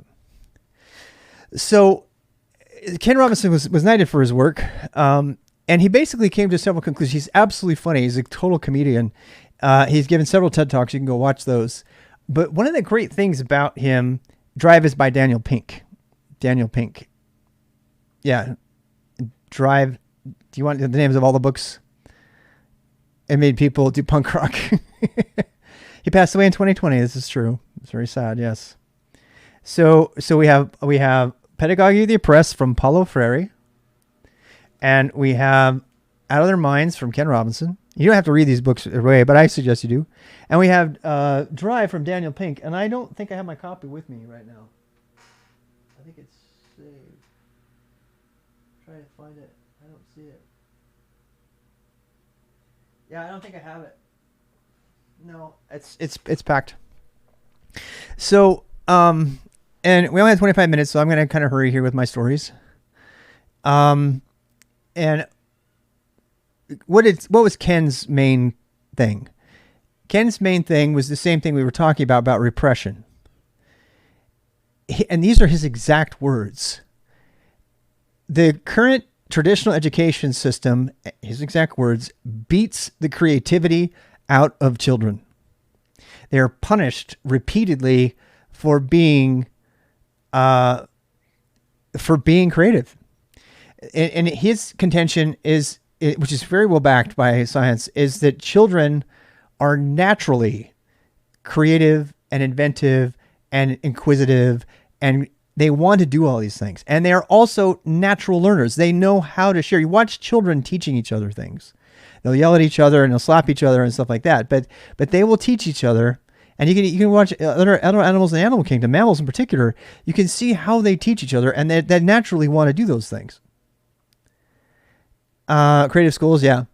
So, and Ken's contention is, and he's got a really great story about the creator of the Juilliard Academy, who was almost failed out of school and flunked out of school because her method of learning was very dynamic. She had to move around a lot. She could not learn sitting still. It wasn't her style of learning. And they tried to force her to sit still and memorize lines and stuff. And they got her in front of it's a story in the first of the book. And the person that was helping him out said, you just need to get him in a different school. And so they put this same woman, I forgot her name, but they put this same woman in a school that used kinetic learning, like moving around and things like that. And there's people who have talked about multiple intelligences and different methods of learning, but the bottom line is that there's lots of different ways to learn, and it's a very individual process, and everybody has a different way of doing it. You know, some people pay, some people don't. Well, they found this out about her. They got her to learn and do other things while she was moving, and she became so good, and she succeeded so much, she created the Juilliard Academy, which to this day is the top of the line performing arts school in the United States. It's like in the world even. It's like one of the very best. And because they pair the proper method of learning and introducing ways to create and boost creativity, as opposed to stifling it and saying, sit down.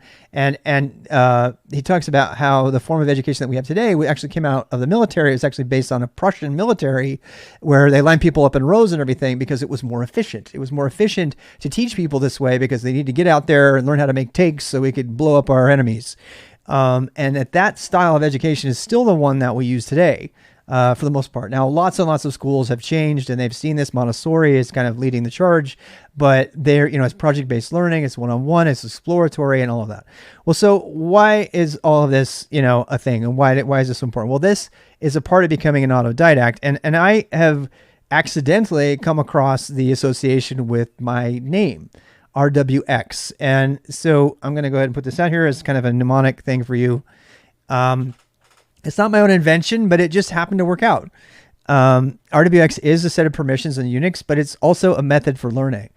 The R to me is for reading and writing, and I'm sorry, the R is for reading and researching and figuring things out. And then the W is for writing it down. And that's what we're going to talk about, go writing it down in GitHub and stuff. And by the way, the process of writing it down, has anybody ever had this happen? I mean, raise your hand if you've ever taken time to write notes about something and discovered something that you didn't think you knew about the topic while you were writing it. Anybody ever have that happen? Make you hate the idea of learning? Yeah, I mean, and it's really a tragedy, isn't it? So you start to write it down. So this is why people keep journals. And I encourage you not just to keep a Zettelkasten, which is a phenomenal way to build on the learning. If you jot stuff down, but if you write about it, right? Okay, it takes time. People don't do it because it takes time. It takes time to do it. This is why you need a Zettelkasten tool or a notebook. And here's mine right here. Here's my notebook. I have my notebook right here. I got all my stuff in here, right? My little ideas, and I got my little mechanical pencil, and I take this everywhere I go. Why? Because it works everywhere. It doesn't have a battery. It doesn't have anything. Call me old fashioned. I don't care. This works, and I take it with me, and I write the ideas down. Some people say have it next to your bed, so you have ideas when you're awake. You break down problems. You wake up and you have the answers. It happens to me all the time. All the time. I wake right up, and by the way, I have a horrible memory, so I wake up and have to write it down. The writing it down solidifies. There's going to be a Zettelkasten. Yes, we're going to do that. Probably, if we don't get to it today, we'll probably do it. We're not going to get to it today. It's probably going to have to be next week, Saturday. We'll do Zettelkasten on Saturday. I don't care where you put your notes. We're going to talk about different note-taking strategies, and I'm going to suggest Zettelkasten to you. But we can go ahead and figure all that out. If anybody's recommending, again, note-taking is different than brain dumping and exploring the idea by writing about it. I think that reinforces the idea and it helps you to memorize it. And I think writing the idea, not only that, it allows you to exchange the idea with others. And that's the X. The X is experimenting, exploring, experiencing, and exchanging your ideas. There's no better way to learn. This Twitch community, not just mine, but this Twitch community is rock solid, objective proof that exchanging your learning in a tacit way by working side by side with somebody else is a fantastic way to learn. And by the way, that's tacit learning, TACIT. Somebody actually wrote me up. They were writing about the best Go streamers, and I was number one on their list. I was really happy to see that. And they said tacit learning is the thing. And I was like, what's tacit learning? Tacit learning, TACIT, I just learned 2 weeks ago, is the kind of learning that you get by doing something next to somebody. It's like you are writing at the same time. You can slow it down on YouTube. You can write about something and you can share it, and you're next to them and you see something you weren't thinking of, a different way they were doing it. And it's basically like note taking, and one of the great things about Twitch is you can actually see the work I'm doing instead of kind of like looking over my shoulder at a coffee shop or something. And you can, share that. And yesterday I rated a streamer who was learning about something. I can't remember what it was. And I am not a fan of Obsidian. I strongly suggest against Obsidian, and I'll justify that statement mostly because it's proprietary and it's not based on any open standards, and it would have you lock yourself into all of your knowledge into their system. And I think it's a very, very bad idea. And I have an alternative to that, which is much simpler, and we'll talk about that. And I'm not selling anything. I'm concerned that people are locking themselves into proprietary software with their entire knowledge base, which is scary to me. All right, so let's go back to the learning process. I only have 18 minutes left. So we talked about Paulo Freire. We talked about Ken Robinson. We talked about taking over your creativity. We talked about reading, writing, and exchanging or experimenting. And we've done, these are all great things. Into your OS, the least amount of technology. If you cannot duplicate what you're doing on paper, it's a mistake. Because on paper is how you are going to survive if you don't have it. My system doesn't require anything but paper. And it just so happens you can use a computer if you have one. It's not. It uses a proprietary version of Markdown. And their linking system is completely broken and depending on a computer, so you can't do it with your watch. We'll talk about that. And I can't overstress enough how bad Obsidian is. If you want to use it, there's a lot of people who do. That's fine. Go for it. I'm going to tell you all the reasons I don't, and why I don't think you should, and why Obsidian is completely incompatible with any notion of a new World Wide Web where we exchange the knowledge. Imagine a system where we're not only sharing our knowledge bases and our personal knowledge graphs, but we're also sharing them with one another in a decentralized way. Can't do that with Obsidian. So that's why I'm talking about. Okay.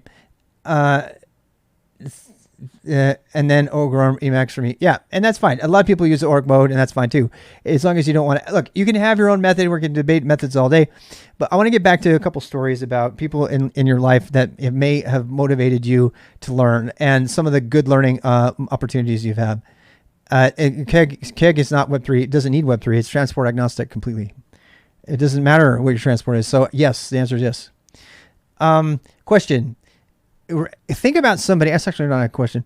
Think about somebody in your life who was there for you that you learned a lot from, that wasn't being paid to teach you something.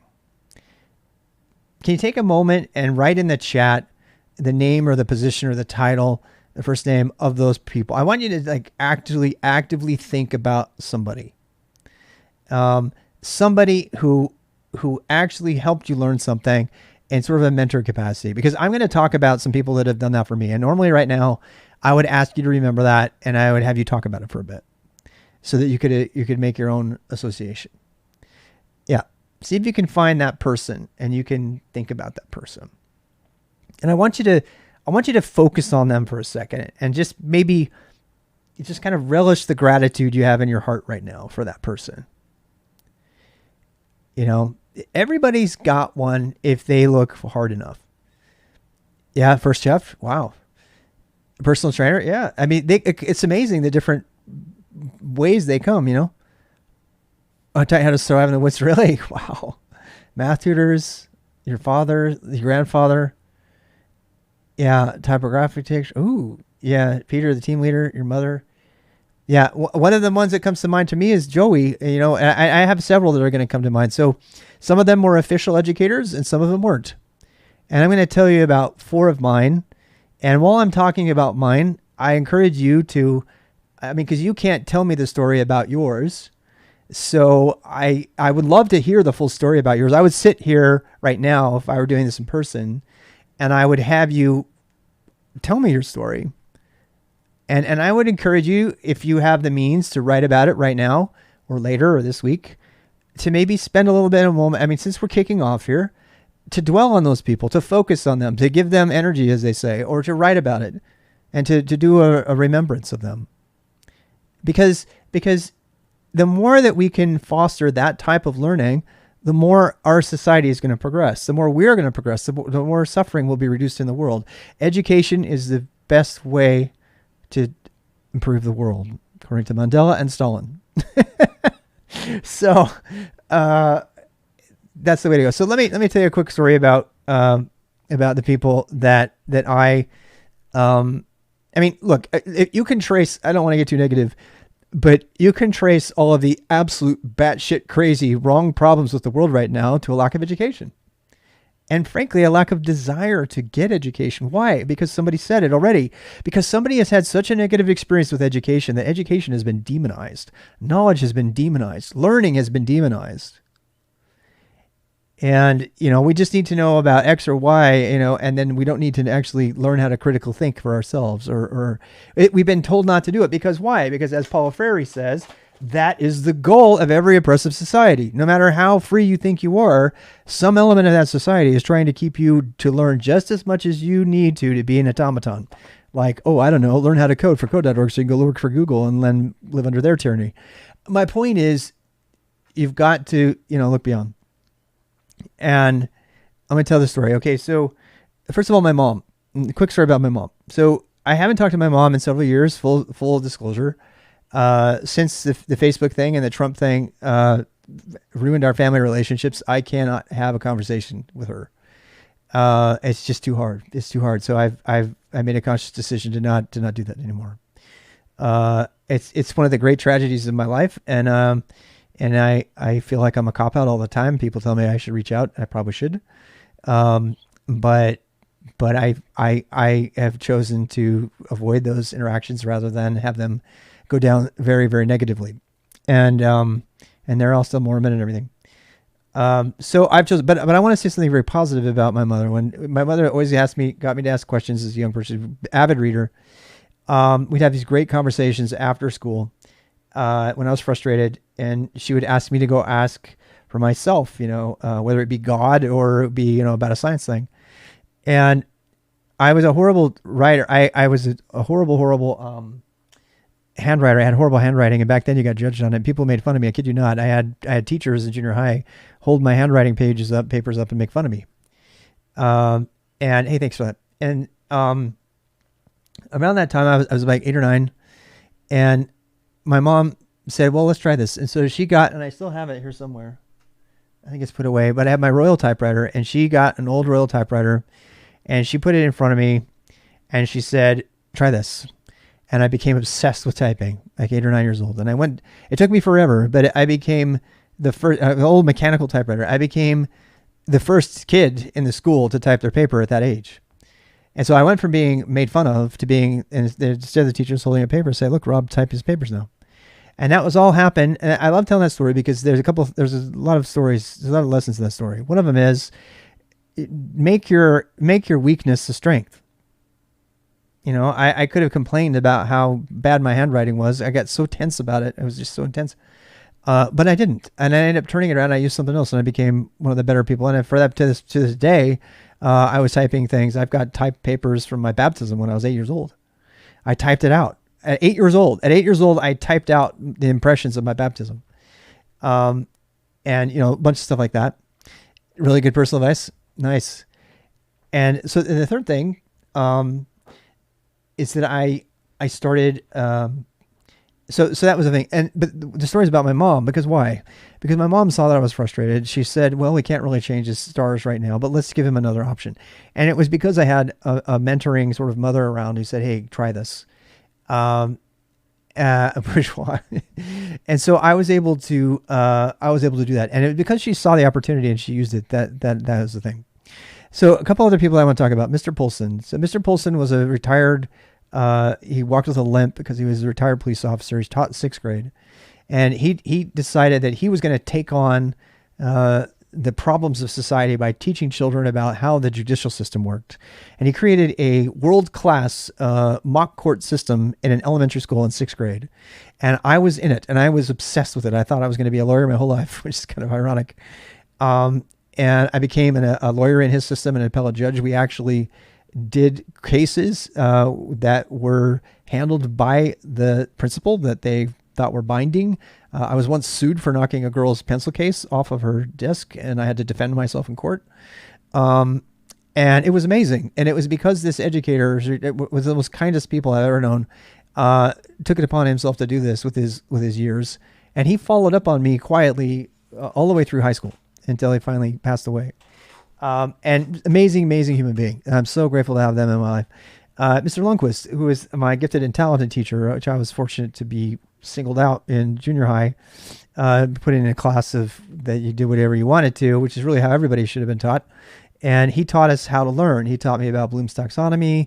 He taught me about, he taught all of us about how to communicate. He would teach us how to share our ideas, and we would have to share what we were working on. We all could work on different projects, but he would let us all share our ideas. He had no agenda. We just had to have a project that we were working on, and he was there to mentor us in the thing. And I had that experience when I was in ninth grade? Is that right? So I was probably like 10, 11, 12, 13. I learned how to code on the Atari Commodore 64. At the same time, Mr. Bevins, who at the time was let me in the doors early, and he would let me come in the doors, and he would let me work on the computer, and I would write, Atari 400. I would write these Dungeons and Dragons character generation, dice rolling programs and things instead of getting beat up, which I did. I was a nerd with 2 sets of headgear, which I need a picture of. I don't have it. I wish I had a picture. I would show you right now what I looked like as a kid. I was the geek's geek. I had 2 sets of headgear and massive buck teeth.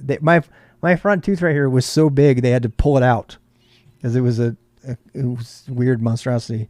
I was a geek's geek, and I got regularly beat up for it, and by people that were very sad. And I'm glad that I hope they're fine now. I think one of them's in prison.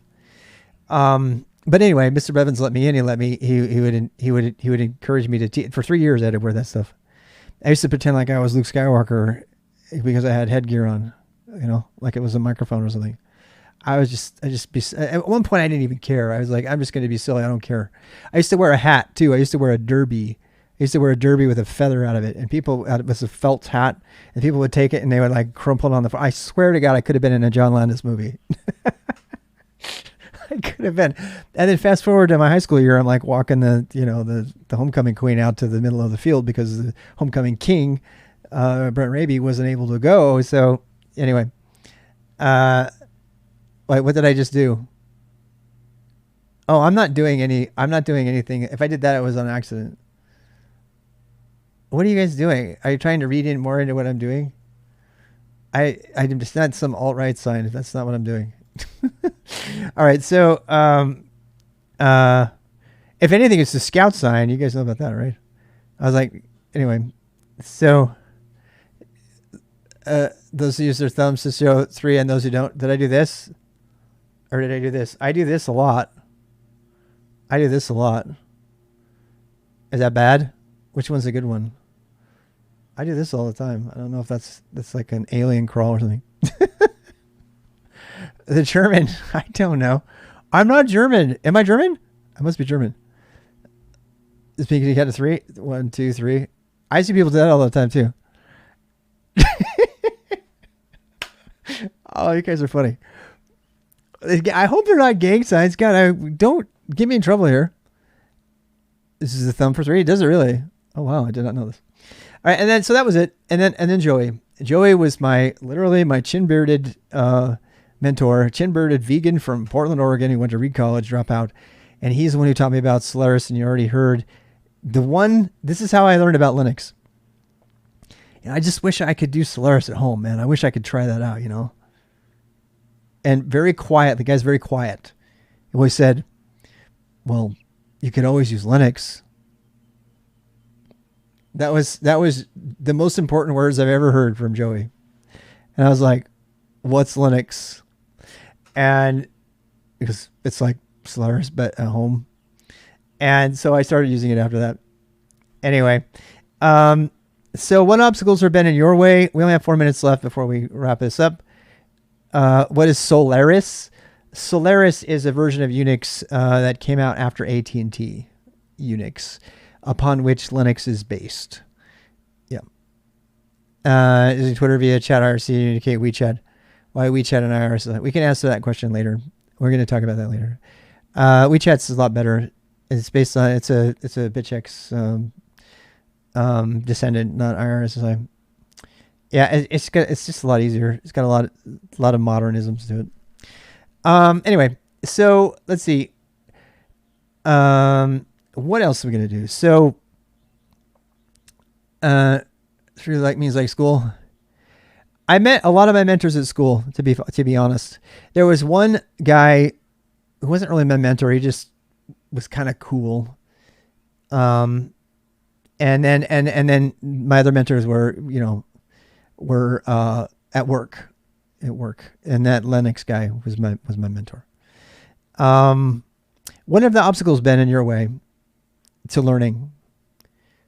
What are the things that stand in your way for learning? Let's talk about you for a bit now. Tell me some of the things that keep you from learning what you want to learn. What are those things specifically? You just blurt them out. What are those things that keep you from learning?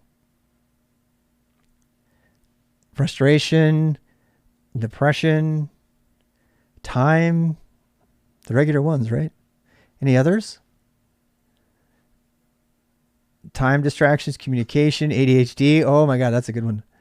Never learned to study habits, indecision, troubling people, feeling overwhelmed, distractions, time and money, clicking on the web, ADHD, having a completed university degree, and dedicate your own time to projects. Let's talk about that one for a bit. Forgetting how much you've learned, reading the problems, not asking for help. Yeah.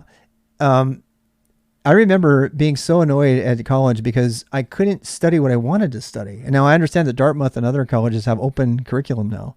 You take what you want when you want. Angst of thinking of having to catch up, so you're not knowing when to start and getting stuck and overwhelmed. Oh, those are all so real. Not sure what the different backgrounds, the tools and good software engineering. We'll talk about that. Unix, yes, he did. Yes, he did. Not having a method, being a paradox, not knowing what to learn. Let's talk about that one a bit. So I actually created sort of a spearheaded a system that I haven't really done anything with. And I call it Occam's credentials. And it's called the Open, Occam stands for, Open Credential Accreditation System. In other words, knowing what to learn. And I'm going to go back. I'm going to zoom in again. I think I really want to focus on that one because 9 times out of 10, you don't know what to learn. You're like, I don't know what I'm supposed to learn. What am I supposed to learn? Well, what's your goal? First of all, that's why we talked about the goals of this boost so much. And I deliberately put this list of like, I think 10 or 20 things, that I don't know if you noticed, but this is going to tell you what things I think you should learn, why you should learn it. Like if somebody had told me that learning statistics would have made me a better Dungeons and Dragons player or game creator, I would have done it. If someone, true story, a quick true story. We're about done here. We got 43 seconds or so. I'll go over just a bit. This is a true story. This happened. I'm going to zoom in again. So true story. I had a boy who was struggling with math. I mean, really struggling, right? I didn't know it though. And his mother was a good friend of the family. She and my wife worked together. And he was coming to my tutorial classes, SKILSTAK and stuff. And he was a great kid. And he, a lot of them came there to learn how to do game development. And I'm not proud, but I felt a little bit like a witch tempting people through the door to learn how to code by telling them they could learn how to make a game. And I totally, eventually I decided not to do that. On Twitch, I don't do that anymore. I could teach you all how to make games and, use Phaser and all that. And some people say I should still do that. And I'm like, oh yes, please. But I decided against it. I decided to go for people that are actually ready to learn and they don't need additional teasing or trolling to learn. But in this particular case, this one person really wanted to learn how to make games. They're young, 12 years old. And just matter of factly, he was also one of my youngest TAs. And he wasn't particularly really high on the level of like natural intelligence or any of this, but he was really, really good at communicating. So he was one of my TAs, so I had to be a TA. And one time in the middle of one of our classes, I just matter of factly, I said, and I don't remember doing this, but I did apparently. I said, so pay attention in math class because, you need to do math to do quaternions and geometry and stuff like that. You need to pay attention in math class if you want to be a game programmer. And his mom, who was a friend of my wife, came to my wife, and she said, I want you to know that so-and-so is now on the honor roll. He also painted his hair pink. So he shot up. His confidence went through the roof. And I don't remember doing anything. And she reported to my wife, which I heard then from her. She goes, apparently you said something about learning math and that was the secret to being a good game programmer. If you wanted to be a good game programmer, you need to learn math. So ever since then, this is the answering why question. That's what we're talking about. So ever since then, he has been applying himself in math like nobody's business. He gets A's, straight A's. He's on top of his class. Same kid who was failing math before. Failing math. Why? Why indeed? Why indeed? He did not know why he needed to learn math. And I think the reason that I'm sticking with these project-based things, and I know we don't have a lot of projects, and to tell you the truth, that's 100%. You can bring my wife in here and have her tell you the story. Yeah, it was a carrot, but once you understand why you needed to learn something, like when I understood that, learning Go, I could do stuff all over and I wouldn't have to port around my Python libraries with me. That made it really easy. When I learned that I can make a backdoor script in Go and I can hack somebody and have a single binary that's got all my tools in there, that's the why. There's lots of reasons to figure out why it is you want to do something. And by the way, if somebody asks you for advice on technology, I'm going to challenge you to ask them why. Because somebody will say, what editor should I use? Should I use NeoVim? Should I use Vim? Should I use Ed? Should I use VS Code? Should I use Emacs? And if you say, Emacs by far, it's the best one. I think that's disingenuous. I do. I think it's disingenuous because you don't really care about why that person is asking you the question. You're telling him what you think is the right thing, and you're using your ego in there and everything, and I'm probably guilty of it too. It's just the point is, you can't help somebody learn something until you know why they want to learn that thing. What's the best language to learn? Why should I? So everybody asks me, what language should I learn? And I'm like, they're saying, just tell me what language to learn. I'm like, okay, based on no information about you at all, you have your best shot of learning, X or Y thing, because it's going to be the thing. Emacs is the right answer if you're going to become a terminal using kernel developer, because you're going to have tens of thousands of lines of code to deal with, and you're going to be doing really huge things. You're never going to be using more than one computer. Usually it's going to be all on one computer. That's why so many people use Emacs and stuff for that kind of thing. I don't think that that's the most general case, and I don't think that's why you should do it. We need RMS amounts. We kind of do. But my point is simply this, if you're going to use Emacs, it's fine. I don't have anything against using Emacs. When somebody asks you though, which one should I use? You ask them, using Emacs as a hacker is a mistake. I mean, it's like a big mistake because it doesn't follow the Unix philosophy. So ask people why. Ask people why they're learning something. And I think we're almost done with everything I had for today. We are about on time. Let me close this one. Yep.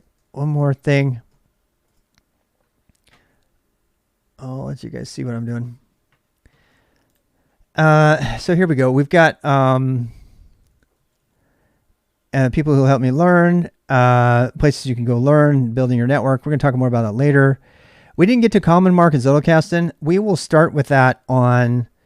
we can't do Common Mark and Zettelkasten until we start getting into the terminal a little bit. I mean, we can, but I want to spend a good hour on Common Mark and Zettelkasten and organizing your learning on GitHub. So we'll probably start with that when we come up next week. I mean, this Saturday, actually. This Saturday at 1. Saturday at 1 o'clock. We're gonna pick up where we left off, and we'll go for another 4 hours. And that will end us around 4. Okay. Hopefully this is enough to help you get, again, what's your homework? What should you go do? Please watch the Internet's Own Boy if you want to watch something.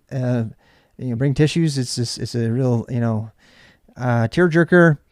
Learning about Zettelkasten. Yes. If you want to jump ahead on the Zettelkasten stuff and read some stuff in advance, you can go read the Luhmann's own words about it. By the way, when you read them, please ask yourself if you know about another method, how this differs from Luhmann's own method, because there's a bunch of people who claim to know about Luhmann who obviously haven't read any of his works.